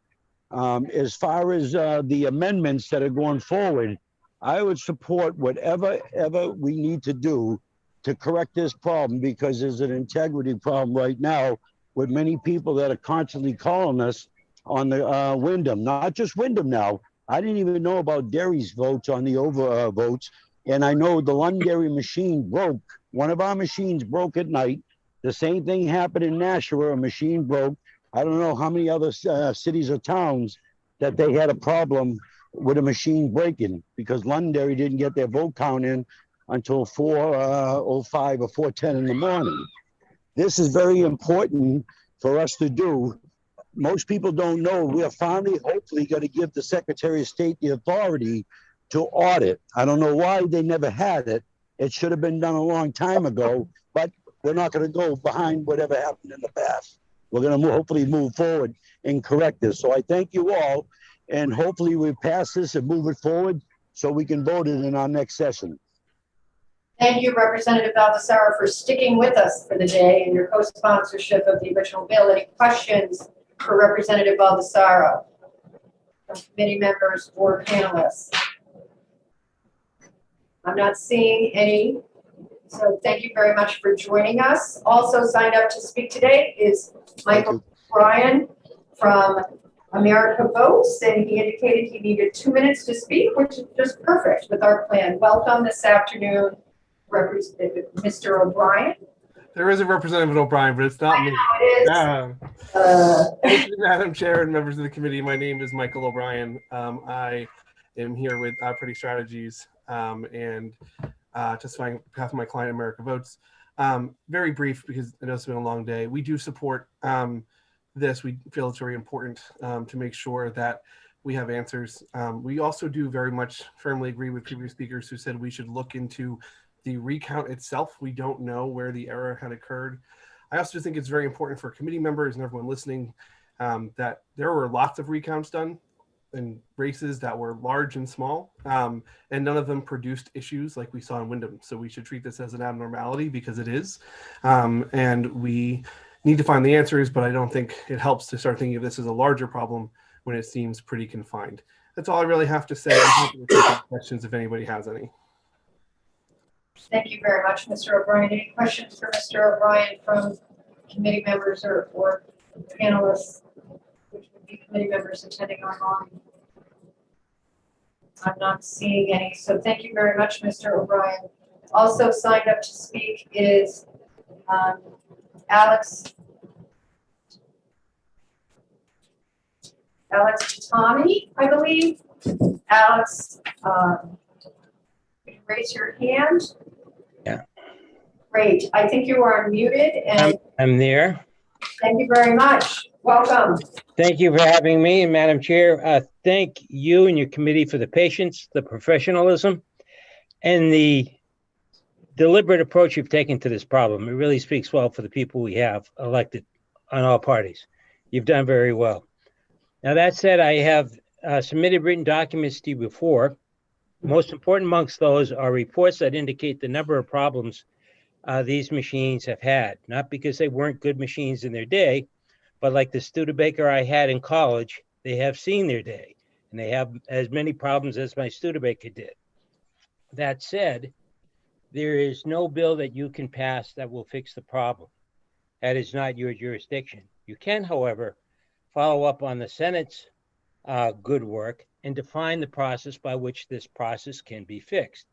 The proposal that Mr. Ewing had made with Mr. Gardner is right on point. The forensic analysis of the machines will answer a lot of questions, not only about the Windham machines, but also the current state of our inventory. So you will be able to solve the Windham problem, or at least get answers to the Windham problem, and give you an insight into the machines and other problems that may happen over the next couple of years. If you follow that process, you will go a long way to restoring the integrity or the belief in the integrity of our voting process here in New Hampshire. So I would respectfully request that you pass the bill with the amendments that Mr. Ewing and Mr. Gardner have offered. Thank you. Thank you very much for your testimony this afternoon and speaking with us. Another one. Does anybody have any questions? Representative Tarosian. Thank you, Madam Chair. Thank you, sir, for taking my question. So, do you feel that if we pass this legislation and the agreement with Attorney General Mr. Ellering, if that comes to fruition, that will satisfy your need that we've done what we can do to get to the bottom of this? Well, most definitely. When they do the forensic analysis of the machines, they'll be able to tell you whether the machines are accurate or not accurate. And if there's a problem, they'll identify it. If there's not a problem, then they'll give you the direction to go. Was it a problem made at Windham? Was it a problem made at the Secretary of State's office? A human problem? But it will definitely eliminate the question as to whether or not it's a machine or a programming issue. And they will be able to prove it by running the ballots through a second unrelated machine. It's pretty simple. It's pretty basic. Thank you. Thank you. Any further questions? Mr. Denard, I pronounce it correctly? I'm not seeing any. Thank you very much for your testimony here this afternoon. Thank you, Madam Chair. Good luck. I'll take that at this point, so thank you. Also signed up to speak on this bill is Joan Darby from Milford. Ms. Darby, you should be promoted and able to speak. I have a lot of people on my screen right now, so I'm not quite sure where you are. If somebody can help me out. Ms. Darby, are you there?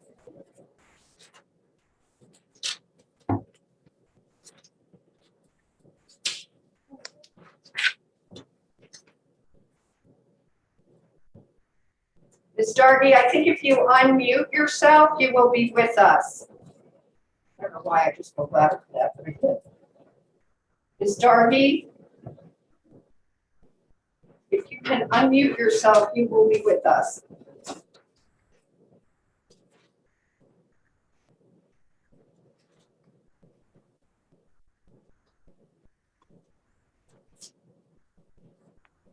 Can you hear me now? Can you hear me now? We can. Welcome. Oh, my goodness. Sorry about that. No problem. All right. So I'm Joan Dargy, the town clerk in Milford, and I'm also on the executive board of the New Hampshire City and Town Clerks Association, and I'm the co-chair of the legislative committee along with Dan Healy. And I'll be really quick. We are basically in support of this bill. A couple of things that came up, I just want to address one concern. I agree with the forensic experts looking at this, but I do have to say that I've just done a brief Google search on some of these people that are being called forensic experts, and I don't think that radio show hosts should be considered forensic experts, nor just retired Army colonels. I don't see anything in their bios that make them forensic experts. Harry Hursty happens to be. He's probably got more of their, I'm familiar with him. He's been in Milford. He looked at our e-poll books. But so I just want to caution that we don't just use those names that were handed out. We actually find some real forensic experts if you choose to go that route. Secondly, I want to agree with Betty Dunn on everything.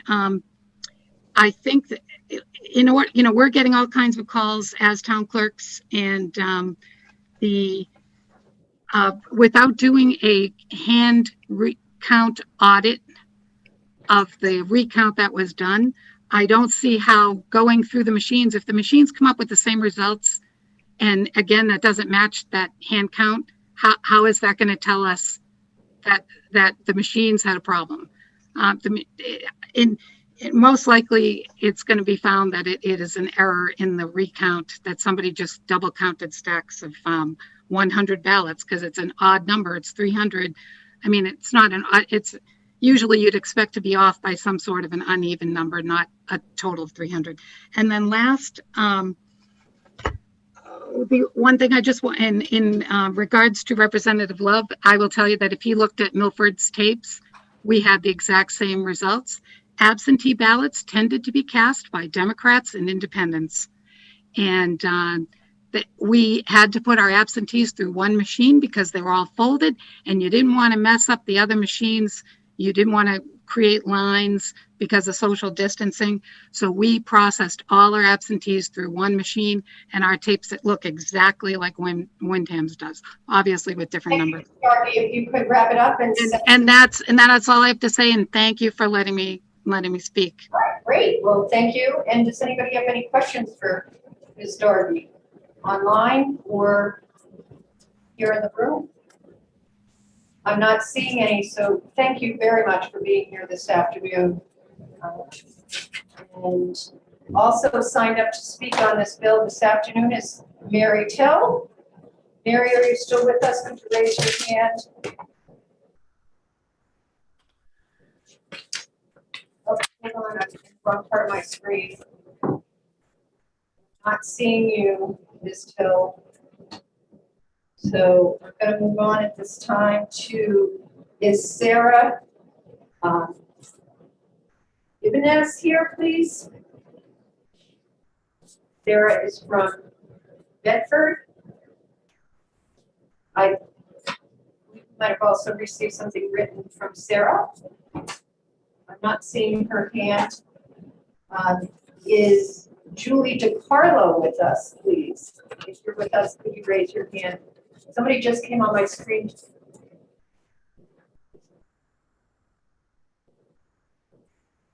Is Julie DiCarlo with us? Okay. Also signed up to speak on this bill is our own committee member, Paul Bergeron. There you go, Mr. Representative Bergeron. Thank you, Madam Chairman. And I very much appreciate you calling me at this point because the testimony has been fascinating. I'll be very brief. You know, my main point is that there's a lot of reasons why election results can be turned over during a recount. And many of those are due to human error. And that's already been addressed. I think both Deputy Scanlon and Secretary of State Gardner said that there can be human error involved. In a memo that the deputy sent out back on February 23rd, he said, he warned that jumping to conclusions of what caused the disparity at this point is mere speculation and conjecture. So my concern is twofold. First, I want to make sure that any kind of audit that's conducted does more than look at just the machines. It needs to also look at all the paperwork, the memory card devices, and the processes as well, to make sure that we can find out what actually did happen and then give the Secretary of State an opportunity to create the guidance that our moderators and clerks and other communities need to avoid similar situations from occurring. And one final very short story I wanted to mention is several years ago, there was a state representative race in Hudson.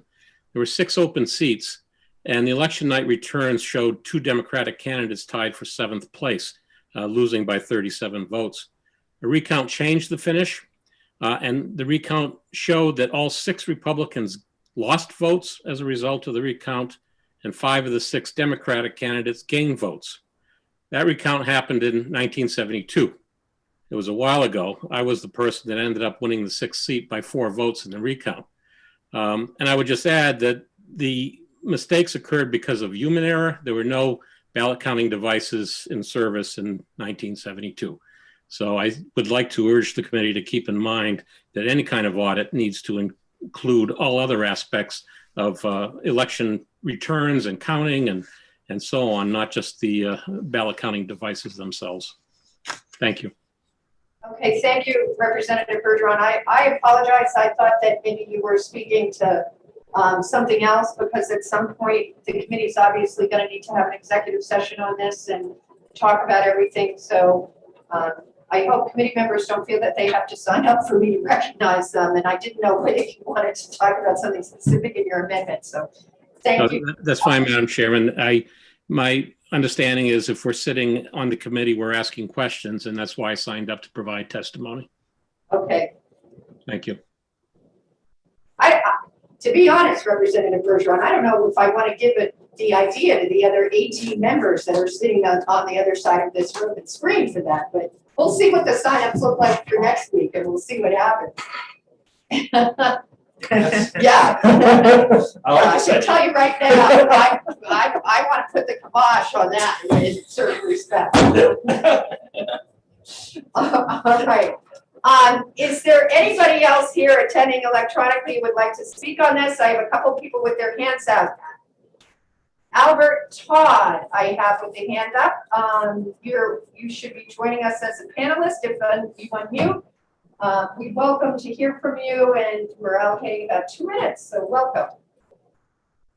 Thank you, Madam Chairman. Can you hear me? We can.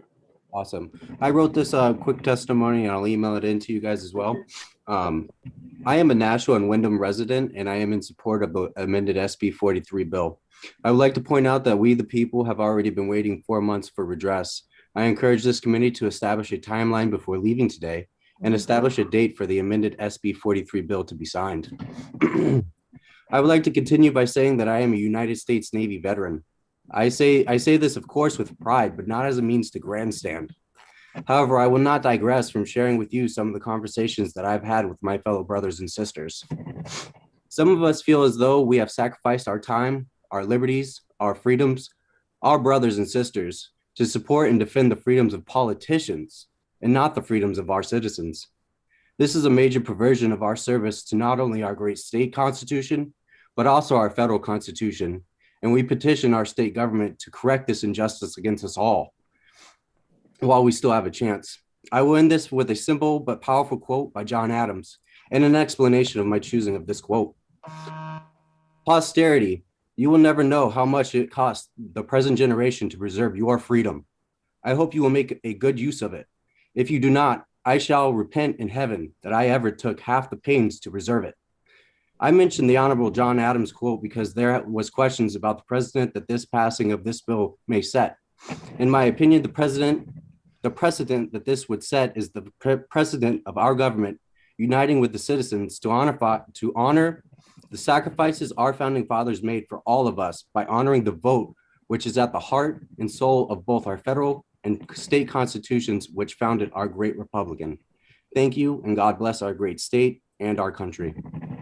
Thank you, Mr. Todd, for your testimony. Does anybody have any questions for Mr. Todd? Representative from O'Brien. Thank you, Madam Chair. Thank you, Mr. Todd, for coming here and sharing your thoughts and your opinions and your experiences and your service to our country. Are you a Windham voter or a Nashua voter? I would just bought property in Wyndham in 2020, and we're building in Wyndham, hopefully. So currently, I'm a Nashua resident. You just said that you were a resident of Nashua and Wyndham, so it just did create a little question. I didn't know that it needed to be followed up, but thank you for distinguishing that you're sort of in the process of relocating. Thank you. Anybody else have a question for Mr. Todd? All right, I'm not seeing any. Thanks for joining us. Also, with their hand up to speak on this bill, it's been here for most, if not all, of the hearing, is Daniel Healy. Mr. Healy, you have been promoted to a panelist, and if you unmute, you should be able to join us, and we welcome to hearing from you for about 2 minutes. Welcome back. Hi. Daniel Healy, Derry Town Clerk. I'm representing New Hampshire City and Town Clerks Association. We are in support of this bill, as Joan mentioned, with the Wyndham amendments that their committee discussed. I am a little concerned with Representative Love's statement earlier that the absentee ballots were spread out through the machines. That question was asked at the Wyndham meeting on Monday night, and the selectman that answered it stated that the absentee ballots primarily went through machine 1. Mr. Healy, you're fading in and out. That's why I'm sort of leaning closer. Okay. Yeah, Representative Love mentioned earlier that the absentee ballots were spread out through the machines. That question was posed to the selectmen at the Wyndham meeting on Monday night, and they did state that primarily the absentee ballots went through machine 1. The committee, that meeting is available online. The committee can watch it back. It was near the very end of the meeting. We do have a similar machine tape in Derry. Our machine tape 1 in Derry, we have about 1,000 more Democratic voters if you look at the president race. And it's because that machine we used primarily for absentee ballots. I think if you look throughout the state, that would be a trend. Putting all the absentee ballots through the one machine. So I don't really believe that is an issue. That was strictly an absentee ballot machine, and that's why the numbers differ. And that was explained to Representative Love already. And that is it for my testimony. Open to any questions. Thank you, Mr. Healy. Any questions for Mr. Healy? Representative Terosian. Thank you, Madam Chair. Thank you, Mr. Healy, for taking the question. You may have said it when you faded out, but you said it did come up in the Wyndham meeting. It came up that most of the ballot, absentee ballot through machine 2, or they were spread out. I couldn't hear you, faded out. They did state that the majority of their ballots were through the machine that had the discrepancy that he referenced. If you watched the meeting, it was near the very end of the meeting. It was one of the last questions. But they did answer that. They did say that their absentee ballots primarily went through that machine that was a little different than the rest. And that is a common trend, as the Milford town clerk stated. And I do have that same trend in my town, and I'd be willing to provide those tapes to you to show that. It was primarily because of the absentee ballots. Thank you. Thank you, Mr. Healy. Any other questions for Mr. Healy? Representative Rupam O'Brien. Thank you, ma'am. So in Derry, all of the absentees went through primarily one machine. And it's possible that other communities choose to spread out. That could happen, not any specific, but that's what some communities do. Is that what happened? That is correct. There's nothing that states all absentee ballots have to go through one machine, or if they're spread out. So it's whatever the community chooses. I know most, if they have multiple machines, instead of spreading them out, they'll pull one machine kind of to the side to put all the absentee ballots through in case they do jam or there's an issue, because absentee ballots are folded. So sometimes there's some issues putting them through the machine. So they don't like to tie up all the machines, so they pick one. So you would see a trend like that. We had way more voters that were Democrat choosing to vote by absentee. I just ran a report and it was almost 1,000 more than Republican voters. Thank you. Any further questions for Mr. Healy? Oh, thank you. Representative Lane, go ahead. I'm sorry. Thank you, Madam Chair. Mr. Healy, you said something about there was availability of something online to watch. Will that be on the town's website? It is available. I think it's Wyndham TV. They do have, they do post their meeting, so it should be posted. It was about a 3-hour meeting. Okay. So it'd be near the end, I believe, is that when that question came up. I'm not entirely familiar with their video system, but I did check. The meeting prior to that was posted online, so I'm assuming this one will be, if it's not already. Okay, thank you. Further questions for Mr. Healy? I'm not seeing any. Thank you very much, Mr. Healy, for joining us again and helping us out. Thank you. Tina Guilford has her hand raised in regards to this issue. Ms. Guilford is from Derry, and if you unmute, you should be with us. Welcome, Ms. Guilford. You have about 2 minutes. Can you hear me? We can. Welcome. Great. Thank you so much, Madam Chairwoman and committee. Since Derry was mentioned quite a bit, I just wanted to speak to a couple of different issues. We did run 4,500 of our 6,500 absentee ballots through one machine. It is pretty much a very common practice because you just tie up one machine, especially with all the various social distancing and trying to keep lines to a minimum. At the end of the day, this is all about math. In the Wyndham race, voters were voting for 4. And they had approximately 10,000 ballots. So there needed to be 40,000 votes on that race. A lot of them may have been overvoted. Overvotes are common, especially in absentee ballots where voters just put an X through something. The machines put that into overvote, which is like a blank. Basically, they make a candidate called blank. If the voter leaves a race blank, or if they only vote for 3 or 4 people, they attribute 3 votes to those people, 1 to a blank.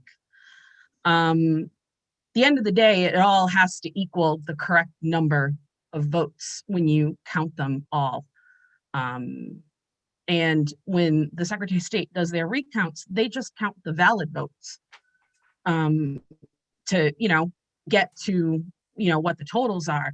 But when you have an issue like this, did they maybe recount piles of 100 to get to 300? It's a possibility. It could be human error. if you're going to audit this, you have to audit it from start to finish.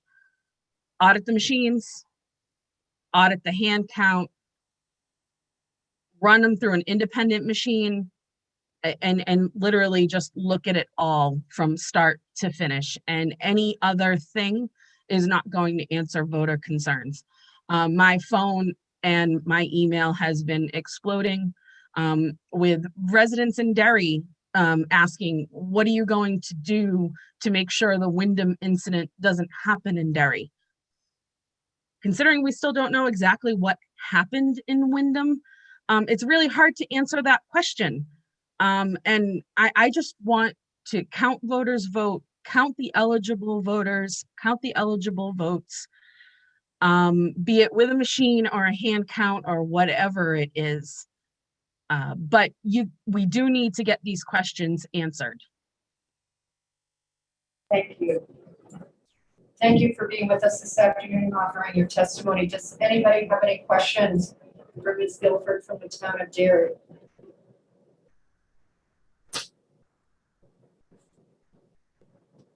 I'm not seeing any. Thank you for coming, and thank you for also talking about the absentee ballots. I know in Goffstown, the clerk did a very similar thing. They had one machine for the absentee ballots because of all the issues we've heard about, and the results were different from a comparative standpoint than the other machines. Yeah, it's a standard thing that moderators do simply because you have to keep opening that one ballot box, take the ballots out, tamp them down because they're folded. You know, someday maybe the legislature will spring for telling us that we have to use flat envelopes and then we won't have that problem, but that's a different conversation. The election committee last summer, you had one less fold this year. There you go. We got you that. All right. Is there anybody else does anybody have any questions? I'm not seeing any, so thank you. Is there anybody else in attendance who wants to speak who has not already spoken on this matter?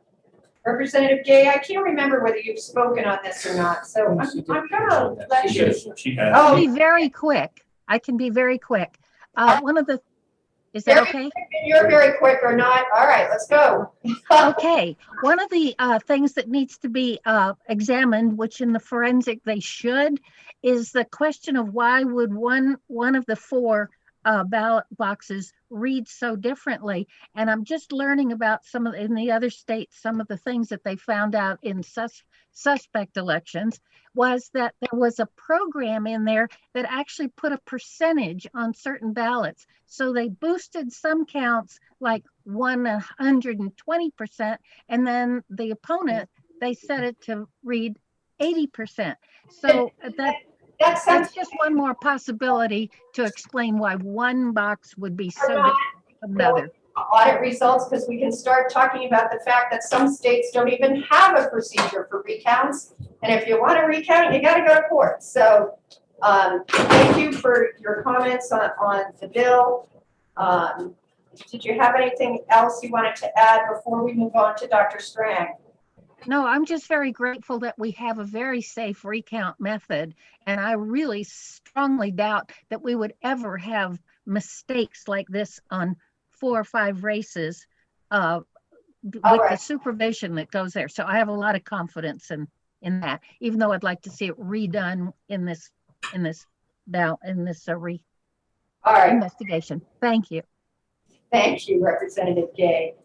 Dr. Strang, we heard from you this morning. Thank you for sticking with us for this afternoon. Did you have something that you wanted to add this afternoon to what the committee's been hearing? Yes, Madam Chairman, thank you. I just wanted to give the committee some regarding the absentee ballots. Mr. Healy testified that the absentee ballots were fed primarily through machine 1. That is incorrect. Wyndham had 3,029 absentee ballots cast, but only 1,373 ballots were inserted into machine 1. So it is statistically impossible for them to have put into machine 1. They went into machine 2 primarily because machine 2 had 3,276 ballots, the most of any machine. And it was stated at Monday's meeting was that absentee ballots were spread out amongst all of the machines, but primarily went into machine 2. That's the machine where the percentage for the presidential race and the senatorial race were at great variance to machines 1, 3, and 4. So Thank you very much for that clarification. And as we're finding out, that variance was consistent throughout the state with machine counted ballots that had one devoted to absentee ballots. So thank you for helping to clarify that. You're welcome. I don't see anybody else in attendance with their hand up. I believe that Deputy Scanlon is still with us. There were a couple of things said in regards to your office and some questions that I wanted to know whether you wanted to, we usually give the Secretary of State's office an opportunity to respond before we close the public hearing. Deputy Scanlon, did you want to say anything in closing here for the public hearing section? Yes, well, briefly, thank you, Madam Chair. I understand that there are strong emotions on this issue, and those emotions are justified. And we are very interested in finding out what happened to the same degree as everybody else. There are laws that we have to follow in this process, even though I know people believe that this process is moving slowly. There are things that are being done, but we only have so much authority, and if we were able to do things on our own, we wouldn't be here in this hearing right now discussing this particular issue. So that's number one. Number two, I made a comment about we may never know what happened, and I made that comment in the context of the human portion of this. The machines are programmed, and I think that a forensic audit is going to be able to go through those machines, and they're going to be able to determine with some exactness whether they're operating properly or not. There's no question about that.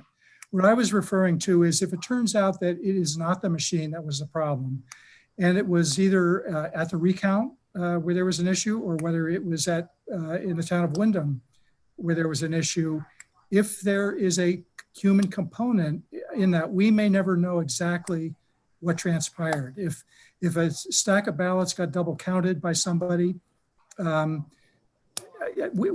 not going to know, how that happened. But I mean, maybe there's a possibility, but those are situations where we can locate where the issue may have been, but we may not know exactly why. Listening to Representative Baldessaro and some others, I think there's a low likelihood that there might be some malicious activity here. If that is determined, then that will be prosecuted to the fullest extent of the law. But we have to go through this process. I think we all share the same goal. We all want to make sure that there's confidence and integrity in our election process. It's really important. I mean, if we don't have that, then we will diminish as a nation, and that's in nobody's interest. So, we're all on the same team, and we all might have different ideas about the best way to go about this. I think the proposal that is on the table that was mentioned, at the very beginning of this hearing, between Mr. Eyring and Secretary Gardner is really a great place to start, because there is some coming together on this thing, and that's important. So, Madam Chair, that's all I have to say. I mean, if there are any additional questions, I would be happy to try and answer them. Representative Cody. Thank you, Madam Chair. Deputy Secretary, it is true that we have an obligation to try to find out whether it's a machine problem or a human problem. Isn't that correct? That's absolutely correct. Thank you. Any other questions for Deputy Scanlon? Representative Terosian. Madam Chair, thank you, Deputy Scanlon. Assuming we pass this SB 43 and becomes law. I'm sorry, Representative Terosian, you're breaking up pretty badly, so. Can you hear me better? Yes. Okay. So assuming we pass this and it becomes law from the date that you have the authority, if you will, to go through this potential agreement, what would your expectation be that how long it would take to come to final conclusion one way or the other. Once this bill were to be signed into law, we would act very quickly. And I would think that within a matter of a couple of weeks, we would make every effort to have everything up and running. Obviously, part of the proposal is getting some forensic experts in to look at those devices. We have to contact them and accommodate their schedules, but the plan would be to move along as expeditiously as possible. Representative Barry. I'll waive. Any other questions from any committee members here in the room? Or attending electronically? I'm not seeing any. Thank you, Deputy Scanlon, for Thank you. This. At this time, I'm going to close the public hearing on SB 43. I want to thank all the members of the public that have attended, all the members of the public that have signed in, and I particularly want to thank my committee members for what has been a long day, and that I am going to ask your indulgence in making a little longer. It is 3:15. We're going to take a 10-minute break. So at 3:25, we're going to come back. We're going to do the executive session that was noticed for 12 o'clock. I have heard in history there have been some committees that have been more than 3 hours behind, but never me, so I apologize. And we will try to get the rest of the work that we have scheduled and discuss the plans for next week. So see you in 10 minutes.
Madam Chairman, we are unmuted and our video Hi, is everybody. back. We are waiting for my clerk is here.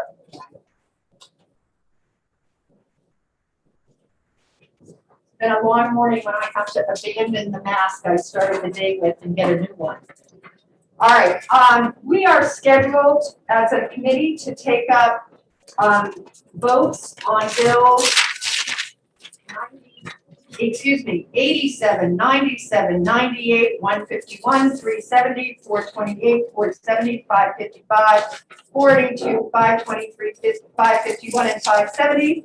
I will note that there is also another committee still meeting here at the State House, so I think we can get this done. I do want to take this opportunity to go through the schedule for next week. I know that we still have people on the line who I suspect are interested in SB 43.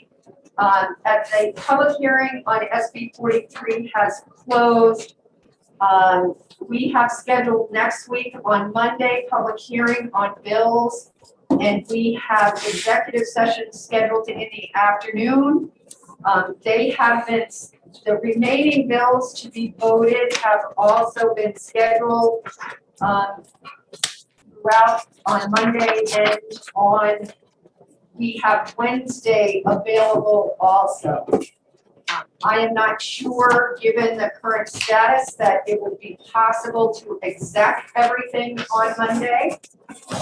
So my suspicion is at this point, we will be using the time on Wednesday that we have allocated for us, and I believe the start time for Wednesday is 10 o'clock. That's my recollection. I have not looked at the notices that came out as to the 10th.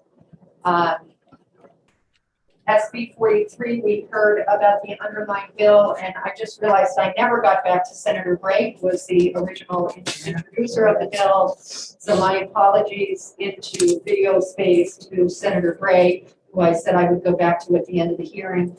You have an amendment that's been received in regards to what I guess I will refer to as the Wyndham points that the Wyndham representatives have submitted, but I would suggest that we're probably not going to get to any executive session, and I guess I'll say it right now, until Wednesday on this bill. So we can have, members, based on the testimony, what you have from Wyndham, some consideration.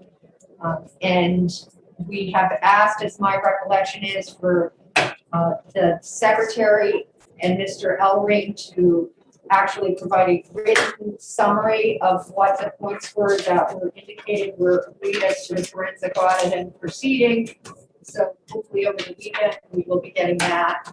And as a committee, we will be able to work together on an amendment to, and I think we probably do need an amendment to SB 43, but maybe we'll decide we don't. And get to a solution that may come to, that we might be able to bring as a committee to the House for consideration. It will, and for those people listening as to the process, whatever we do here in committee will have to go to the full House for a vote. If we change the bill in any manner from the Senate bill that we have in front of us, as suggested, for example, by Wyndham with its amendment, it will have to go back to the Senate. The process after that, if the bill is signed off and agreed by both houses, it needs to be enrolled, will go to the leaders of the chambers for sign off, and then it will go to the governor for signature. And so I know people are concerned about the length of the process, but that is the process that we are in right now legislatively. In the meantime, I hope you heard and understood that the ballots have been secured and have been retained, and the ballot counting devices and all of their hardware and firmware has been secured, and none of that will be changed or affected by the elections that are occurring next week. So do any committee members have any questions? Representative Lane? We're having problems hearing you again. I don't know. You didn't have your headset on either. I'm sorry, it's these headphones. I thought I turned them off, but I guess I didn't. Am I understanding that we're going to try and exec this on Monday, but probably on Wednesday? I just, given how much testimony and how much ambiguity on the amendments we have, I guess I'm just trying to figure out. I wanted to let you know when the calendar was set, which had to be before this hearing, I had optimistically hoped that we would get through all bills on Monday, but I had reserved Wednesday the 10th just in case. I think it's much more realistic, given what the hearing we had today, that we will be execing bills to include SB 43 on Wednesday. Thank you. I'm sorry for it. I was being over optimistic when I initially set the calendar, and I have been brought back to reality today. So there you go. Any other questions?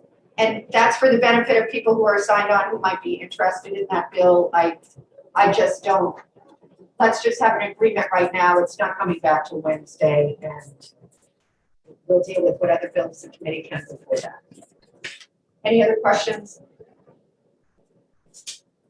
All right. We are in executive session. This is not a public session. We have noticed particular bills that we have previously had public hearings on that this committee needs to address as to whether or not the full House will receive them as recommended, or ought to pass, not recommended, or inexpedient to legislate it, or possibly retained, which means it will not go to the full House for a vote, but be retained by committee with the report to be done later as to whether or not this is something that should see further legislation in year 2 of this session. The first bill that is noticed for executive session is House Bill 87. This is relative to the definition of electioneering. We had a public hearing on this bill on February 5th. We heard a number of people testify in regards to this bill, and we received a history and information from Pam Smarling, our senior committee researcher, on the issues in that bill. Before I ask for the roll, I look to my clerk and say, how are you doing? You've had a long day. Are you ready to go? Okay. Okay. Thank you, Representative Wells. At this time, is there anyone that would like to make a motion in regards to House Bill 87? Representative McDonald. Yes, Madam Chairman, I would like to move that we retain this bill. Motion made by Representative McDonald is to retain. Is there a second? Second. Representative Rowan seconds the motion to retain 87. Is there any discussion by any committee members on this? Madam Chair. Representative Rowan. Yeah, we heard feedback that the wording of the bill as it is would create confusion, and also that the RSA sections that were referred to for changes are probably not the appropriate ones. So I believe this bill needs to be looked at much more closely before it could be brought to the floor. Thank you. Any further comments or discussion on this by any committee members? Seeing none, I'm going to ask the clerk to call the roll on HB 87. The motion before the committee is to retain. Representative McDonald. Yes. Representative Prudhomme O'Brien. Yes. Representative Sweeney. Yes. Representative Hayward. Yes. Representative Mooney. Yes, online and yes. Thank you, and I can see you. Representative Terosian. Yes. Representative Berry. Yes. Representative Brome. Yes. Representative Quayle. Yes. Clerk says yes. Representative Cody. No. Representative Cody, can I see you for a second? Oh, sure. Hold on a second. Thank you. Representative Ward. No. Representative Bergeron. No. Representative Sandler. No. Representative Hamer. No. Representative Lane. No. Representative Freitas. No. Representative Hamblett. No. Representative Muirhead. No. Okay. In the chair. Representative Griffin. Yes. And the vote will be 11 to 9. 11 to 9, HB 87 will be retained. The next bill noticed for vote this afternoon in our executive session is HB 97. This had a public hearing on January 29th. This was one of the few bills we had in regards to modifying the dates of the state primary and associated deadlines. This particular proposal changed the date until August. Second Tuesday of August. Is there a motion on this bill? Representative Sweeney. Yes, Madam Chair, I move we retain HB 97. Is there a second? A second. Representative Prudhomme O'Brien seconds it. Representative Sweeney, would you like to speak to your bill? Yes, thank you, Madam Chair. As you noted, we have a number of bills before our committee that make adjustments to the calendar for the state primary election. While other bills may be coming out of this committee, going before the House, retaining this bill would give the committee the option to continue to work on legislation going forward in the future to see if there's some other path we want to take. Any further discussion on HB 97? The motion is Senator Bergeron. Yes, thank you, Madam Chairman. I'm going to vote in support of the motion to retain. As mentioned, there were a number of bills that came before the committee dealing with moving the primary date. I asked the Nashua City Clerk to pass some of those proposals by the administrators in the school district. And frankly, I was surprised that they liked the August date because they felt an early date in September interferes with all the opening school year activities like parent nights and open houses and so on. And similarly, they were concerned about the June date because that's a period of time where you have a lot of exam activities, end of school activities, senior awards events, field days, and of course, exams. So, I like the idea of keeping House Bill 97 alive, and I will vote to support that it be retained. Thank you for making those inquiries. Does anybody else want to speak in regards to HB 97? The motion on the floor is to retain. I'm not seeing anybody, so I'm going to ask the clerk to call the roll. Representative McDonald. Yes. Representative Prudhomme O'Brien. Yes. Representative Sweeney. Yes. Representative Hayward. Yes. Representative Mooney. Yes. Representative Terosian. Yes. Representative Berry. Yes. Representative Brown. Yes. Representative Quayle. Yes. Clerk says yes. Representative Cody. Yes. Representative Ward.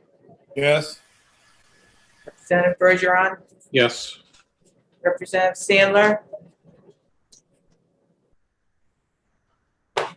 Representative Sandler. She's nodding yes. Representative Sandler. He's muted. Yes. She unmuted. Unmute Representative Sandler if you don't mind. I just tried to. Are you hearing me now? Yeah. Okay. My answer was yes. Thank you. Thank you. Representative Hamer. Yes. Representative Lane. Yes. Representative Freitas. Yes. Representative Hamblett. Yes. Representative Muirhead. Yes. Madam Chair. Yes. Counts 20-0. HB 97 will be retained. HB 98, Representative Rowan has asked me to defer executing that to another day. Representative Brown, do you want to explain why you've asked me to delay it? Because as long as we have another executive session, if somebody wants to do something to delay it, I'm more than open to it. Representative Rowan. Yes, I had prepared an amendment to move the date to the primary date to the second week in June instead of the first, and the filing date from the first week in March to the second week in April. And it was brought up that could have a conflict if we do not have the redistricting plan done. So I'm working on revising the amendment to allow a trigger in there in case the redistricting is not completed by the middle of March of 2022. All right, so I am going to expect you to get that figured out for executive session on Monday afternoon. I will do my best. Okay, thank you. We're going to continue that to Monday afternoon, and the next bill that is scheduled to be brought forth for a vote today is HB 151. This is relative to changes in registration of certain voters after a primary election. Representative Matthew Ori was the prime sponsor. He prepared an amendment to this bill. The amendment number was 2021-0435. Does someone want to make a motion in regards to the amendment for HB 151? Madam Chair, Representative Terosian. I'll make a motion.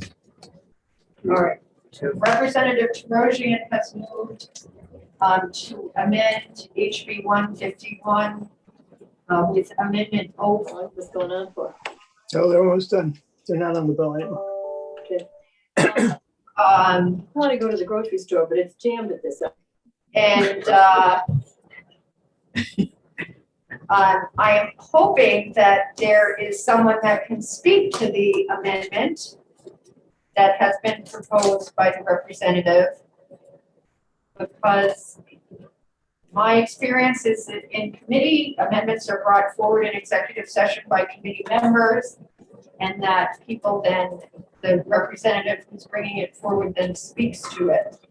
I know that Representative Menziori had thought that he would present it, but I explained that executive session, I generally deal with committee members. Does anybody have anything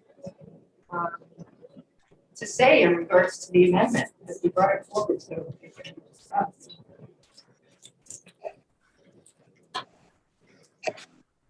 I'm not seeing anybody. Well, if you don't, I'd be glad to withdraw my motion. And make another motion. All right. Now, there's a motion on the floor and it's been seconded. So we're gonna go forward with the vote. Thank you for your offer to speed things up by withdrawing it, but I don't think that's appropriate to make a motion. So I'm gonna ask the clerk to call the roll on amending HB 151 with amendment. The amendment number is 2021043. Look at me, my loss is 5.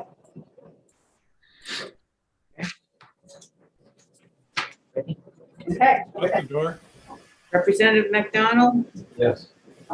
Representative Prudhomme O'Brien, Yes. Representative Sweeney, Yes. Representative Hayward, Yes. Representative Mooney, Yes. Representative Terosian, Yes. Representative Berry, Yes. Representative Groom, Yes. Representative Quayle, Yes. Representative Clerk says yes. Representative Cody, No. Representative Ward, No. Representative Bergeron, No. Representative Sandler. Representative Sandler, You need to unmute. There you go. Thank you. Okay. No. Representative Hamer, No. Representative Lane, No. Representative Freitas, No. Representative Hamblett, No. Representative Muirhead, No. Madam Chair. No.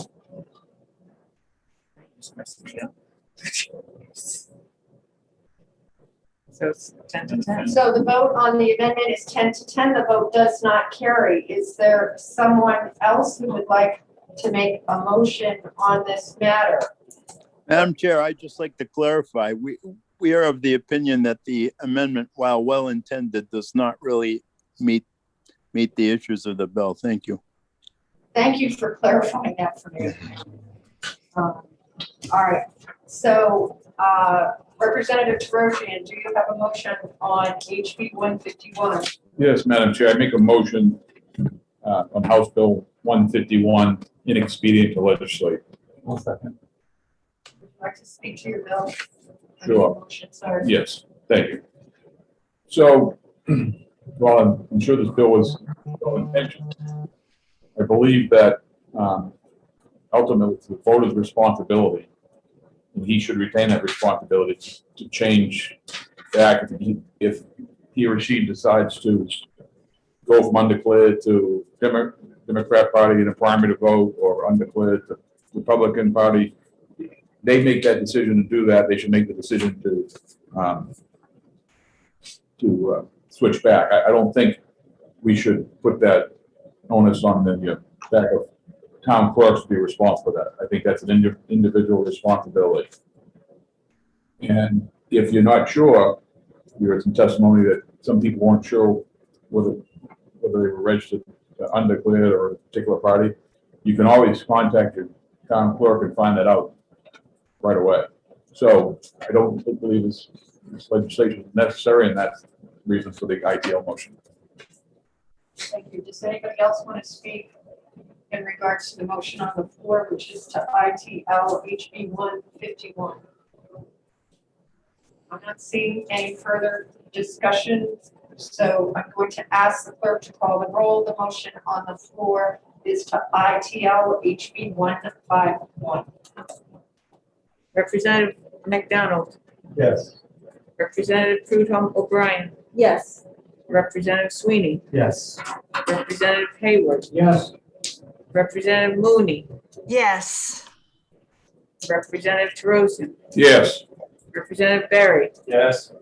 Representative Brown, Yes. Representative Whaley. Yes. Clerk says yes. Representative Cody, Yes. Representative Ward. Yes. Representative, Representative Cody, I've been negligent, I admit. Can I just see you for a minute for the last? Oh, sure, Madam Chair. If you can stand it, I can. I'm happy to stand it. Thank you. All right, continue. Representative Bergeron, Yes. Representative Sandler,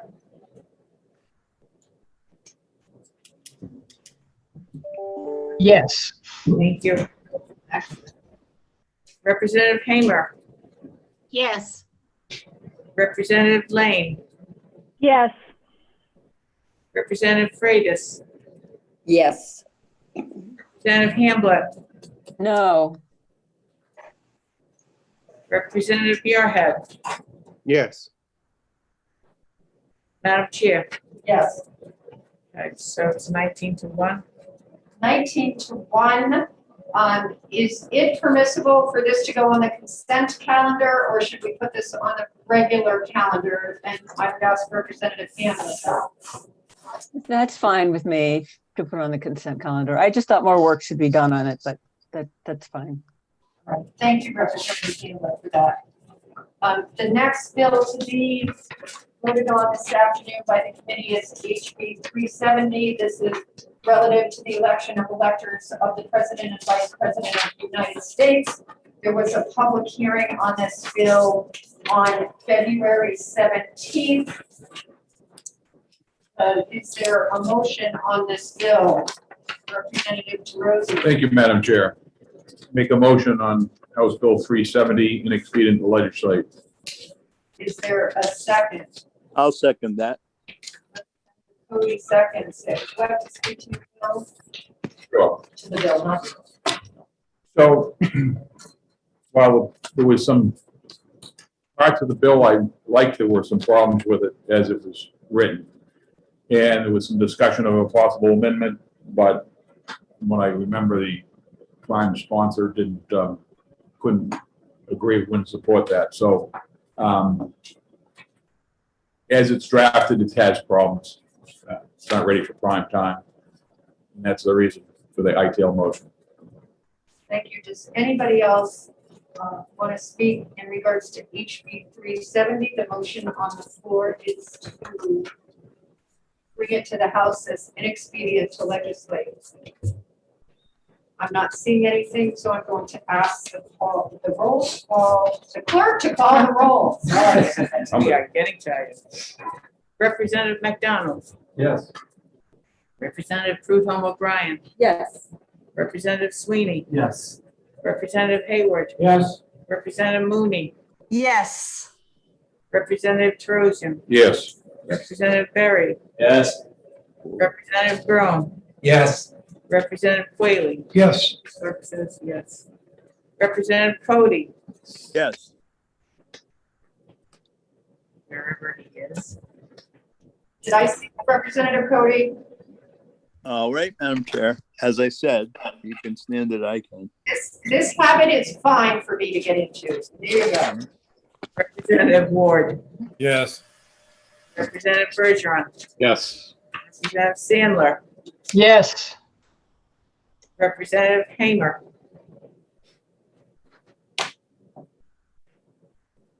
Representative Hamer, My vote is yes to ITL.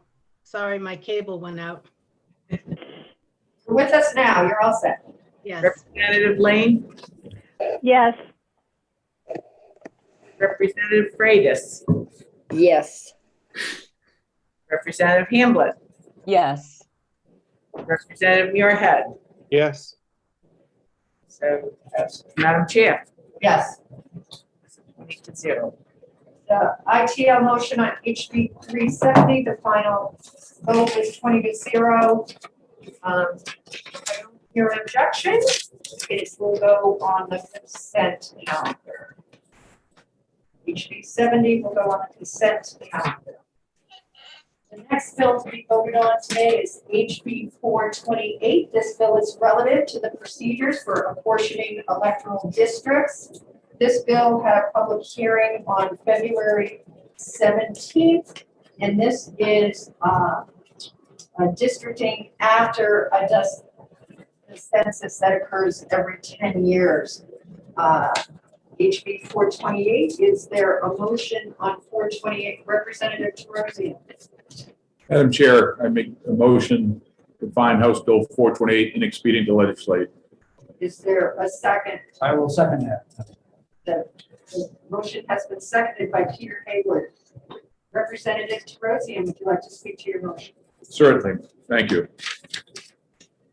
So 420 was a bill relative to the procedures for apportioning electoral districts. And what it did is it required you send all the census information. It also, the way it was set up, required committees to set up a website and committees to have meetings in every county. This would bear a certain cost for the state to do. I don't think it's necessary. We're currently doing a lot of things with Zoom. So that was problematic for me. The other thing is, there was some discussion, it was a good idea because during redistricting, one party always skews it their favor. Looking at the election redistricting committee, it's pretty close. I mean, I know it's not really even, but it's 8 to 7 members on the committee. So I don't believe that we're going to have a problem with that. And this would simply cost the state money for an unnecessary requirement. That's it. Is there any further discussion on HB 428? Yes, Madam Chair. Representative Cody. Thank you. I will oppose the motion of ITL. I think there may be some problems with this bill, but I think it got a lot of strong support from several people who communicated with me. And there may be some issues that would prevent an ought to pass, but I certainly don't think ITL is the appropriate disposition of it. Thank you, Representative Cody. I can say that I think it has some good ideas in regards to process and how to go forward. But I don't think it's necessary, or is it completely dispositive of what I suspect people would want. So I appreciate Representative Cody's position on this, and in full disclosure, Representative Terosian referred to the commission that has been set up now. I believe he did, and both myself and Representative Cody are on it, along with, I believe, Representative Lane, Representative Berry, Representative Sweetie, and I think that might be it from the election law committee. Is that correct? Oh, and Representative McDonald.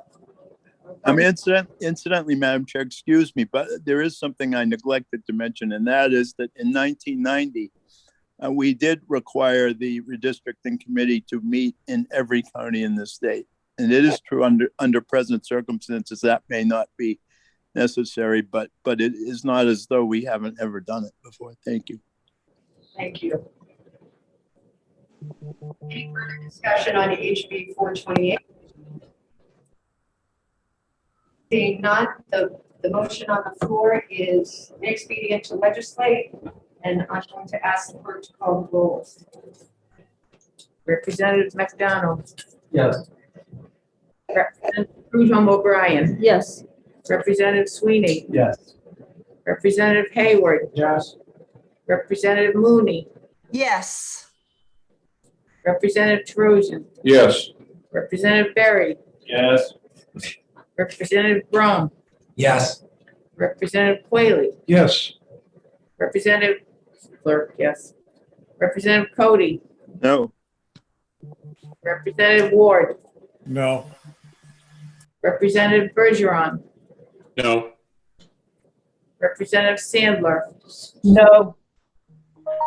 Representative Hamer, No. Representative Lane, No.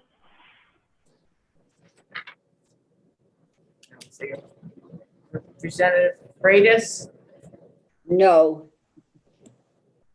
Okay, I didn't see Representative Lane or Representative. Freitas. Representative Lane and Representative Cody, if you can just appear on screen for a brief second. Thank you, Representative Lane, Representative Cody, Representative thank you. Freitas. And Representative Freitas, are you with us? Where are you? Oh, am I here, not there?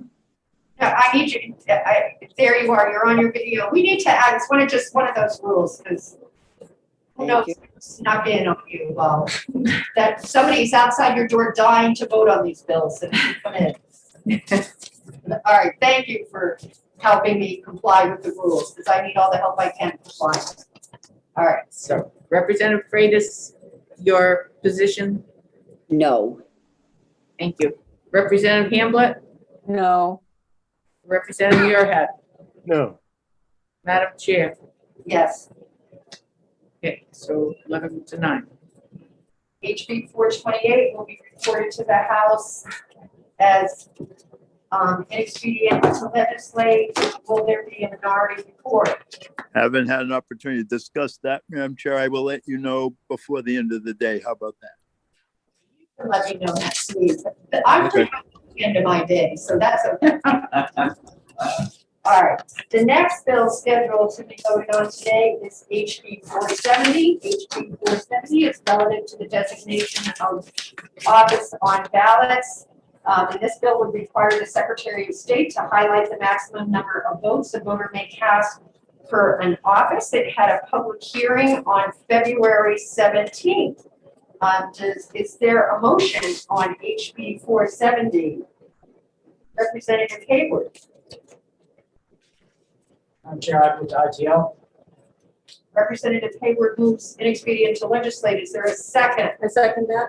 It's been seconded by Representative Prudhomme O'Brien. Is there any? Yes, I drink. Oh.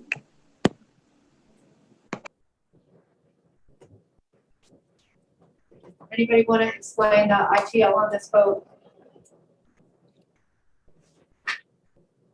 This was the bill, just for anybody who might be listening, that required a highlight or a watermark or some sort of undefined notation on the ballot to highlight the number of votes that should occur. And it was pointed out during the public hearing that the ballot itself actually has instructions on it. And there was sort of, we were, I think all, I was at least sort of perplexed as to how we would figure out a watermark was one of the suggestions to go on. So I will be supporting the ITL. Is there any further discussion on this? Madam Chair, I can talk to the ITL motion as well. I'll be voting to ITL, although I can appreciate the sponsor taking a measure to highlight an area that could be perceived as confusing. There really didn't seem to be an overwhelming need for that particular change. And once we get into ballot design, really the options are endless. So for that reason, I will be voting ITL. Thank you. Anyone else on the ITL motion for 470? I will ask the clerk to call the roll, seeing no further discussion. Representative McDonald. Yes. Representative Prudhomme O'Brien. Yes. Representative Sweeney. Yes. Representative Hayward. Yes. Representative Mooney. Yes. Representative Trojan. Yes. Representative Berry. Yes. Representative Crown. Yes. Representative Quayle. Yes. Clerk, yes. Representative Cody. Yes.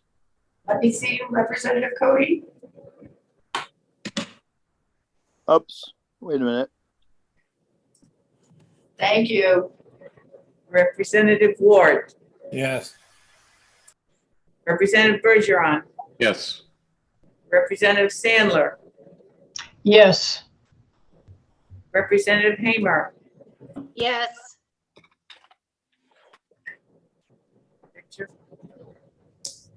Representative Hamer's on. oh, that's Representative Hamer. Yes. Did everybody freeze or was it just me? Oh, sorry, Representative Lane. I didn't think that you did, but Oh, okay. It's for ITL, correct? Yeah. Yes, yes. Representative Freitas, Yes. Representative Hamblett, Yes. Representative Muirhead. yes. Yes. Madam Chair, Yes. 20-0. HB 470 will be reported to the House as an expedient to legislate with a unanimous vote of 20-0 without objection. It will go on the consent calendar. Madam Chair, could I just say that it's a pleasure after a period of some years to hear Representative Mooney speak to a motion again? Thank you. Thank you. The next bill that we have before us this afternoon is House Bill 555. HB 555 is relative to prisoners' voting rights. This bill would amend the absentee voter application form and absentee voter affidavits to make clear that certain persons confined to penal institutions may vote by absentee ballot. This is actually somewhat similar to a bill that I think it is the same as a bill that passed last year. The public hearing on this was on February 17th. Is there a motion on this bill? Yes, I'd like O'Brien. I move ought to pass on this bill. Is there a second? Second. Representative McDonald, seconds it. Representative O'Brien, would you like to speak to your motion? Yes, I would. Thank you. This is an interesting bill because there's bipartisan support. And it's the same bill that we had last year that, fizzled out because of COVID and all of that. This establishes no new voting rights for people who are in prison. What this does is clarify that people who are in jail, who have not been convicted of a felony, people who are awaiting a conviction or a trial, hopefully not a conviction, but they have the right to vote if they're not in their own community, and that sometimes happens. And right now, the absentee ballot request form asks them about being in their own community or outside of their own community. If they're in their own community, they are in their own community, but in jail. So there was some confusion, and this clarifies it. And just to reiterate, this establishes no new voting rights in the state of New Hampshire for criminals, because some of these people have not been convicted yet. Thank you. Is there any further discussion on this? Representative Barry? Yes, Madam Chair. Says reluctantly. I'm sorry? Representative Barry. I believe this is an important bill. A fellow representative from Manchester brought this forward, and he makes the point. Valley Street is in Manchester. It's the state's largest city. It actually sits just outside of my district. And it is possible for someone to be arrested in the city of Manchester and held in the city of Manchester who has not actually committed a crime. That does not happen often, but sometimes people are arrested falsely. So we need to give them an outlet to exercise their right to vote. And this is a common sense bill that doesn't create any new rights, but clarifies what could be seen as a loophole that inhibits someone from voting. And I think it's common sense. Thank you, Representative Barry. Does anybody else wish to speak to the bill? I'm not seeing anybody, so I'm going to ask the clerk to call the roll on House Bill 555. The motion on the floor is ought to pass. Representative McDonald, Yes. Representative Prudhomme O'Brien, Yes. Representative Sweeney, Yes. Representative Hayward, Yes. Representative Mooney, Yes. Representative Trojan, Yes. Representative Berry, Yes. Representative Brown, Yes. Representative Quayle, Yes. yes. Representative Cody, Yes. Can you see me, Madam Chair? We can. Thank you. Thank you. Representative Ward, Yes. Representative Bergeron, Yes. Representative Sandler, Yes. Representative Hamer, Yes. Representative Lane, Yes. Representative Freitas, Yes. Representative Hamblett, Yes. Representative Muirhead, Yes. Madam Chair, Yes. 0. HB 555 will go to the House as recommended, ought to pass without objection, vote is 2020, so this will appear on the consent calendar.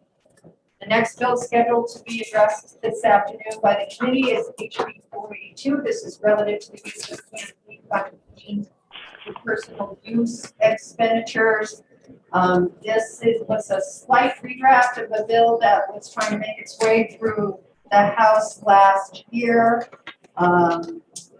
And we heard it, the public hearing was on February 5th. Is there a motion on HB 482? Madam Chair, I ask that we retain this.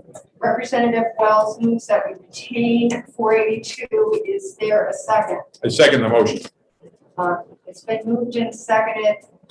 Would either one of you like to speak to your motion? I knew that they would point fingers at each other, so that's why I phrased it. Go ahead. Representative Roach, All right. So, we're going to retain this bill. There is potentially some merit to passing this. I think we need to do a little more study on it before it's ready to be potentially passed.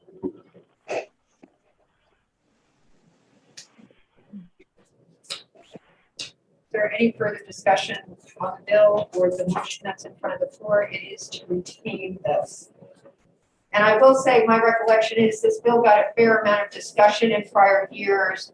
The prime sponsor did do some modification and detailing of it as compared to how the statute exists currently. And in fairness to the sponsor and the committee, the reality is this has been a very different year for public hearings and going forward. And it is, the Secretary of State's office acknowledges that this is a gray area. And I just think that before we move forward on this, it would be better to have a little more work. So we were sure we weren't creating more gray areas. Creating less confusion is always a good thing. So that's why I will be supporting the motion to retain. Any further discussion? Seeing none, I'm going to ask the clerk to call the roll. Representative McDonald, Yes. Representative Prudhomme O'Brien, Yes. Representative Sweeney, Yes. Representative Hayward, Yes. Representative Mooney, Yes. Oops.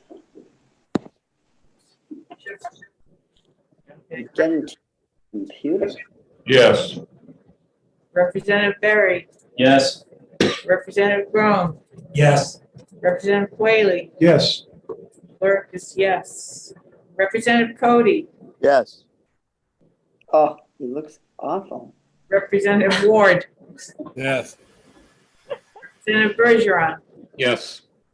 Oh, Representative Sandler, Yes. let's see here, but Representative Hamer, Yes. okay. Representative Lane, Yes. Representative Freitas, yes.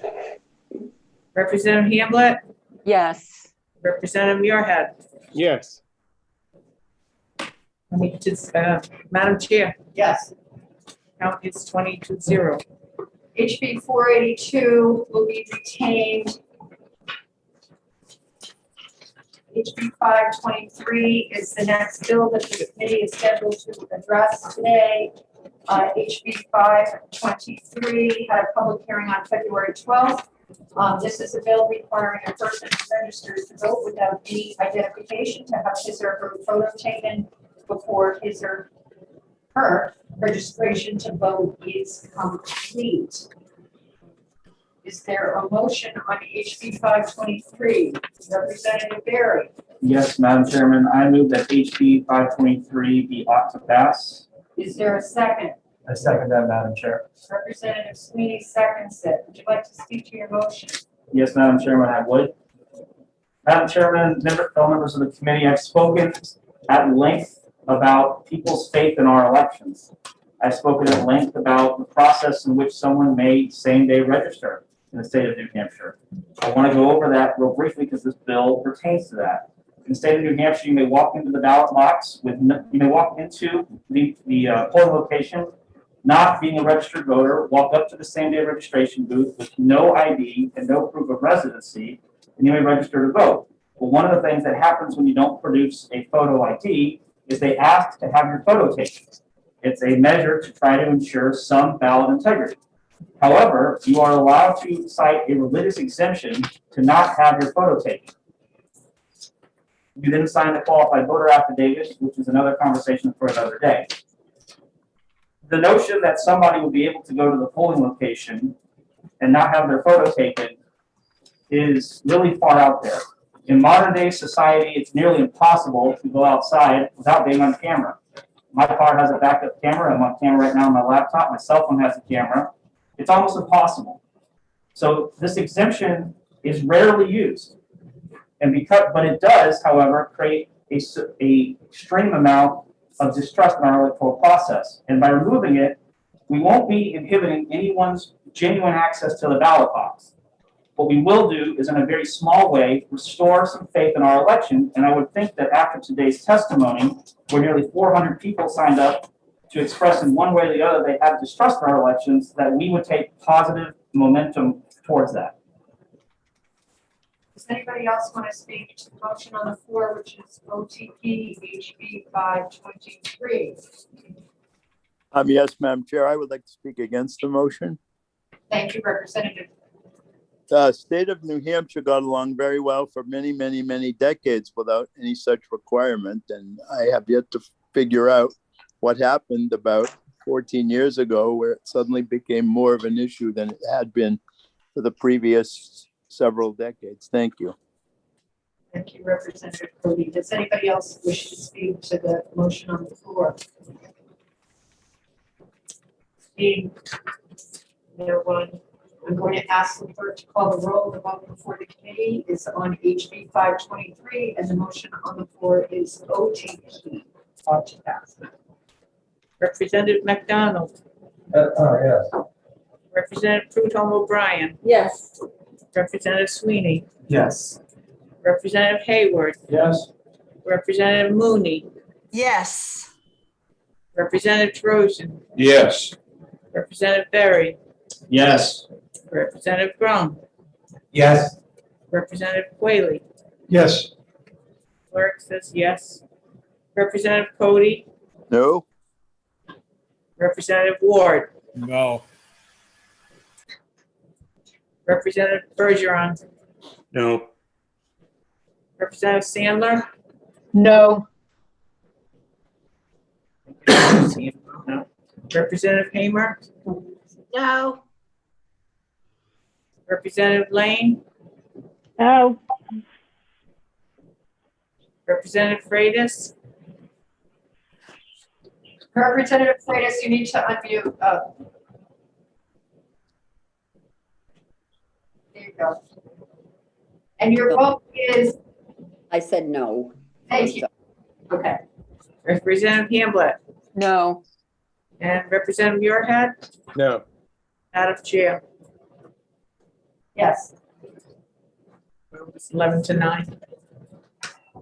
HB 523 will go on the calendar as ought to pass. The committee recommendation will go to 11-9. If there's going to be a minority report, let me know next week, Representative Cody.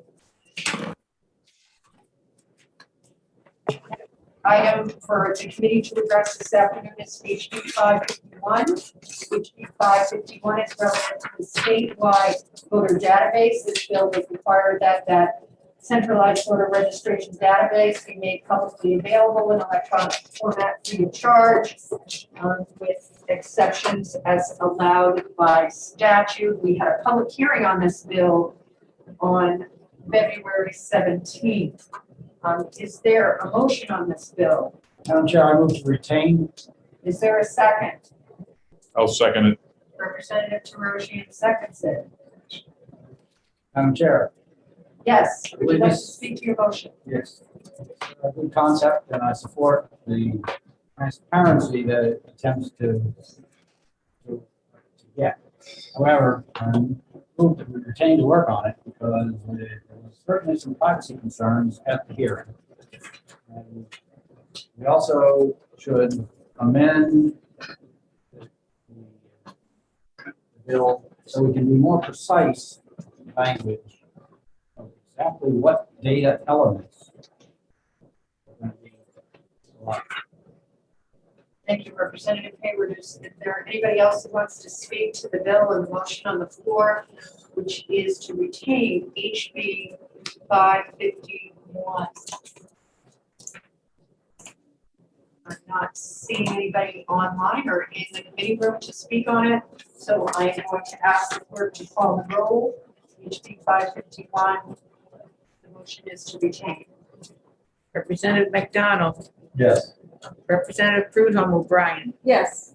Representative Sweeney, Yes. Representative Hayward, Yes. Representative Mooney, Yes. Representative Terosian, Yep. Yes. Representative Berry, Yes. Representative Brown, Yes. Representative Quayle, Yes. clerk says yes. Representative Cody, Yes. Representative Ward, Yes.